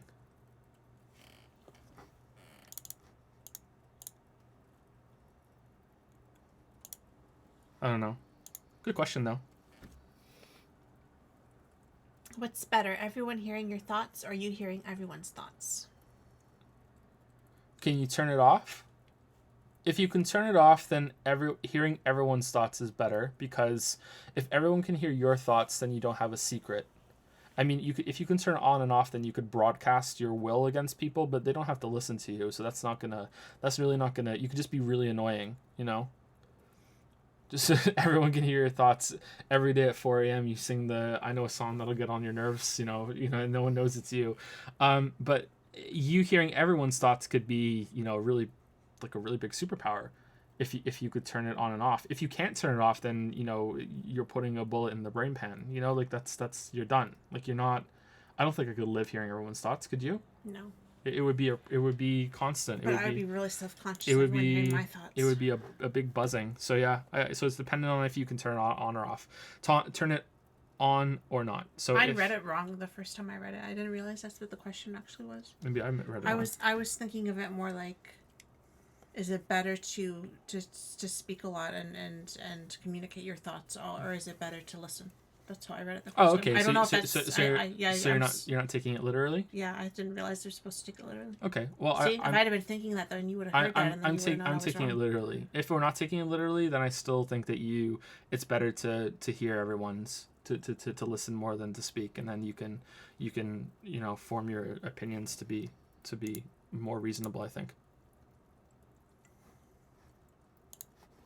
Thank you for the relatively easy questions, Earl M. Andrew K says, "Hi Joe, I'll dive right in. Video game streaming critiquing is a good job to have, but almost all jobs lose their luster after a while. Do you ever get bored or annoyed with doing this work all the time? Has it poisoned your gaming experiences compared to before you started?" Sure. There are days when I wake up and I don't want to stream. But it's not a oh my god, I have to fucking stream. It's more of I would really prefer to get another couple hours of sleep right now. It's more on the side outside of the streams. There are a lot of times where I'm editing videos together and I'm staring at the timeline that's blank, and I know that I have 100 hours left to do on this project, and I just take a minute to just stare at it and just do this, just go like fuck, it can be very, very frustrating sometimes to spend a solid hour finding the perfect clip and arranging it and putting the effects in the video, and losing yourself to it and not even knowing that the time went by, but you still you're working on something close to a deadline, and then when you look back at what you did in that hour and it's only about 5-10 seconds of finished footage, if it was really intensive. Sometimes you do an hour and you can get a couple minutes done depending on how it is, but sometimes there's a lot of intense stuff that you're doing with the footage that you're finding, or you can't find the right clip that you had somewhere. Yeah, that can be really frustrating, but the good part about doing the critique videos is that I get to watch it back as I'm making it, and sometimes that can take up a bit of time because I like to watch it back a lot to make sure that it's flowing well and everything is set up right. But that's when the project is really coming together. I try is not always successful, but I try not to do big projects back to back. Now, obviously, I wasn't successful with that when it came to Breath of the Wild and Fallout 4 1 year later. But I try to mix it up so I'm not going from these epic 2-hour-long video into 2-hour-long video, because it's too much. There's a recovery time involved after you make something that big, and also there's sort of a weird bonus effect that after you are finished with a video that's that long, if the next video is only 20 minutes, it's like, yeah, this is nothing. You know what I mean? It still takes more than 20 hours to put it together at the video editing stage, but it's like, okay, well, I'm almost done already. Really, I've done 5 minutes and I'm already a quarter of the way done. Holy crap, this is going so well. The flip side of that is when after you do some quick projects, you go back to the long videos and you get to the 20-minute mark in the 2-hour-long video, and you're like, well, shit, I'd be done. but I'm not even a quarter of the way done. Oh no, So it works both ways. So I like to mix them up a bit. But yeah, it's still a job. It's I don't skip and sing to my desk every single day. But I don't think I really get bored apart from audio editing. I hate audio editing. It's really tedious. I've spoken about that before. Annoyed. I don't really think I get annoyed. I'm not sure. Maybe sometimes on stream I get a little annoyed. I don't know.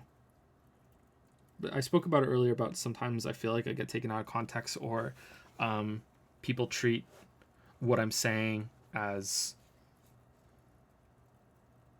words set in stone and not just thinking out loud. That can be a little annoying, or maybe it's disheartening is the better term. But sometimes I do regret starting streaming before we moved. I thought that our current situation would work better than it is, and in our defense, it's not really that things are bad in the setup that we did, but that the kids started getting to be a lot more of a handful, and that makes it difficult to juggle the time around for streaming. So if I was to just go back in time, I would likely not start streaming with the set schedule until we moved. I would still stream, but probably erratically. But now that I've started streaming with the schedule, I think that I've committed now, and I have to stick with it because we've built up momentum now, and I don't think we can go back unless we want to lose all the momentum that we've had. Hope that makes sense. I feel very lucky to have the job that I do.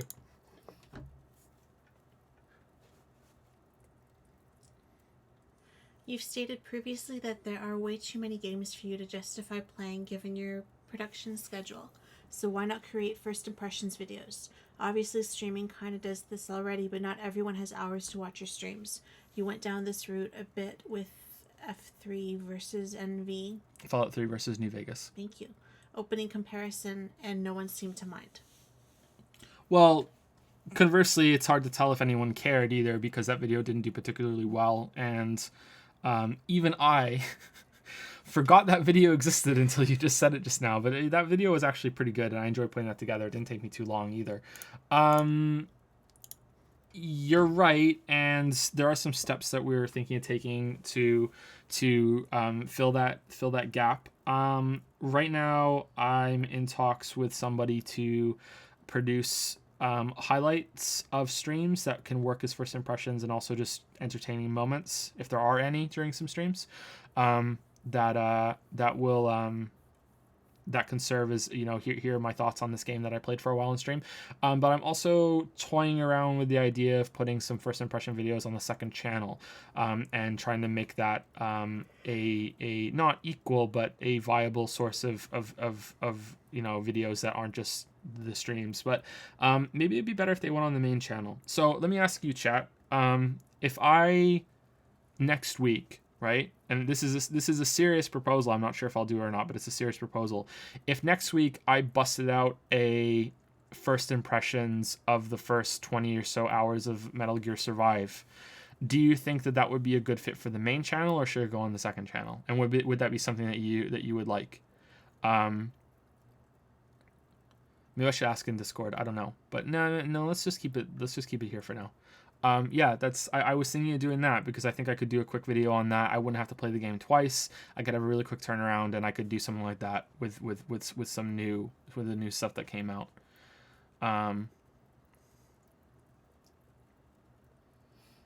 Majority saying main. Yeah, majority saying main. I think only one person's saying second channel.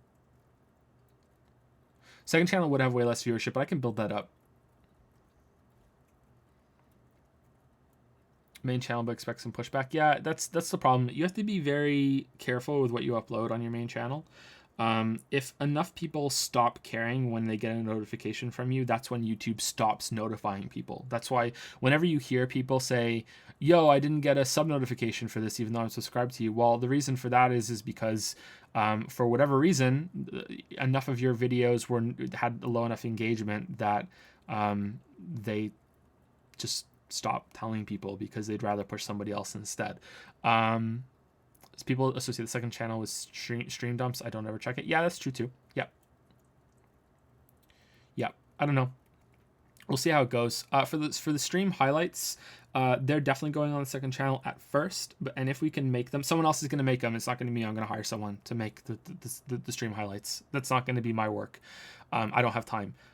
So someone else is going to make them, and they are going to go on the second channel. And if we can get them polished up to be really good and really worth time and people really like them a lot, then we'll consider putting one a month on the main channel. But they're going to have to be motherfucking pristine to go on the main channel. Like holy shit, it's working well. And I don't mean the person that we hire. I mean the format has to work, because I don't know if it will work or not. Yeah, so we'll see. And for the record, I kind of like Metal Gear Survive. I don't think it's a good Metal Gear Solid game, but I think it's a good Metal Gear spin-off, you know? I think if there was a Metal Gear Racing and it was go-karts, I think that would be fun. It's right there in the title, you know what to expect. It says Metal Gear Survive. But maybe it played it too close as trying to masquerade as a Metal Gear game, because the opening is really long and is tied in with the story. But the important thing to know about that is that I like survival games. So, you know, it's a genre I like. So no wonder I'm taking to it more than most people. But I don't think it's gotten a fair shake. But yeah, we'll see. It's definitely not a great game.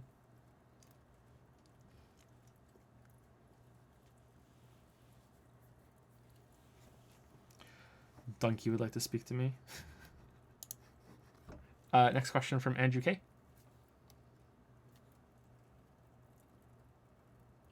We're number 3, right? Yeah. For critics especially, do you think that the concept of gameplay has become synonymous with combat gameplay? As an illustrative example, you yourself have complained about Fallout New Vegas' gameplay. You've also praised the RPG mechanics and choice and consequences.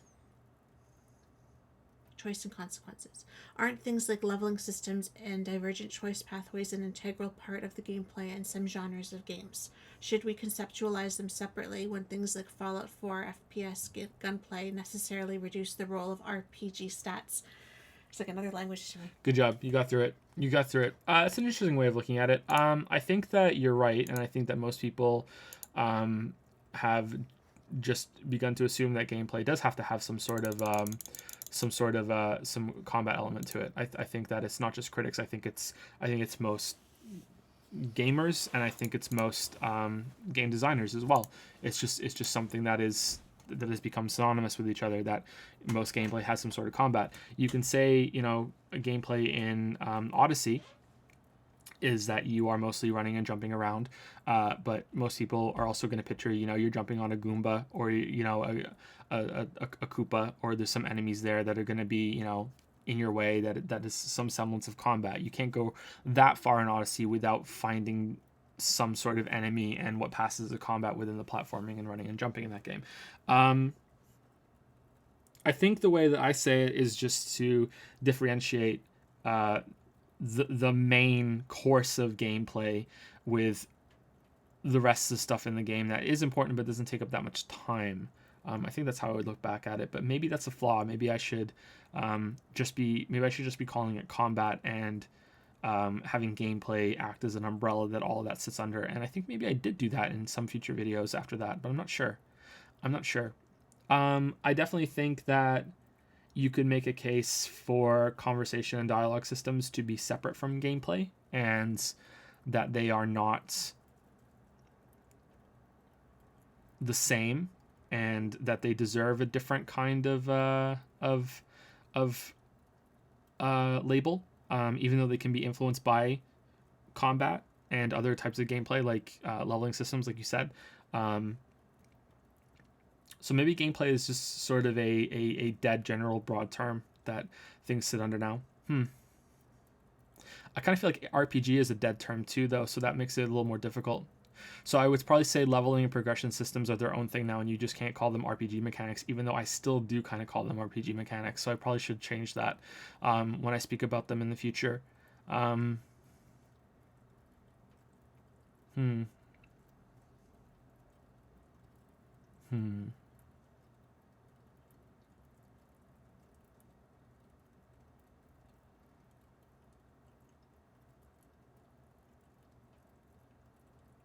It's a good question.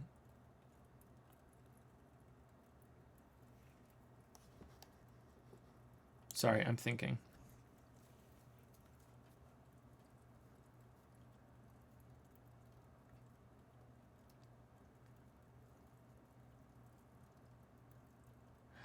What I'm trying to grasp is there any game that has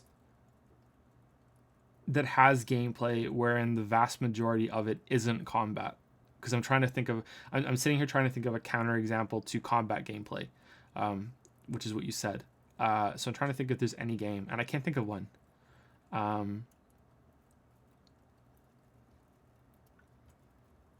Maybe something like Odyssey, but when I think back to the platforming, I'm seeing a lot of obstacles and enemies in the way, and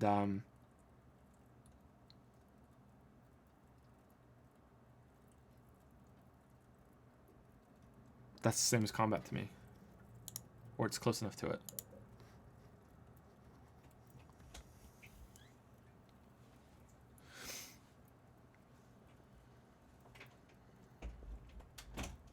Inside.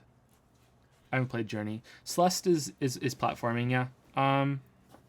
But Celeste has very little combat. Very, very, very little combat. If you want to use the same term of platforming enemies that Odyssey has.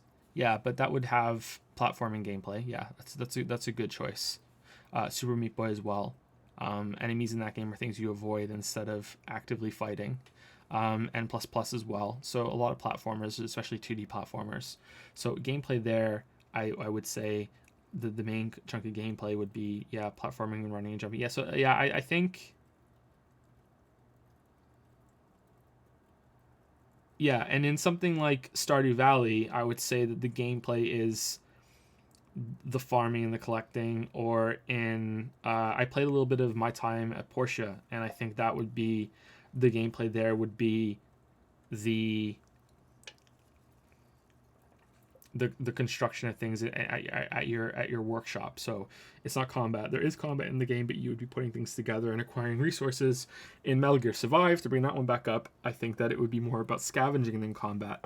But they're about equal. So in my head, yeah, gameplay would be both of them. Yeah, so I think definitely for me, gameplay has become, if I say the gameplay in a game is X or whatever, that to me that is dealing with the main meat of whatever the game has. So in Subnautica, the gameplay would be the exploration and acquiring of new tools and scanning research nodes and stuff like that, because there's not really that much combat in Subnautica. So yeah, that's definitely where I stand on it. I'm not sure about other critics and other developers and stuff. So yeah, I'm not sure if that's right or not of me. Maybe I should change that. Maybe I should stop looking at it like that and treating gameplay as this catch-all term of whatever the majority of the game is doing. I mean, it still fits. It's not like it's a really weak way of looking at something, but it could be better. It could be more direct, and it could be more specific. Yeah, good question. Thank you for asking it.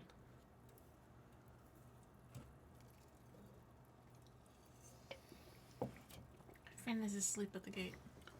When did he get up? I don't know. I didn't hear him. Okay. I think Andrew had one last question. Finally, a short question with no elaboration required. Did you build your new PC yourself? Thanks again, Joe, and I hope you're not up too late answering these. Well, it's 3:15 in the morning, and yeah, we are, but that's okay. Yeah, I did build the PC myself. I've built the last 4 or 5 PCs that I've had. Yeah. I enjoy doing it. There's always a huge element of fear, especially with this one, because it was the most expensive PC that I've ever built, because a lot of money from Patreon actually went toward being able to build something that's really good for rendering videos. And the videos that I render now would take days to render at the resolution and frame rate that I render them at now, it would take days on the old computer. So it's really good. Yeah. It's always scary when you put it together. You turn it on and you think, please work, please work, please work, please work.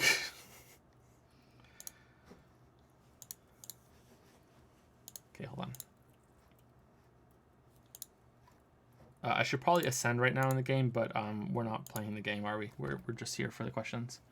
Thank you, the Donut Pirate, for subscribing. I like your name. That's a great name, the Donut Pirate. Is he someone who pirates donuts? As in he learns about what donuts a shop is making and he bakes his own. So he's piracy for pirates. Piracy for donuts. Is he a cartoon pirate that's shaped like a donut? Does he have a donut themed ship, or does he steal donuts from donut ships? I think it's the last one. The last one? I hope for his sake it is the last one, because that would be the most delicious of all the options. Yeah. But thank you, Donut Pirate. Thank you. Okay, let's continue with the questions.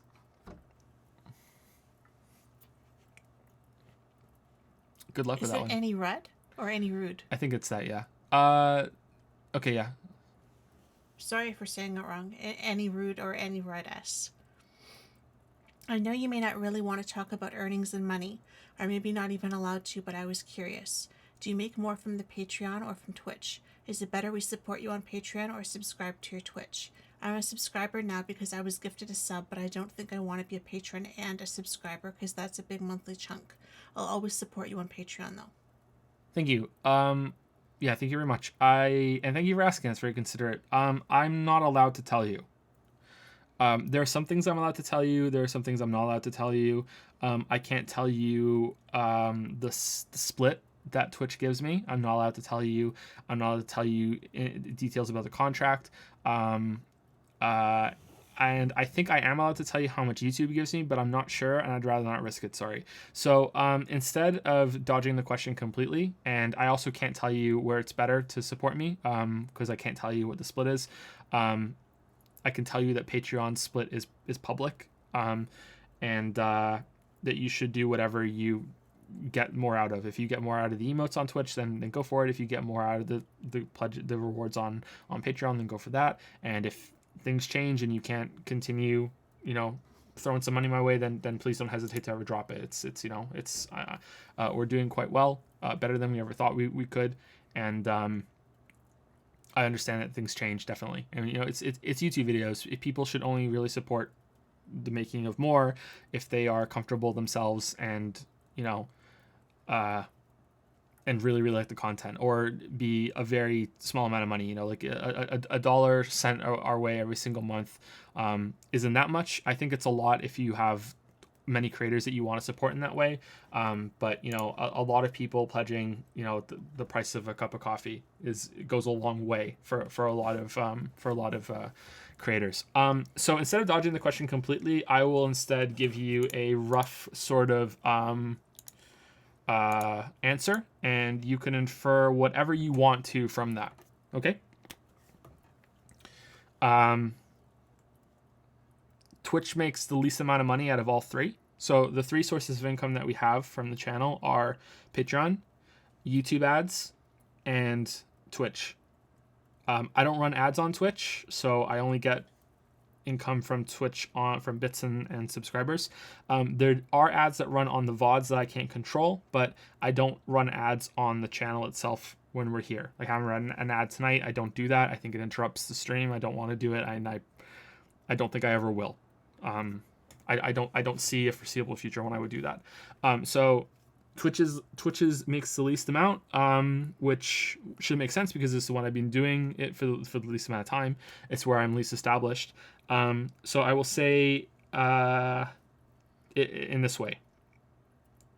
In a typical month, YouTube ads bring in half as much as Patreon does.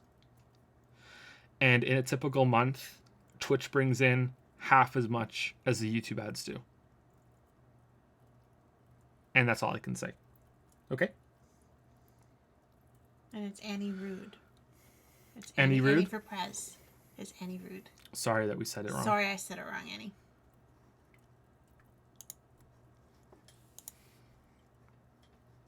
Yeah, I don't. Twitch is not really for the money. Twitch is for the diversity of income, but also because it creates content that so there's not a big content drought, so I don't go completely dark, and also it's an opportunity to play games that I otherwise would have missed. You know, and I'm happy with the current situation on Twitch.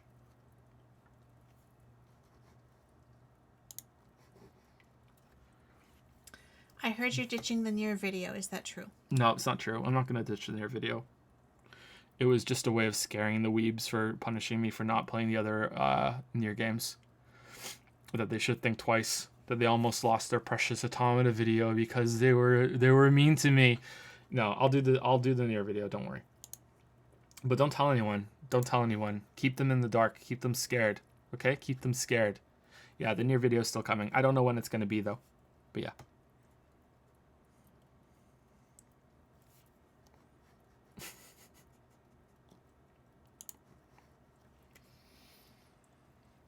Through your recent streams, you see how long and convoluted Persona 5's tutorial system is, spanning 15 hours.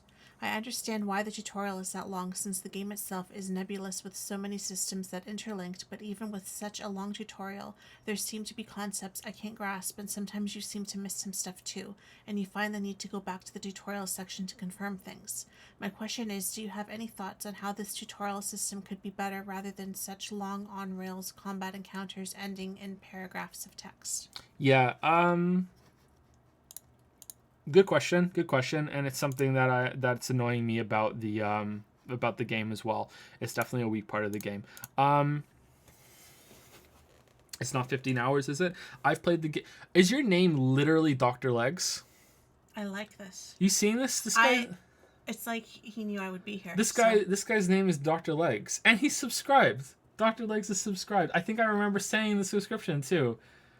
Dr. Legs is subscribed. How did I forget Dr. Legs? God damn it. I respect your name. Anyway, I'm 70 hours in and I'm still getting tutorials.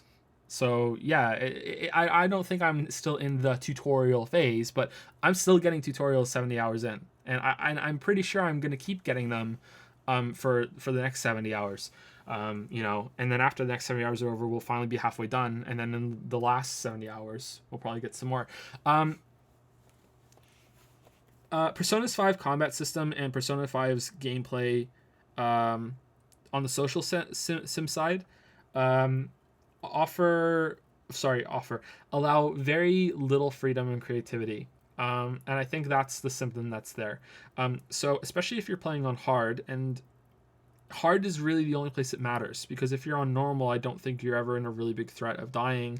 But at the same time, you don't really need to understand how technical attacks work and how, you know, the little intricacies of when a battle will end in a chain ambush shift to another mob that's right next to you, and that if you talk them down then it won't chain, you know, like little things like that. You know, I'm assuming that it's much easier on normal because people keep saying, you know, oh, hard it just fucks you sometimes, just go back down to normal. So it's kind of a catch-22, is that, you know, you can go back to normal to have more creativity and more freedom to learn the mechanics yourself in a better environment, but you don't need to learn the mechanics in the better environment because you can just blast everything down. I think that's what I have. That's where I think of that for the issue. So it's almost as if hard mode is too hard, but if it was any less hard, it wouldn't matter. It's the same problem in reverse. So I guess maybe there should be mixes of more challenges in some of the monsters that require you to do different things, or maybe they can have hints that throw out to you during combat about, you know, hey, reminder that you can do this. You know, Morgana is constantly shouting out, you know, hey Joker, you know, good looking cool Joker, you know, like, oh Panther, you're gorgeous, you know, and if there was, you know, why don't you try doing this, why don't you try doing that, or just little hints about, you know, if a character is sleeping. Maybe the game does do that and I just haven't noticed. But I think that the deeper problem is that the turn-based RPG system isn't really that conducive to making you able to discover things and learn them on your own. And maybe I'm wrong. Maybe there is a good way of doing it, but I feel that the social side is the same thing. You're always strapped for time. It's never really made clear to you always that you're gonna lose a time slot if you do certain things. Usually it's good about warning you, but not always. But then it also loops around later that we're 70 hours in, and every single time we go and speak to a confidant, Morgana needs to confirm it before it happens. So you want to spend some time with him, yeah? Well, let's confirm right now, and I'll go take a round of the league. It's the same thing every single time, and it gets really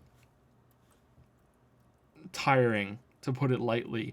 And it's easy to skip through, but then you don't want to skip too quickly because maybe you'll skip through a bit of dialogue. I don't know. It's just the game has this overall really kind of clunky and chunky at the same time when it comes to all throwing menus in your face and you know, like you said, going back and having to check because you might not remember this little bit of a detail that is important for combat about what triggers a technical move or what does the drain, the repel and the drain mean on the weakness list, you know, and there are things like that aren't really properly explained, but at the same time it'll spend time explaining the same thing ad nauseum to you. Or in the case of the story, where there are times when the writing is so good, and then there are other times when the writing is so bad and interrupting you so much during palaces that I'm thinking as I'm playing it. I don't voice these out loud because I know that I'll get eviscerated for it, but even though I really, really like the game, is that I wonder if there were parts of the translation where they didn't bother translating it, and instead they just tried to fill in the lines within the context of what they thought was going on. You know what I mean? Like they just I refuse to believe that we need to have Ryuji, An, Morgana, Yusuke, and Makoto all basically saying the same line in a different way. That, you know, hey, there's a pedestal here and maybe we should go get that gem that we saw earlier and put it into the fucking pedestal. You know what I mean? Like, I think I can figure it out, you know? Like, or the puzzle with the B01010 and looking at the buttons that you push. And, you know, it's like, I make the joke about Scooby Gang and Scooby Doo, but it's like, yeah, everything that we do has a fucking meeting, you know. It's like, let's talk about this mystery. How are we gonna solve this? Holy shit, you know, like, ruh-roh, Reggie, what are we gonna do? You know, and it's just it goes on, and I just every single time we're in a palace, I feel like the combat is a lot better than I thought it was gonna be. But whenever we're navigating the level and doing things out there, you know, just everyone just please shut the fuck up and just let me play, you know, like when we were in Kanashiro's bank, and every single goddamn time we got to one of those ATM machines with the puzzles, it was, hey, look, it's another one of these ATM machines. Oh, look, you think it's going to be the code as last time? What do you think it's going to be, Joker? Oh, do you want to do it right now, Joker? Okay, let's do it right now, Joker. And then it kicks you back out, and then you have to interact with the ATM machine again, and then you see it, and then there's another confirmation. Hey, do you want to try entering the code right now, Joker? It's like, whoa, just can we cut this down, please? You know, what the fuck was that all about? You know, like. And I don't. The game is so well put together in other areas that I don't get it. I don't understand that. You know, it is like Windows. It is like. It's like. It's so obnoxious.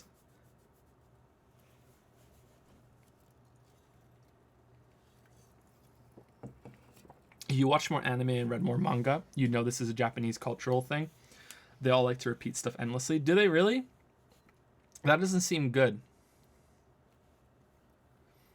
That doesn't seem good at all. It happens in the story too, and it's weird because some parts of the story are really, really great, and they have a lot of, you know, compelling moments, and then you have, I was expelled, and Sojiro, why did I take in this kid? Oh, I'm such an idiot for taking this kid. Why did I take this in this kid that was expelled in a criminal record? It's just like exposition dump after exposition dump, you know? It's like, do you know when you watch a movie or a TV show or read a book, and sometimes in games too, and they will, in the first scene, there's always especially in some poor writing, I've done this sometimes too when I'm not at my best, you know, that there'll be this really awkward, and Lily will know immediately what I'm talking about. There'll be this really awkward moment where the characters will say each other's names to each other for no fucking reason, just so the reader will know what they are, you know. Hey, Steve McQueen, I try not to do that Elder anymore. King of the Dragon Sheep. Yes, my Lord Farquaad of the Rain River Wilds. You know, like it's like, whoa, are these guys just meeting? Oh no, they've been friends for 50 years. Well, why the fuck are they doing that for? Well, it's because you, the reader, don't know them yet, so they're announcing their names just so you know it in the most awkward fucking way possible. And that's because the writer is realizing that, hey, it needs to give you a point of reference and it needs to give you this information, and they don't know how to give it in an organic way, so they're just like, fuck it, I'm just gonna dump it. And that's what Persona 5 does constantly, and it doesn't need to. And what's really troubling and makes me wonder about the localization and the translation is that it does it after it's already done it. So I don't get it, you know. I don't get it. The flashback was pretty bad about that too. You know, it's probably gonna be one of the most memorable moments of streaming for the rest of my life. When, you know, I said it, you know, oh, they said useless again. Oh, writing, it's calling back to what happened the night before. And then I hit X and, like, seriously, I ripped my headset off and threw it on the desk and got up and walked across the room, because I was just, I couldn't believe it. I couldn't believe that they had this moment and they trusted you to realize the connection, that useless. Oh yeah, that's it. Yeah. And it just happened, and they ruin it. And it's like, holy shit. You know, it's, what the fuck?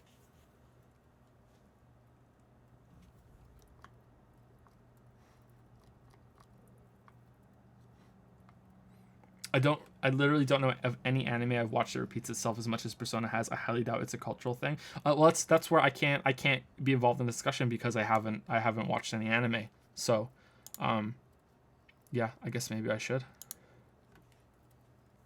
Couldn't believe what, Joe? We could use a flashback. It was much less obvious to me when I was playing with Japanese voice work. The actual voice work was extremely vague, and the text made it much more clear what they were talking about. Wait, if you play with Japanese on, the text is different? That can't be right. Is it? Really?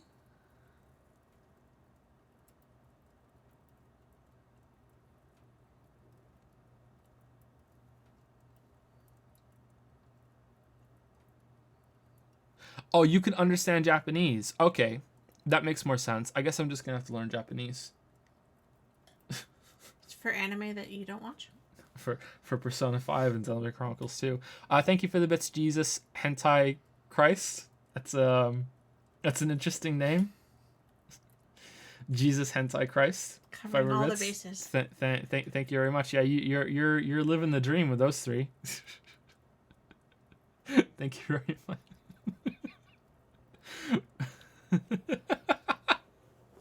Thank you for the waifus.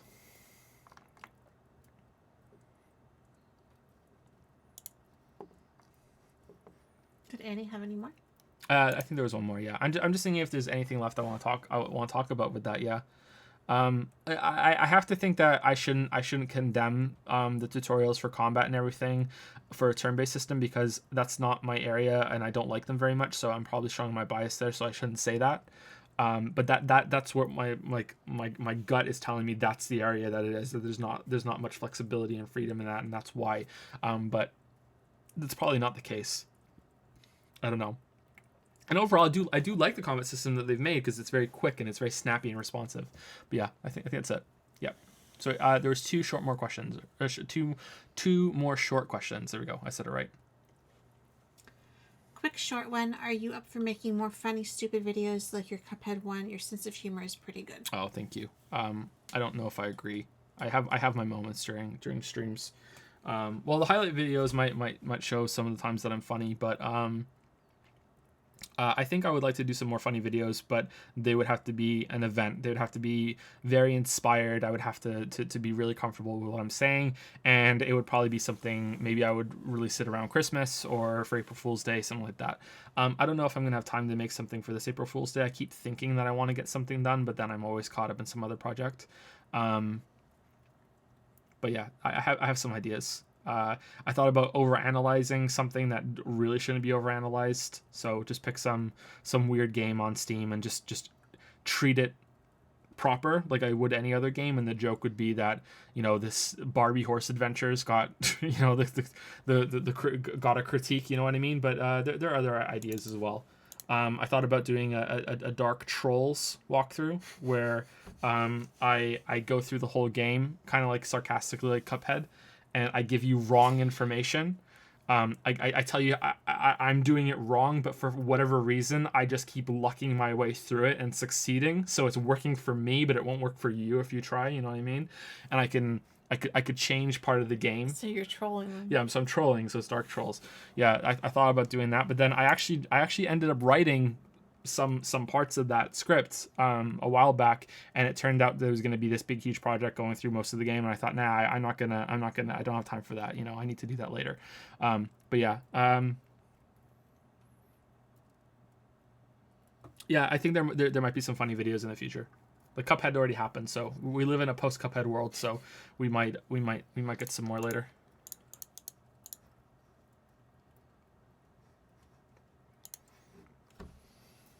Another short one. I couldn't find your Titanfall stream on your VOD channel. Did you forget to upload it or something? Thanks for the amazing content, streams, and videos. Sorry if you see multiples of these comments. Patreon's comment system sucks. I posted the comment, but when I checked back later, I didn't see it. Also, peacocks attacked my brother too. They're very proud animals, so if you show your back to them and you're small enough, they get mad and attack you. So never doing that. Why are you bringing up peacocks for? That's kind of weird and random. What the hell? I have no idea why.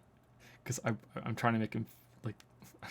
Was something said about peacocks? Because if not, I just thought that was a cute anecdote. I brought it up a couple streams ago, but I thought it would be funny to be like, why are you bringing up peacock? No, yeah, we were talking about peacocks. There are peacocks at the castle we used to live by in Cardiff, and they were in the grounds, and they were really vicious. Yeah, yeah. Patreon's comment system does suck. Yeah, it's really bad. Someone actually messaged me and said it got deleted. Do you have it? And I said no. You have to resend it because it wasn't there. So for anyone who's listening to this, I don't know if many patrons actually do listen to the whole Q&A. Maybe I'm sure there are some people that do, but I don't know if many do. If you've ever left a question, a set of questions, and they don't get answered, it's because Patreon ate them. Just send them again. If there's a duplicate, I can get rid of them. It's fine. Don't worry about it. When you're typing in your questions, just make sure you're putting in a notepad file first, and then just copy and paste it from the notepad into the comment box, and so you don't delete it. So you don't lose it when you hit enter. And if for whatever reason it shows up as multiples, I can fix it. So don't worry. Yeah, it happens almost every single Q&A that someone is that someone's comments get eaten. As for Titanfall 2 streams, it's not on the VOD channel because it got split because Finn unplugged the internet in the middle of it, and I stopped the recording because I wasn't sure if I needed to restart OBS when it happened, and because I stopped the recording when I started the recording again, it's now split into 2 files, and I didn't want to upload them split like that, so I need to render them both together to make it one file to upload into YouTube in Adobe Premiere, and I just haven't had a good chunk of days together to do that yet because the streams take a really long time to render together for some reason. Adobe Premiere is acting kind of shitty lately, so maybe an update broke something and it might be fixed by now. But I saw Racevic was having the same problem on Twitter a couple weeks ago, that once it got to the second pass, it did the last chunk of rendering at a much slower rate than the first pass. And that was happening with me too, and it was making streams take so much longer to render when I was putting them up with Neo, especially because I had to put some of those together to take out some chunks of it because they were too high of a file size for YouTube. So I have to re-render them at a lower file size. Yeah, so I'll do it eventually, probably when Persona 5 is done, but so they're all up together. Same with Doom. But yeah, they'll be up there eventually. Sorry that's taken so long, actually. This should have been done before.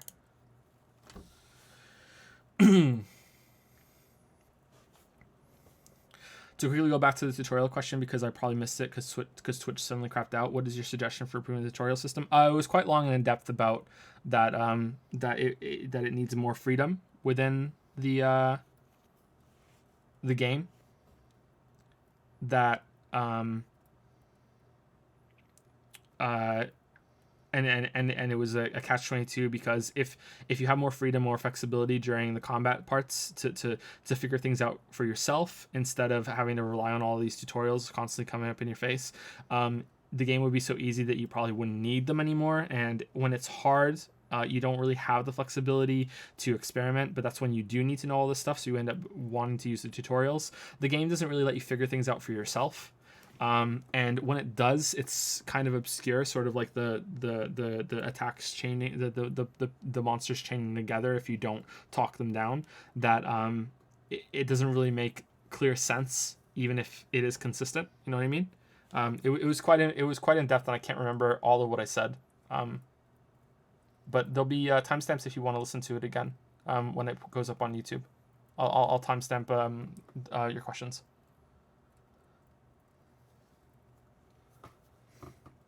Let's keep going with Patreon. Matt O says, "Hi from Australia.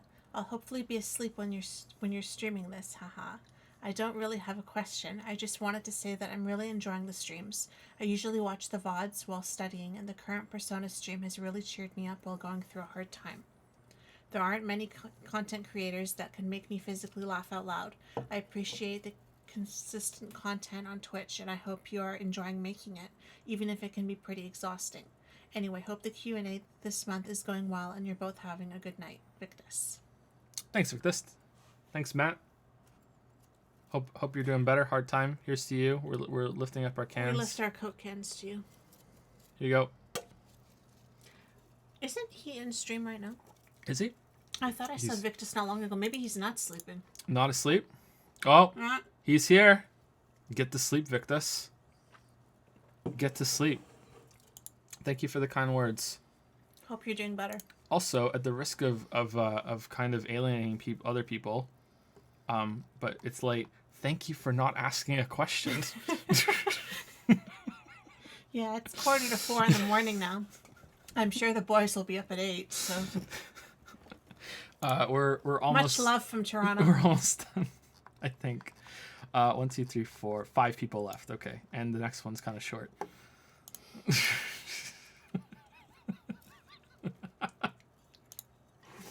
All right. Taylor H says, "How does downloading affect your analytics? I download most of your videos through the YouTube mobile app, YouTube Red. Does that count as a view for you? Thanks." You dirty pirate stealing my money. Wow. Downloading instead of giving me my hard-earned views and ad revenue. Wow. Tisk, tisk. Wow. How the balls to just admit it too, right? Wow. In all seriousness, I have no idea. Just continue doing it. Yep. I don't if the YouTube mobile app lets you, and YouTube Red, I think YouTube Red actually has a separate ad revenue system, doesn't it? Yeah. I have no idea. If it is in the back end, I have no idea where it would be. I've never seen it. I've never found it. Maybe if I went digging around to get the analysis tab, then I would. Analytics tab, I would find it. But don't worry about it. Yeah, I don't see how it could possibly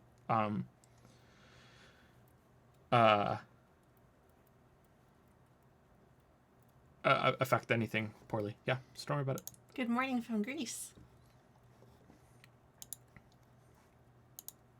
We don't usually get from Greece. No, we don't. Not usually. Yes, Soutikanis. Ooh. Kalimera. Irvin? I think so. Hope this isn't posted too late. From watching your streams and reviews, it seems that you tend to have a policy of playing most or all of the games directly related to a game you're critiquing.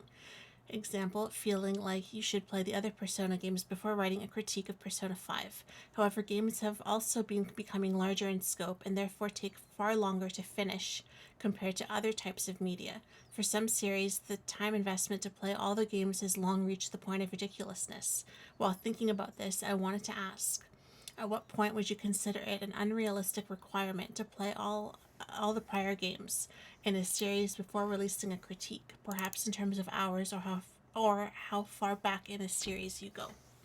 Yeah, it's an interesting question. I don't think it's always necessary, and I think there have been times where I've done something that proved that it wasn't necessary. I don't think that my videos on Fallout 4 would have been made that much better or any better at all, really, by playing Fallout 1 and 2. Maybe I could have made some references and made some points to strengthen some arguments, but I don't think it would be that much better. I don't think it's that important. Obviously, I haven't played them, so I'm speaking out of ignorance here, but the new Fallout games are so different from the first two that I think that there's a massive degree of separation there. And that's kind of gets to the crux of the question, really. If there was a big shift in the series somewhere along the line, then I think you don't have to go further back than that, especially if there's been multiple shifts as well. So something like Final Fantasy series would be beyond ridiculous and completely unrealistic and completely unwarranted too, to go back and play every single Final Fantasy game and all the spin-offs and, you know, all the different versions of what that game is, and the sequels to Final Fantasy 7, you know, Dirge of Cerberus, and then Final Fantasy X and X2, and where they aren't they, don't the characters suddenly become a dance group or something and go around singing songs at festivals, and part of the game is about getting the right outfits for them or something, and you know, and then Final Fantasy 13, 13-2, and then 13-3 Lightning Returns or whatever, you know, and Knuckles, you know. I think that there is definitely a cutoff that you can look at, and you can say, okay, no more. I don't need to go back further than that. But there are also games that stay quite tight to the original idea and the original concept, and I think that for something like Mario, that I would prefer to have the knowledge to go back. Zelda as well. And I'm happy that I've already played a lot of those games, but there's always going to be some amount of merit in a newcomer looking at something without the bias of the previous games. So they'll be able to see things that someone with bias and experience might not. So they have a fresh pair of eyes that don't come with any assumptions or anything like that. Someone like that might enjoy Breath of the Wild far more than I did, or they might somehow enjoy it less. I don't know. So we'll see. I'm sure there's a review out there somewhere. I would really prefer if it was a big long critique video of someone who's new to the series, but I don't think that exists, sadly, for Breath of the Wild. But if anyone knows it, I would watch it. That would be pretty good. There's something else I was gonna say. Right. But the other side of that is something like Persona, where for me, the way I do my videos, as much as there may be merit in being a newcomer and being able to give that fresh perspective, I don't think I would be comfortable doing it for every series. And Persona 5, for whatever reason, has struck me as the kind of game that I don't think I could do it. I think I would want to know more about the progression of this series before I spoke about it. Whereas in Nier Automata, I feel like I have a good grasp of Nier Automata, and while I do understand that there are some characters and references and things of that nature that I'm not fully appreciating, I think that I'm appreciating far enough of it. That's not right, is it? Yeah. That's not good English. That's not good England. Enough of it. Just say enough of it. That I can write about it, and I can structure my thoughts. So I think that the decision is going to come down to just a feeling. I'm sure if I sat here and wrote about it and thought about it for a long time, I might be able to find a common thread between something like Persona 5 and other games of that nature, where I would feel compelled to go back and play the previous games in the series, than I would with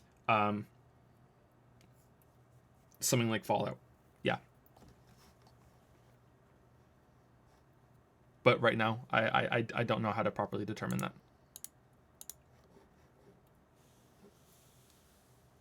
We're gonna edit that out.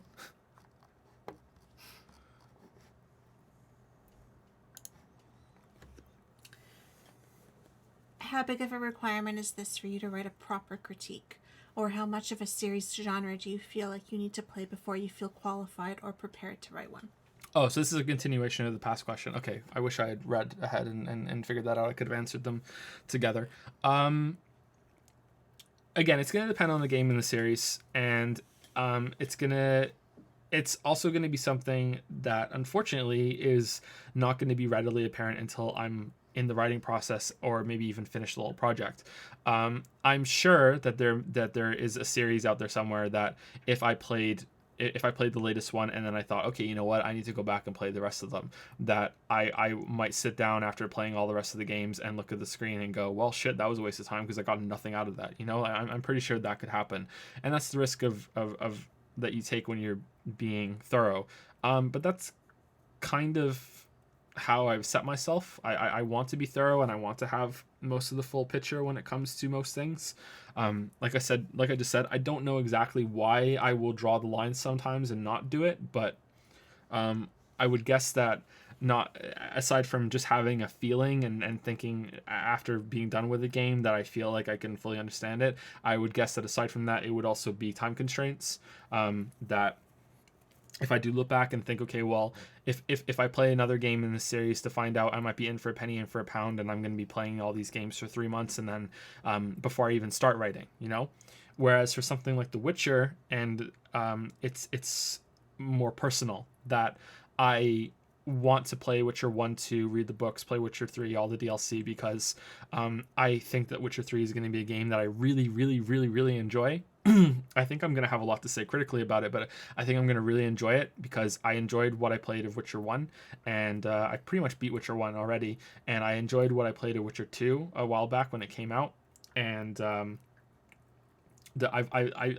really want to play Witcher 3 when it came out as well, and I'm sad that I haven't got a chance to play it yet. So it's more of a, I want to do right by the series, and I want to play them anyway, so why not roll it into one, if that makes sense?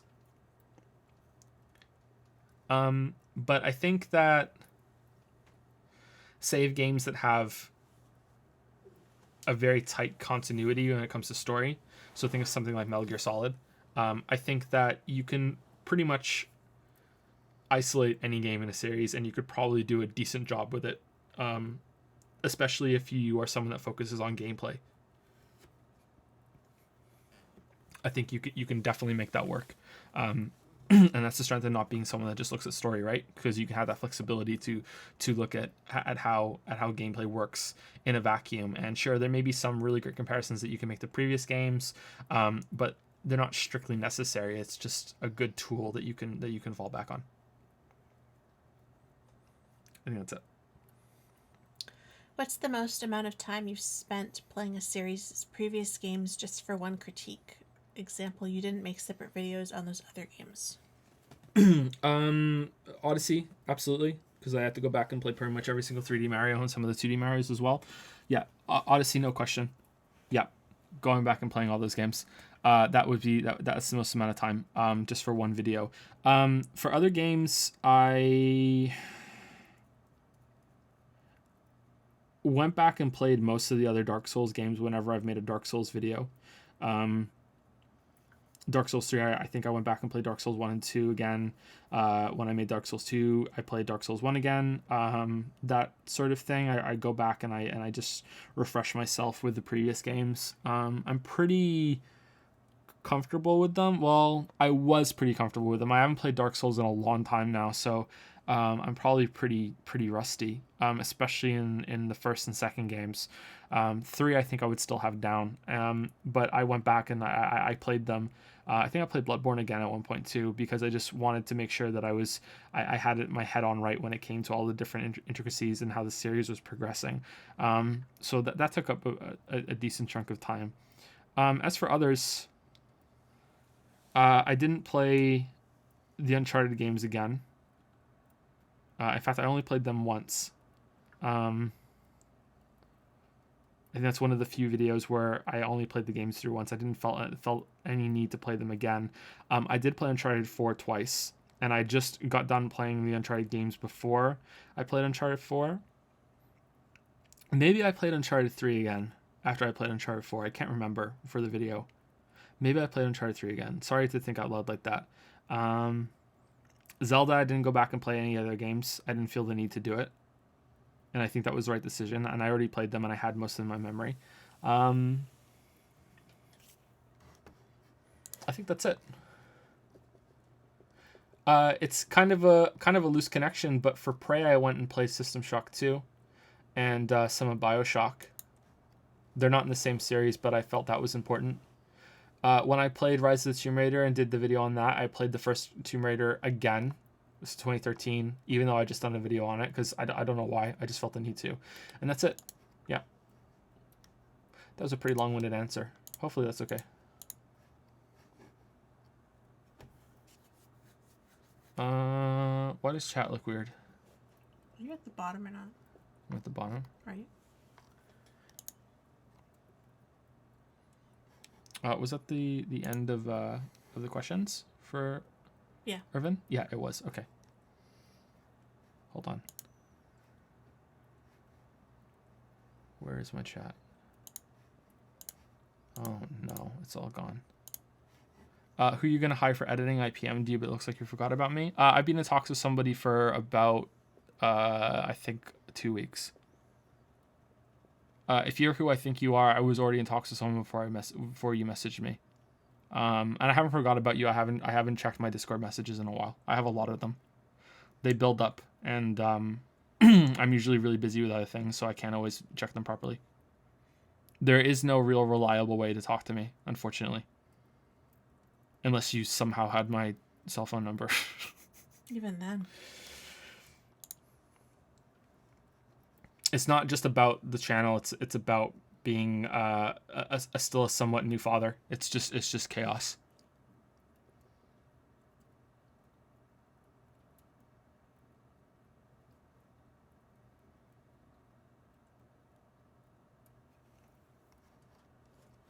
Have I seen Dunkirk? No, I haven't. I haven't seen Dunkirk. Every time Joe calls out your name, I chuckle. What? What did I do? I missed it. I have no idea. All right, let's keep going with Patreon. I think we'll take a couple questions at the end after we're done with Patreon because it is getting late. Well, it is late. It's getting even later. Titus F. Hi, Joseph and Lily. I'm a new Patreon. In fact, you're the first person I've decided to support on Patreon, mainly because I really enjoy your content. Thank you so much. Edith Finch and Somavids in particular. Yeah, people really like those ones. And of all the creators I follow, I feel like I can trust you. You're honest and upfront about things, and I feel you go above and beyond to do things the way you think they should be done and not in the way that might make the most money. So thank you for that. Now to the questions. Thank you. I do try with that. Thank you. I've been doing YouTube a little over a year, and the past few months have been the first months where the channel has made any notable amount of money. I preface that because it has me wondering if I'd enjoy doing YouTube content creation full-time, mainly because I'd be home most of the time. Being a full-time content creator, do you ever feel trapped in your house, and if so, how do you manage that? Yeah, yeah, definitely. But that's not because... That's not really because of the job. That's mostly because of our quote-unquote house, which is a tiny apartment. With no balcony. With no balcony. On the top floor with you know, so it's a little journey to get outside. We're quite cramped in here. I joke the apartment isn't that tiny. It's probably one of the larger ones that we've lived in. And by I mean my family before me and Lily became a family too. We lived in some apartments. We had my parents owned a house on a couple of separate occasions. We moved a lot, but we did live in a couple of apartments when we were in Canada before. And this apartment is fairly nice compared to those. I do have to admit that. But it's not great. It's small for the four of us plus the dogs. I feel mostly cramped because of that, and and trapped. But yeah, it's not so much about the job. If you're concerned about that, that's probably a good sign that you will feel trapped. If you're already thinking that before you're even in that situation, that's a really good sign that you should prepare for that and find some way to have some source of relief so that doesn't get to you a lot. So I would suggest, if you are in a house and the house has enough space, that you have a completely separate work area. If you can devote a whole room to it, that would be ideal. And only go into that room for work as much as possible. Obviously, there's going to be times where you have to slip in to do whatever you need to do. But try to make this the work room and you only go in there for work. I think that would be a good suggestion. And when we move, that's what I plan on doing. I think having some separation is good there too.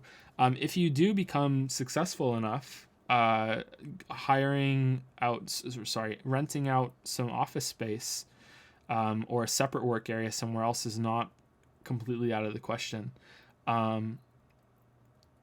If we were better situated in a place that we were going to stay long term, and if we didn't have the kids, I might consider doing that for myself, but it's not really an option for us right now, and it won't be for a while. Yeah, and congratulations on your YouTube channel growing. Do you think of anything else to add to that? I'm just thinking about what I read about, I think it was a blogger or something, people who work from home, and they said that you should try and treat your day more as if you were getting up and going to work. Mm-hmm. So you should get up and get dressed, shower, whatever you're going to do, get dressed, and kind of have some structure if you can through your day. So it's not just like it's just another day at home where you're just lounging about in your sweatpants and you're not, you might feel more productive and more normalcy, if you treat it like you were going to work.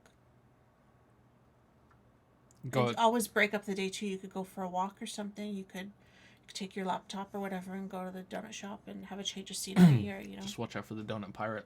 Definitely. Yeah, watch out for the donut pirate. Maybe every morning you actually just go outside and walk around the house once and then go back inside. So it's like you kind of walk to work, I wouldn't go that far. Get some fresh air. What do you mean? Sounds like insanity. One of the first videos of yours I ran across was The Lion, the Witcher, and the Patreon. I know before that video you were both just making ends meet.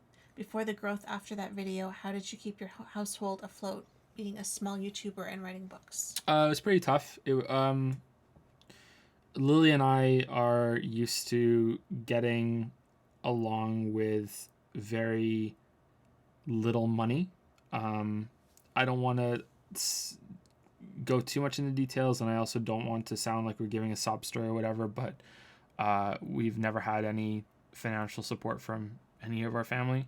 Not that you should expect it, but it is more common nowadays. And beyond that, there was, I wouldn't be so dramatic to call it sabotage, but there let's just say sometimes it was the opposite of support that was provided. And let's just leave it at that. There was a while where we got into, not a lot, but some amount of debt in order to keep ourselves going. So we didn't need to completely collapse or fail. But we managed to keep things going, taking whatever jobs you could, some contract writing work. Sometimes the books would sell, sometimes they wouldn't. There was bumps where things were doing better than others. And once the YouTube channel got established, after No Man's Sky, we weren't getting that far ahead, but it was enough to keep us going fairly comfortably. We weren't we're going to be moving soon, and you know what, we can do whatever we want, like nothing close to that. We're not even there at the moment. I don't think that is going to happen. There are limits to what can happen with this sort of thing. But we were not in any danger of starving or anything like that.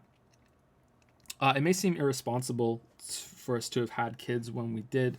We were doing a little bit better when we decided to do that, and Canada also has quite a generous, is it Social Security? It's a child benefit. Child benefit. It's not Social Security. Child benefit. We were never on anything like workers' compensation or welfare or anything like that. That we managed to keep ourselves away from that by a fair margin throughout our whole adult lives. But the child benefit that Canada provides for low-income families is quite good. So that was a decent amount of help too.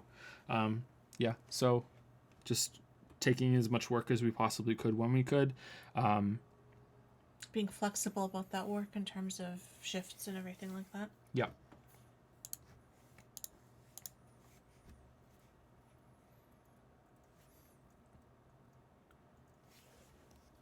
But, and can you think of anything else? I'm trying to think. I mean, I sold a kidney, but you probably don't want to do that.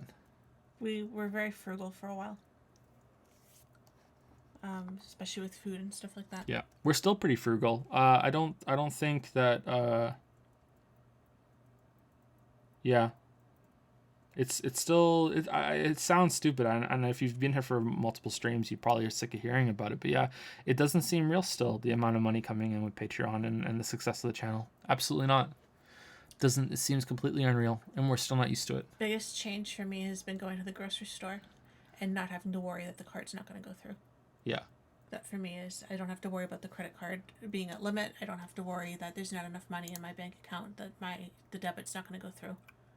You know, that's to me. I used to worry all the time about, you get to cash and I'd have a bit of anxiety about, you know, did I pay it? You know, is everything okay? You know, don't you still get that no matter what, even just a little bit? I have now. If the credit card doesn't go through, I can pay with the debit, and if the debit doesn't go through, if the machine's down, I'm screwed. But like, you know, because I don't have cash. But if the machine's down, you just say the joke that everyone hates. Well, it must be free. Never heard that one before. And they just punch you, and you deserve it.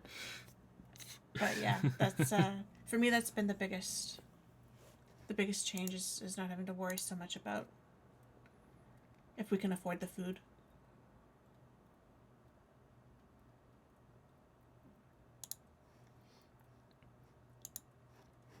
No, I did not sell a kidney. For this question, feel free to read this off stream, although you're welcome to answer on stream if you like. I changed the way I create content after watching your videos. I do tech reviews, and since watching your videos, I changed to using a written and edited script instead of doing everything off the cuff, and since then my channel has grown 5 times over the past 4 months, from 500 subs to now 2,700, with more subs every day. Cool, congratulations. So thank you. Since making this change, I've modified my process of turning written scripts into full videos several times, and I think I've nearly perfected my method, resulting in my videos taking less time to make and being higher quality. Also, the editing process has been less mind-numbing. I really like your videos, and my only small complaint is I wish you made more. I think some of the ideas and processes I've come across could benefit the speed in which you record and edit your videos without sacrificing quality. So my question is, would you like to hear some of these ideas, processes, and if so, how could I best get them to you? I totally understand if you're comfortable with your current process, and if I don't receive a response, I'll assume you're satisfied with your current process. I would just be honored to help if I can. Best of luck in the future. I'm excited to see your next big project. I'm putting this at the bottom because you definitely don't need to plug this on the stream, but if you wanted to see my channel for considering the last question, it's... I don't know if I should say it. Yeah, you can say it, it's fine. I'm okay with that. YouTube.com, the search for awesome. Oh, I've seen you in Discord. Okay. I saw you. He's green now. He's a content. Oh, is he? Okay. I'm comfortable with my current process. I'm always open for feedback and suggestions. However, as we've gone over a couple times during the stream, I don't know if I would even have time to read it and consider it properly and respond to you. And I'm going to guess from when I've been asked to give some feedback for other people that it would take you some time to explain it all and type it all out. So for now, let's say no, because I don't want you to waste your time when I can't guarantee that I can get a response. But that might change after we move. I think that my process is fairly efficient. It could probably be better. I self-learned or self-taught, whatever you would call it, from the beginning to now. But yeah, again, sorry to repeat myself for people who've been for the whole stream. The biggest problem right now isn't the video making itself. I love them, but it's the kids. It's We're in the middle of terrible twos now. It's people are gonna say it's the streaming, and the streaming does take up some amount of time that could go to video work, definitely. But I said this in a recent Patreon post, and I've had to say it in Discord a bit, but I would be playing games anyway. You know, that's part of the job. I need to play a lot of games, and that's part of the job that I've been neglecting a little bit. Not completely, but I have been neglecting a little bit. It is not good that there are so many games that came out in 2017 that I skipped over. Same for 2016. It's not good that there being a lot of popular games that I've never played and I have no point of reference for. The Batman games is an example that I keep going to because people are usually really, really shocked that I haven't played the Batman games, the Arkham ones. It's the issue is our living conditions and the kids more than anything else, and hopefully that's going to change in the next few months. If anyone's curious, and I can say this on the Patreon stream because I wouldn't bother with this in a normal stream, and I'm guessing that patrons usually are the ones that watch the stream more than others. The reason why it took so long, it's taking so long to properly move, is since it was a stretch goal on Patreon. The first part is that we never expected to hit that pledge goal a month after we put it up, because we weren't expecting The Lion and the Witcher and the Patreon to do so well so quickly. We thought it would be a slow ramp up to it. You know, it would be, okay, we're getting close to that pledge goal, and that would coincide with our lease running out here, you know, because you have to have a lease for, you know, like where are you going to move? And also the big thing for getting a mortgage, and we can afford a mortgage outside of Toronto because the work's online, we could live anywhere. You need to have income displayed on your latest income tax report, which comes in April and May up here.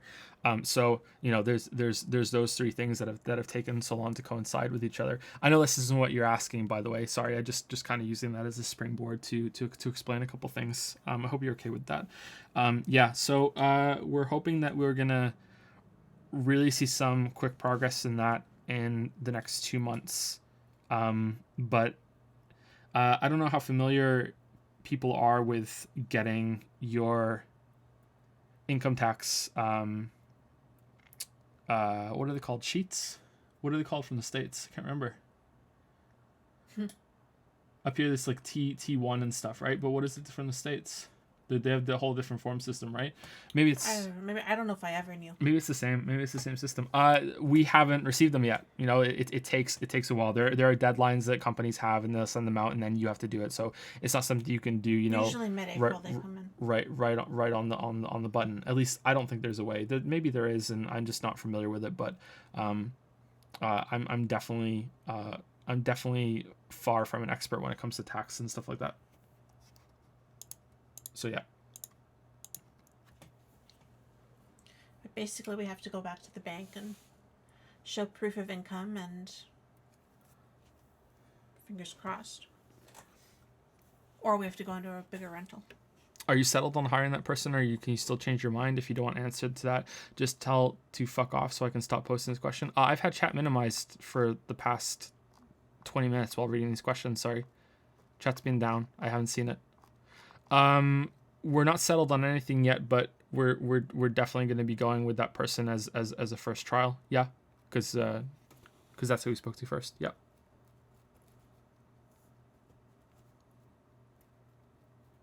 I haven't seen your messages yet, but if you still want to be considered for that, we can speak about it. But yeah, that's what we're going to be doing. What did we miss? I thought I saw something. Oh, it was about the kidney. Yeah, I saw something when you were scrolling. You say this isn't a weeb channel, but your best streams have literally been weeb shit. Do you think so? W2, that's it. Yeah, I remember W2. Yeah, I remember that. 1098, that sounds a little familiar as well. Yeah. Because we got some last time. Yeah.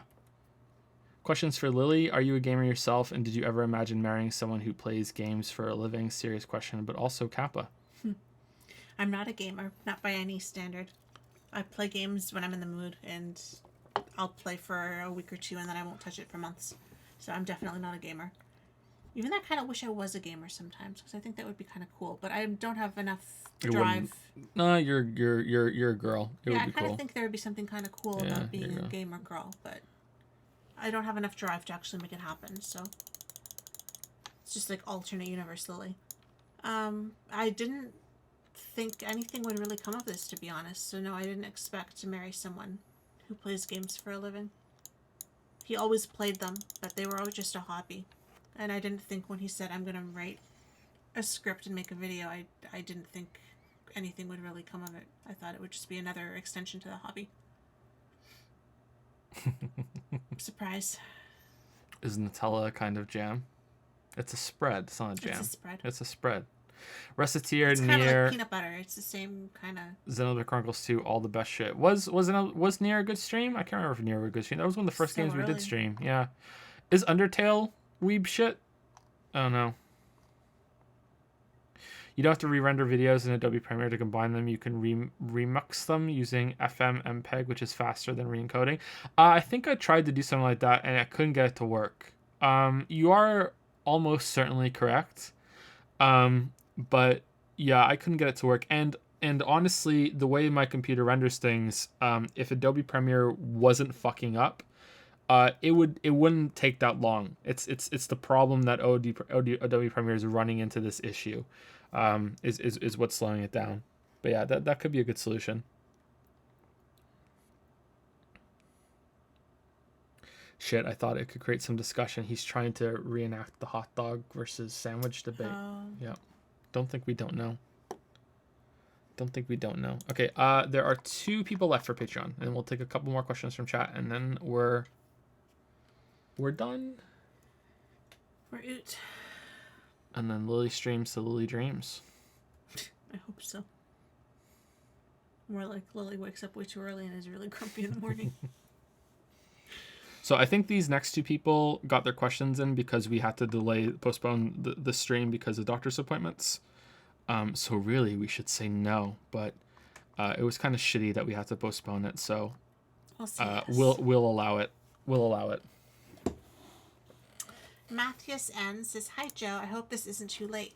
I had a lot of excellent P5 streams to watch this week. I have some questions about puzzle games for you." No, I changed my mind. It's too late. First, some quick yes/no ones. Would you say you like puzzle and or adventure games? Puzzle games, yes. Adventure games, depends on your definition of adventure. If you mean something like Longest Journey, I'm gonna say with I'm gonna go with I don't know. I'd have to play some recent ones. You've mentioned liking Day 9 on stream. Have you ever seen his show, Mostly Walking, about adventure games? I have, but I've never seriously sat down and watched one. I can't really watch anything by Day 9 or any other streamer anymore, really, because I just don't have the time, unfortunately. But I love Day 9. Even though some puzzle games are my favorite video games ever, I found others to be extremely frustrating. Watching your content, I assume you feel similarly. Personally, I've started grouping puzzle games in 3 categories. 1. Games with clear rules known by the player, Solitaire, Sudoku, Minesweeper. 2. Games focused on figuring out the rules, Antichamber, and most adventure games. 3. Games about the interaction of rules, Sausage Roll, Zachtronics games, Factorio. Pretty much all of my favorite puzzle games fall into the 3rd category, while the second one is my least favorite. My questions: does this distinction feel helpful to you as well? Any thoughts? The last 2 categories both require some guesswork. I found some interactions in Sausage Roll to be more guesses than anything else as well, but still enjoyed it immensely. Someone else already asked a general guesswork question, so maybe you covered this. Do you think there is something inherently different between the trial and error required in the games in Category 2 and 3? Would you agree that most games in Category 2 would improve by adding some component of Category 1 and 3, like your turn-based combat argument?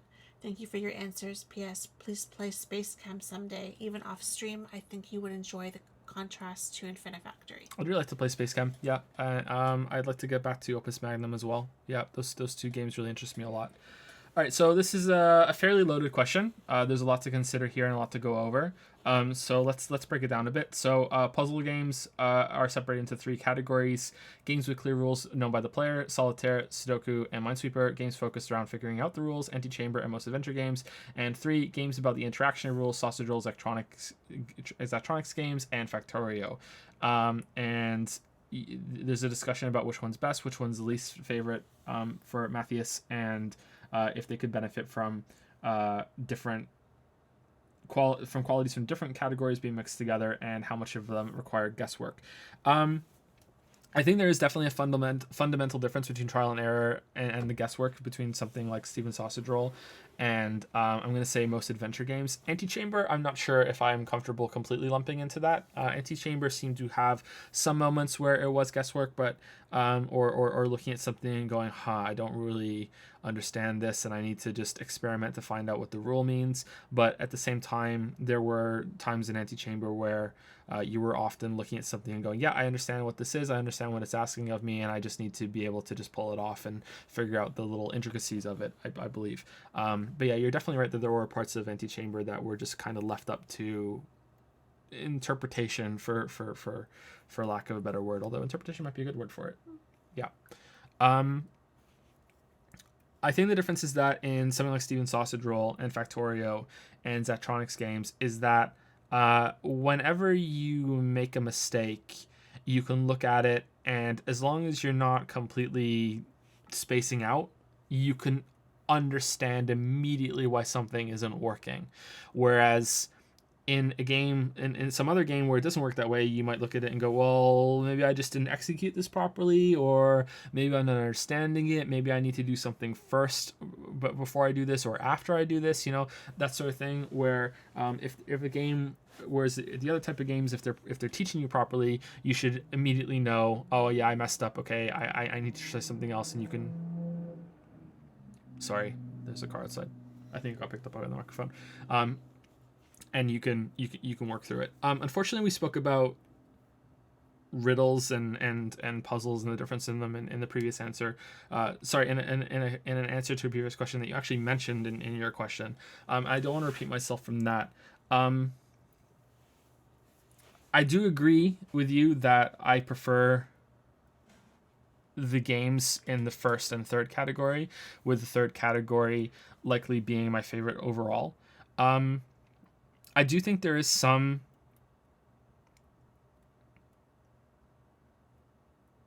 great qualities in the second category, so I'm not willing to write it off completely. And I do think that as long as... I was about to say, as long as it's not too obtuse, you can get some really, really good enjoyment out of it, but that's always going to be deeply subjective. I know everything's going to be subjective, but like really, really, really, it's going to differ on levels of different frustration for different players. Antichamber was frustrating for me in a couple moments, but the most time it was ever frustrating for me was when a place led to a dead end, and I was led to believe that I was maybe even approaching the end of the game, and it turns out that I wasn't. The Witness also has an element of that too, and I would say that The Witness is almost certainly a mix between 2 and 3. So if you haven't played The Witness, which I'm guessing you have, that's a pretty good example of when they're mixed together. I would probably say that The Witness is more in the third category and has elements mixed of the second category to make it more mysterious and interesting, and to have these eureka moments that are there as an appetizer for what happens next when you go through and demonstrate that you understood the eureka moment, and you're going through all the rules that you just taught yourself. I don't think that's a good way of qualifying it, though, that in those games you're teaching yourself things and discovering things for yourself, because you still do that in the third type of game, especially in your examples. In Sausage Roll and Factorio. Factorio does have a tutorial, but you can skip it, and you don't. It's not really necessary. But there are some helping hands along the way, but you're really just going through some relatively simple mechanics that are built on as you go through. And I do think that you do teach yourself in the same way, but it's definitely not as profound or as wow moments, I don't think. Zachtronic games are an outlier. Hmm. Hmm.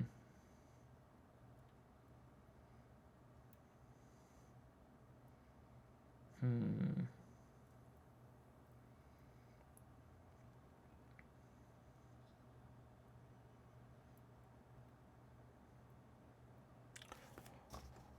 Let me look at chat. What does chat think?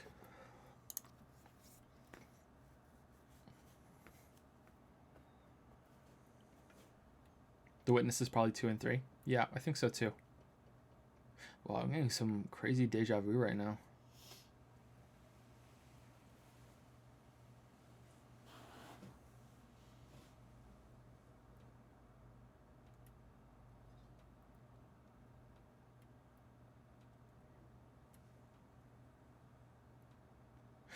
I think that one of the key differences that you can identify is, can you look at a puzzle, and we'll call them puzzles in all games.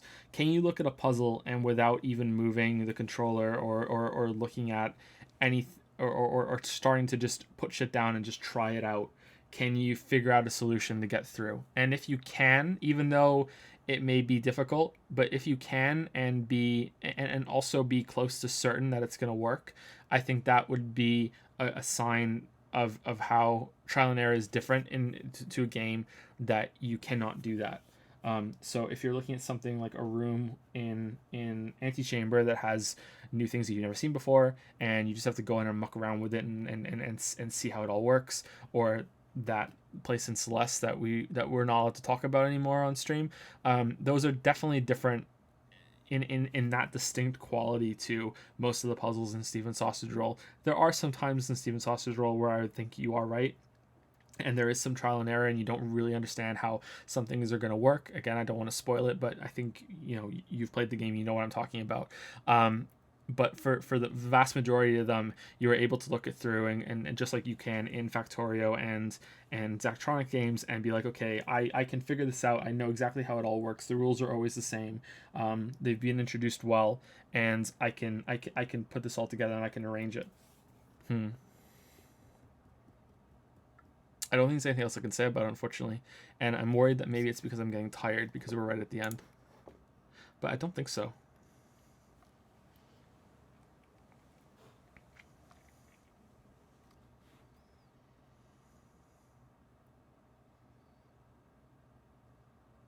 The other key part is that when you're with guesswork is when you are trying to guess your way to something, and you're not really even sure when you get something wrong, never mind if you get something right. I think that's another key distinction, that the Witness can be somewhat vague about too, or difficult about too. But then the Witness is not so much. It's very clear when you got it wrong, but sometimes it gets more complicated here. You don't know why it's wrong. Do you know what I mean? I think that's worth thinking about as well. But that's mostly in the Witness when you don't know the rule because you haven't gone to the right place yet. It's interesting that the game lets you try. I wonder if there was some debate that Jonathan Blow had with making it so panels around the island that panels around the island that first introduce that have concepts that are first introduced somewhere else on the island, if he thought about not making them activate until you had gone to that part of the island. But maybe he thought that would be too confusing and people would think that they had to light the panels up somehow by activating a power source nearby. I don't know,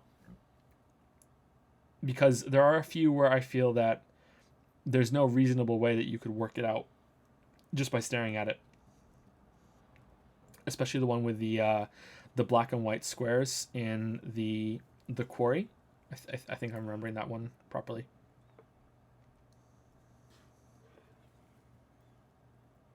So there, it's a teaching problem, and it becomes firmly into the second category, and where things are completely guesswork and kind of chaotic as well. And I would say at that point, unfair for you to expect you to be able to solve it. The game doesn't expect you to either, but it still lets you try. Mm-hmm. I think that's all I can say. Sorry. Hope that's okay, Matthias. I think I'm getting tired though. Maybe you can expand on the question for next time, and I'll if I see it, I'll put it sooner into the list, and I can do better. Maybe I'm not tired though. Maybe that's all I have to say.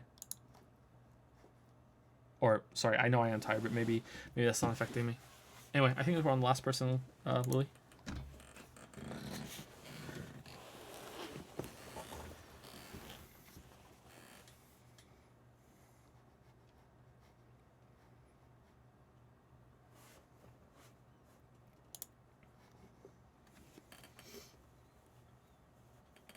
It's Micah, right? I think so, yeah. Every time I forget how to say this. Is it Mika or Micah?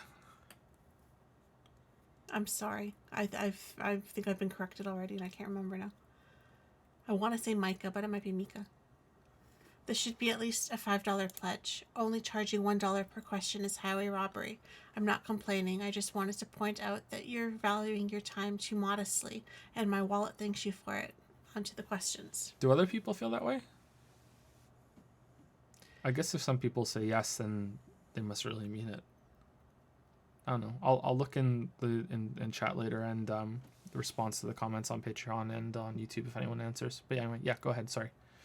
If you haven't read them, I know it's a wasted question, but the world needs your review of the Harry Potter book franchise. LOL. As a fantasy writer and fan, what aspects of the novels do you think were done well and done poorly? Did you read them as they were released, or did you wait until later to experience them? What's your favorite and least favorite book in the series, and why? You could replace favorite book with favorite plotline if you don't remember what happened in which book. Lily's opinion on them would be welcome here too. I've read all of the Harry Potter books in the main series except for the first one. I don't know why, I just never read the first one. If I remember correctly, my sister had them, and I was old enough that I was just like, oh, these books are so shit, they're just for kids, and I picked it up to read it, to hate on it, and ended up just reading the whole thing and being like, oh, okay, you know what, they're actually pretty good.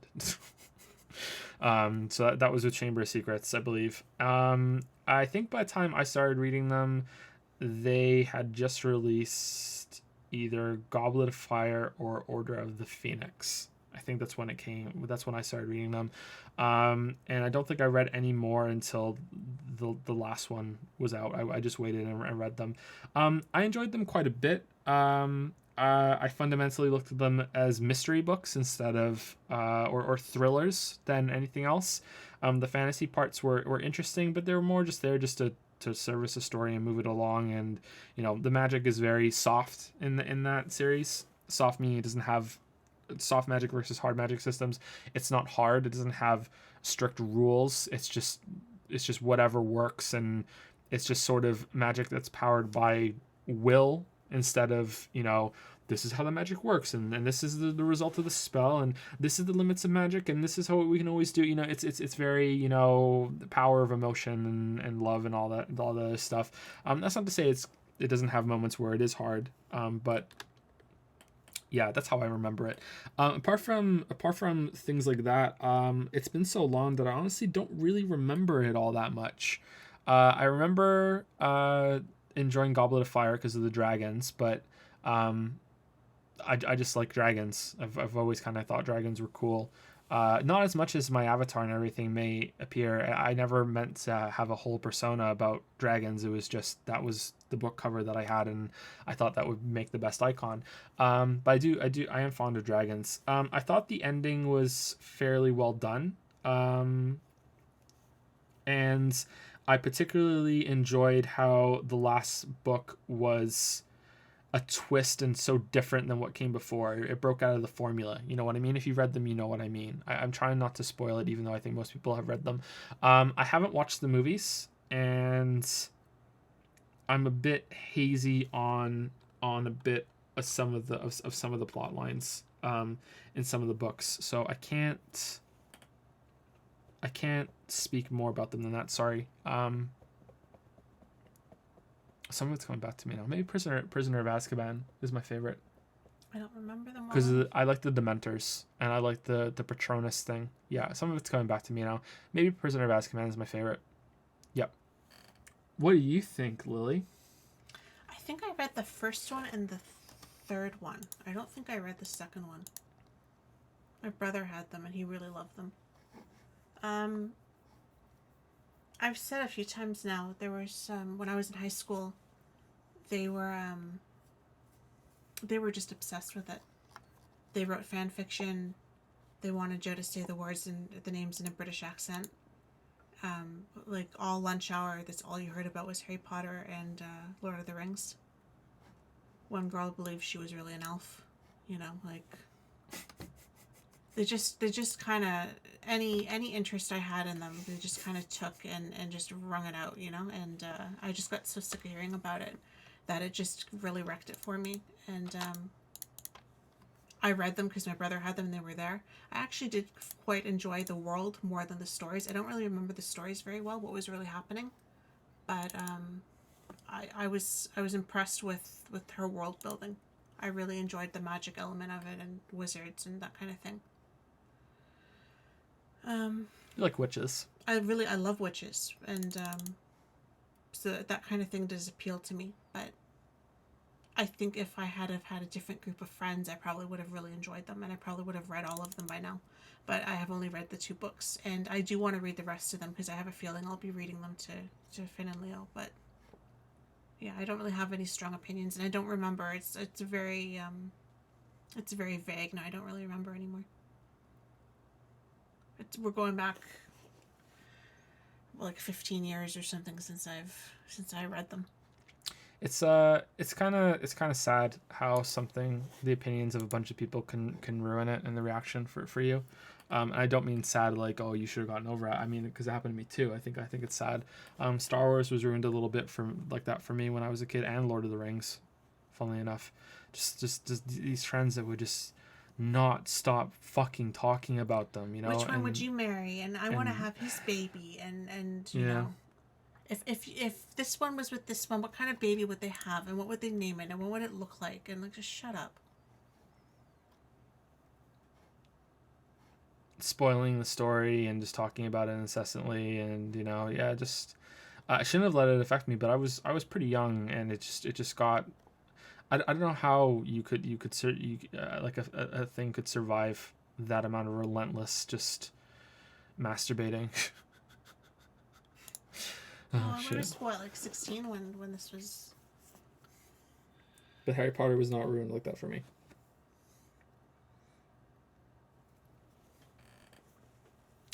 With all the weeb games you've been playing and the enjoyment you've gotten from them, do you still truly hate anime, or have you begrudgingly developed an ironic love for it? And are you sick of hearing the Persona Battle song yet, because you'll hear it another 1,000 times before it's over? Never see it coming. No, I like the battle theme. Someone in chat keeps asking me if I can get the DLC to change the battle themes, but I like the battle theme, and I'm not sure about buying DLC just to do that. Maybe they should have added more battle themes. That would have been pretty good. I don't hate anime. I've never hated anime. It's always been a joke and a way to taunt chat. I think most of chat knows that.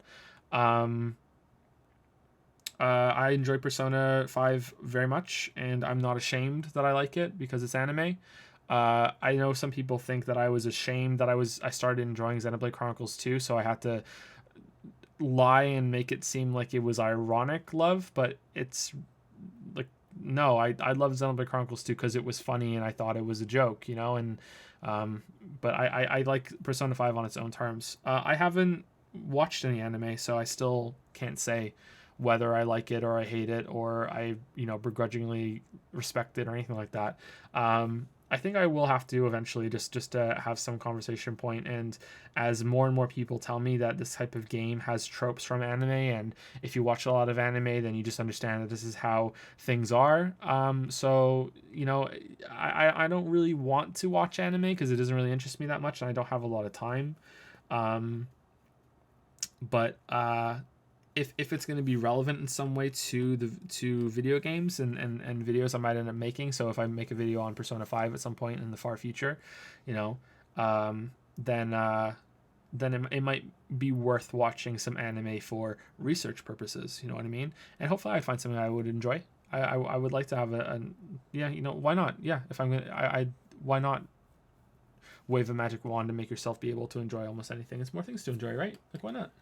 I didn't realize there was so much of a, what's the word, medium for it. I always knew about anime and everything. Audience, you mean? Maybe. Yeah. I'm not sure what the word is I want, but I didn't really put a label on it, I guess is what I'm saying. This type of video game, I never really associated it with, well, if you like this kind of video game, then you must like this kind of movie, or, you know, it's all just strictly anime. So I'm kind of surprised by all of the you must love it or you must hate it, and this is the label that it is, you know, and that it's not just another game, you know, like it has to be bigger than that. There's a whole other world out there of anime. A whole new world. A whole other world. You've mentioned that horror games are completely ineffective on you. Is the same true for horror movies? Do you have any fears? I mean, irrational fears, not the death and taxes kind of fears. Horror games are not completely ineffective on me. It's that Subnautica scared me for some of it when I first played it. Not on stream because I had already played it enough on my own. But yeah, there were moments, I speak about it in the script again, for Subnautica, where I would after I got the Seamoth, especially, where I was in a new area and I would get out of the Seamoth and I would feel very exposed and nervous, and I would be afraid that something was just about to snatch at me from out of the depths, you know. Being on the top of the surface of the water and looking around was very unsettling at times as well. But we'll get to an irrational fear in a second that's kind of linked to Subnautica, that's kind of a strange one. But to stick with games and horror movies at the moment, what happens is that in games is that, you know, you die and you learn that there's no punishment and there's no tension and there's nothing there. You just respawn or you reload. You may even get a glimpse of the monster that may kind of look goofy up close. The Amnesia monster kind of looks goofy up close. So do some of the guys in the Leviathans in Subnautica, actually. Horror movies are a little different because horror movies can have jump scares, and I don't like jump scares, probably because I am scared by them, but I would say that's startled, not scared. I don't like being startled. I really do not enjoy it. For that reason, I avoided quite a bit of horror movies because I didn't want those cheap scares to come up. But yeah, I would say horror movies can creep me out. I can't remember any recent ones that got to me.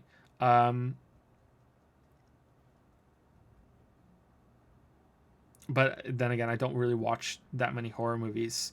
I watched It Comes at Night, and there were a couple scenes in that one where it's the camera is really up close on people, and that's kind of disturbing. It's sort of like eye contact that you can't look away from, you know. That can be kind of unsettling, but I wouldn't say it's outright scary. There must be some other horror movie that I watched recently that I can't remember. I thought for sure there was something like that. Anyway, to answer the next question, do you have any fears? And I mean irrational fears, not death and taxes kind of fears. I'm not a huge fan of spiders at all. I'm not. And anything that really slithers and crawls. Spiders, big crabs, you know, like that sort of thing. Scorpions and snakes. I'm not really big on snakes. However, I've never had an opportunity to hold a snake or anything like that, and I've never been close to very, very large spiders. I'm okay with smaller spiders, medium-sized spiders. I think I'm more afraid of the idea of them than the actual spiders themselves, but I'm not sure about that. When I go to sleep at night, sometimes I see spiders crawling on the ceiling. It's part of the hallucinations I get sometimes. That's one of the common ones for me. They're more shadowy spiders crawling on the ceiling and on the walls. Those ones are quite large, but they're not fully formed. If you don't know what I'm talking about, I spoke about having narcolepsy earlier in the stream. Sorry, I'm not a nut job. I swear.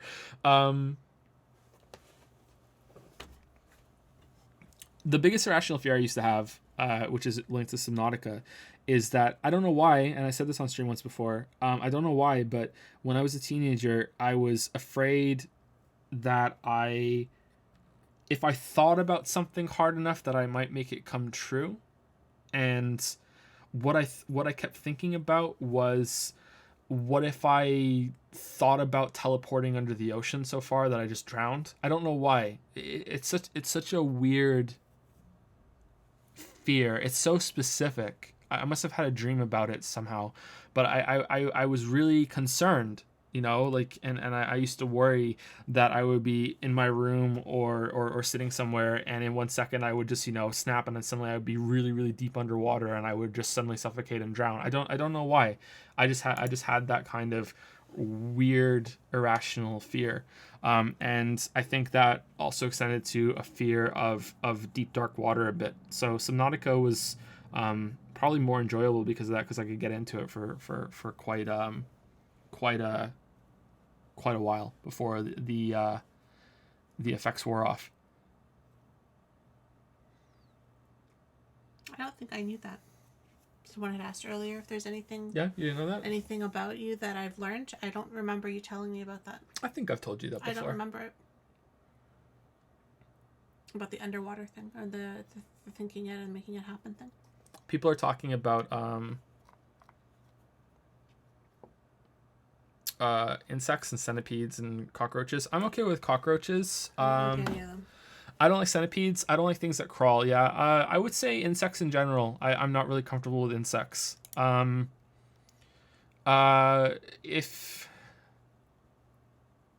I'm trying to think if there was some sort of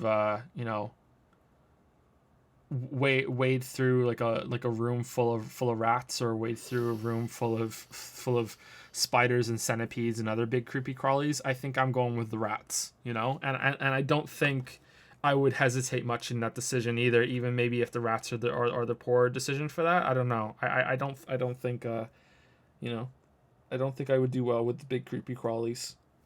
Not a very manly fear, but that's okay. You and everyone should check out Anatomy. Very, very good horror game. Never heard of it. I'll just say, you have a lot less than I do. I could probably sit here for a good 10 minutes and list off all the things Really? that freak me out, yeah. There's probably more that I'm just not thinking of right now. Birds and fish come to mind. Squirrels. Raccoons. You're afraid of squirrels? I always feel like they're going to attack me. I always feel like, what if that one's rabid, like... Oh, well, rabies is terrifying. They slow down sometimes and they look at you, and you kind of look at them and you're like, okay, is it going to run away? You remember that spell? Yeah, remember the one that hated me? Yeah. Yeah, There was one that used to almost hiss at you. I don't know. Yeah. Remember we saw that one that had the really skinny tail that looked like it was sick? Like, I just don't trust them. I feel like they could go at me at any moment, and like, what would I do? Nothing. But you know what's extremely terrifying? Geese. Yeah, geese are pretty bad, especially the Canadian variety. Geese are really bad. Those hosers don't fuck around, eh? No. You see one of them outside the Timmy's, you just go right back in. You double and roll up the rim right out of there. No, seriously, they're really bad. They'll chase you. Yeah, get on out of here, Goose, eh? We don't want no trouble.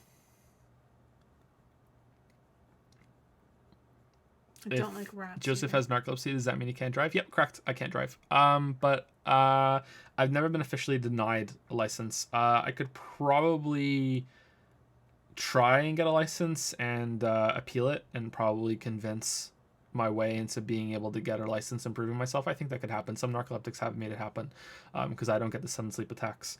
But we've never been able to afford a car. We probably could now, but right now we're saving for a house to move. Missed some bits. 1 second. We have some final questions from Mika. There was some quick questions he asked at the end, and then we can get back to the chat thing, I believe. A few quick questions. Have you ever been to America? Yes, I have. I've been to America twice. I've been to Buffalo, and I've been to New York City. How many new books on average do you read per year? You can give a pre-YouTube answer if your recent career has skewed that number downward, as I'm guessing it has. It's going to vary between the length of the book. If I'm reading fantasy books, it might be that might take the whole month. If they're smaller, shorter books, it might be a couple of months. But I don't read that much at the moment because I lose a lot of time. But I'm going to say on average probably about maybe one a month, with some months having a lot more, and then I might go a month or two without having to have time to read one, and then back on it. Yeah. Could you post the last 2 Celeste streams to your YouTube channel? I think you may have forgotten about them. Thank you for answering. I haven't forgotten. The first 2 are currently still in copyright claim status, so I'm waiting for that to go away before I post the other 2 on there. Yeah, so go complain to the artist that did the music. No, don't. It should be resolved soon. But yeah, I'll put them up as soon as it is. And that's it. We're done. We did it. We did it, Lilybell. Oh, we did it. We did it. All right, so let's take a couple more questions from chat, and then we will call it. We will call it. Mr. Statistical has used 500 bits. My Jesus Hentai Christ alias would be more appropriate, but whatever. Watch One Punch Man or Riot. It's 12 30-minute episodes. It's on Netflix. There's 0 sexy fan service. Well, what's the point then? And the main character is very well written. It's been recommended before. Yeah. One Punch Man and Cowboy Bebop, I think, would be where I would start. But thank you very much for the bits. There's another big one, isn't it? Full Metal Alchemist or something, or Death Note. I think those are the ones that people recommend as a first anime. I think Frosted Bricks asked this quite a bit, so let's see if we can answer. How much do you value originality when critiquing a game? How many Poison Swamp Berries in Dark Souls and 2D Marios before it's repetitive? Is Pokemon worthy of any praise despite every game being nearly the same? Well, I think originality is important, and I think that you're not going to get any new blood and new ideas, and you're not going to break any new ground without some attempt at originality. But originality for originality's sake may be a fool's errand. I'm not sure. I think there's probably some merit in it because eventually, you're even striking randomly at the rock, you're gonna hit gold eventually if you just keep trying. So why not? It can't go too far wrong, right? But I think it's better to aim and know what you're doing. As for Pokemon, Pokemon is worthy of some praise because you could argue that Pokemon is making the same game just a little better and updated for every generation that is of new kids that is currently between the ages of 8 and 12, and that's why they keep making the same game. And it's our fault as the stupid adults that grew up with them that we are expecting them to make a game that caters to us properly. I do wish that Nintendo would get their Pokeballs out of their asses and either greatly expand their efforts with Game Freak or commission some sort of different team to take the Pokemon brand if it's possible, and have one team that keeps creating this new type of Pokemon for the new generation that is growing up with it and wants to be introduced to it with a new copy, and then another team that is making an ongoing updated one that caters to adults that grew up with it. I think that would work pretty well. I have very, very low hopes for the Switch Pokemon game. Very low hopes. I think it's going to be even more of a tutorial fest than Sun and Moon. So I'm sure I'll play it, I'll try it, but I am not holding my breath at all for it to be something I'm going to enjoy.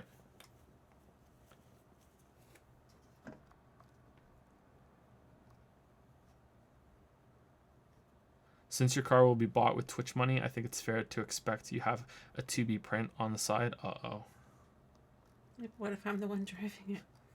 I think that maybe on the bonnet, it should be the boobs in the dress, right? And I think around the back wheels should just be just the skirt hanging down.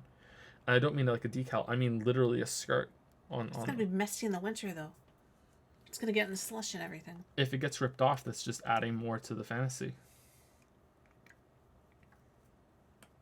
Hey Joey, can you please upgrade Treebeast to level 1000? Oh, sorry. Did I forget to do it?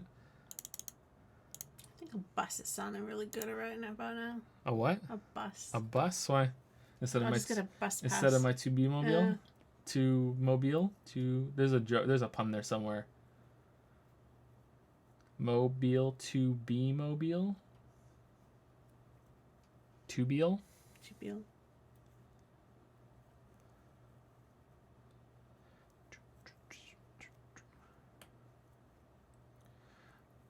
I think Persona's combat and systems are leagues better than Pokemon right now. Yep, I agree. You can connect an iPhone with a TV. You can connect an iPhone to a TV with a cord or Bluetooth to play the iOS version of Ghost Trick. One day you'll play it. I don't have an iPhone, so I win. Thoughts on Illusory Walls with no hints, Metroid, Hollow Knight, Dark Souls? Is there any Hollow Knight wall that doesn't have a hint? You know what? Actually, there are, aren't there? Yeah, I guess it's kind of cool if they can, if it's a surprise and there's nothing big hidden in any of them. But Super Metroid has some mean tricks. The everyone knows the famous example of how the fuck was I supposed to know how to put the bomb in that place to blow up to get into the water? I'm trying to be vague. I did that accidentally, I'm pretty sure, or maybe I just saw someone do it and it was just in my memory and I just knew how to do it. And even then I was mad. So yeah, that's not a good thing. I don't think it's good game design.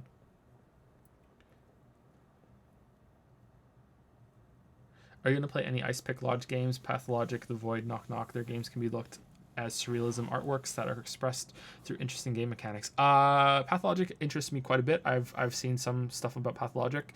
I don't know if I would want to play the original, then the remake, and then the original and the remastered and the remake. I don't know what I'm going to be doing with that. But yeah, I would like to check out Pathologic at some point. That really interests me.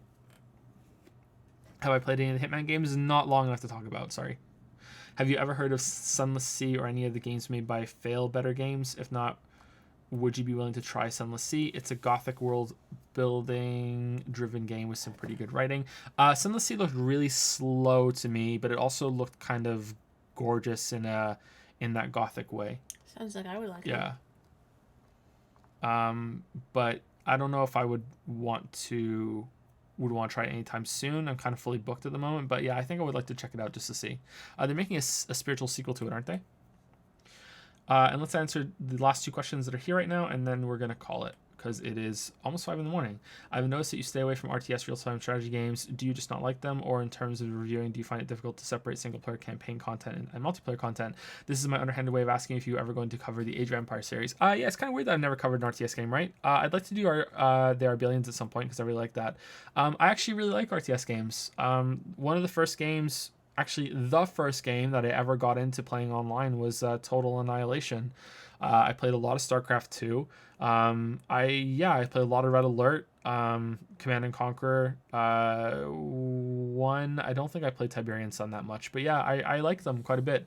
I beat Generals. Yeah, I'm a big fan of RTS games. I just feel like there hasn't been any really good ones lately. I played Age of Empires 2 quite a bit. I think I played 3 a decent amount when it came out as well.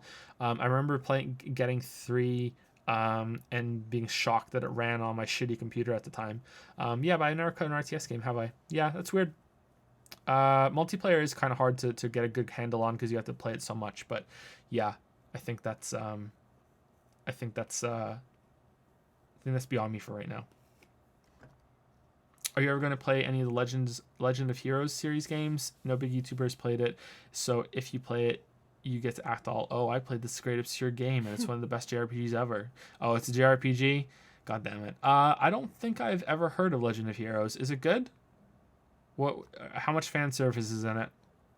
And while I get an answer for that, have you played Magic a Trine, or their Child 9 Parchments? I played a little bit of Trine. I don't really remember that much. It seemed interesting, but no, I haven't played them enough to talk about them. Sorry. What about the Warcraft games, since you like WoW a lot? I didn't really play the Warcraft games when they were current, and when I went back and played Warcraft 3, it was just out of obligation after playing World of Warcraft. And it was okay. I enjoyed it, but it was a little old at that point. Thanks to Stream Joe Lily. You're welcome, Ralph Clogs. What about public anime stream on some other streaming platform? We looked into that, and there's no way to do it legally. Or there's no way to do it in a way that I would feel comfortable legally. So we're probably not going to do that, as much as I would think it would be really fun. How does Lily feel about you trying to get it on with underage chess girl in Persona 5 instead of an actual woman like Dr. Legs or Becky?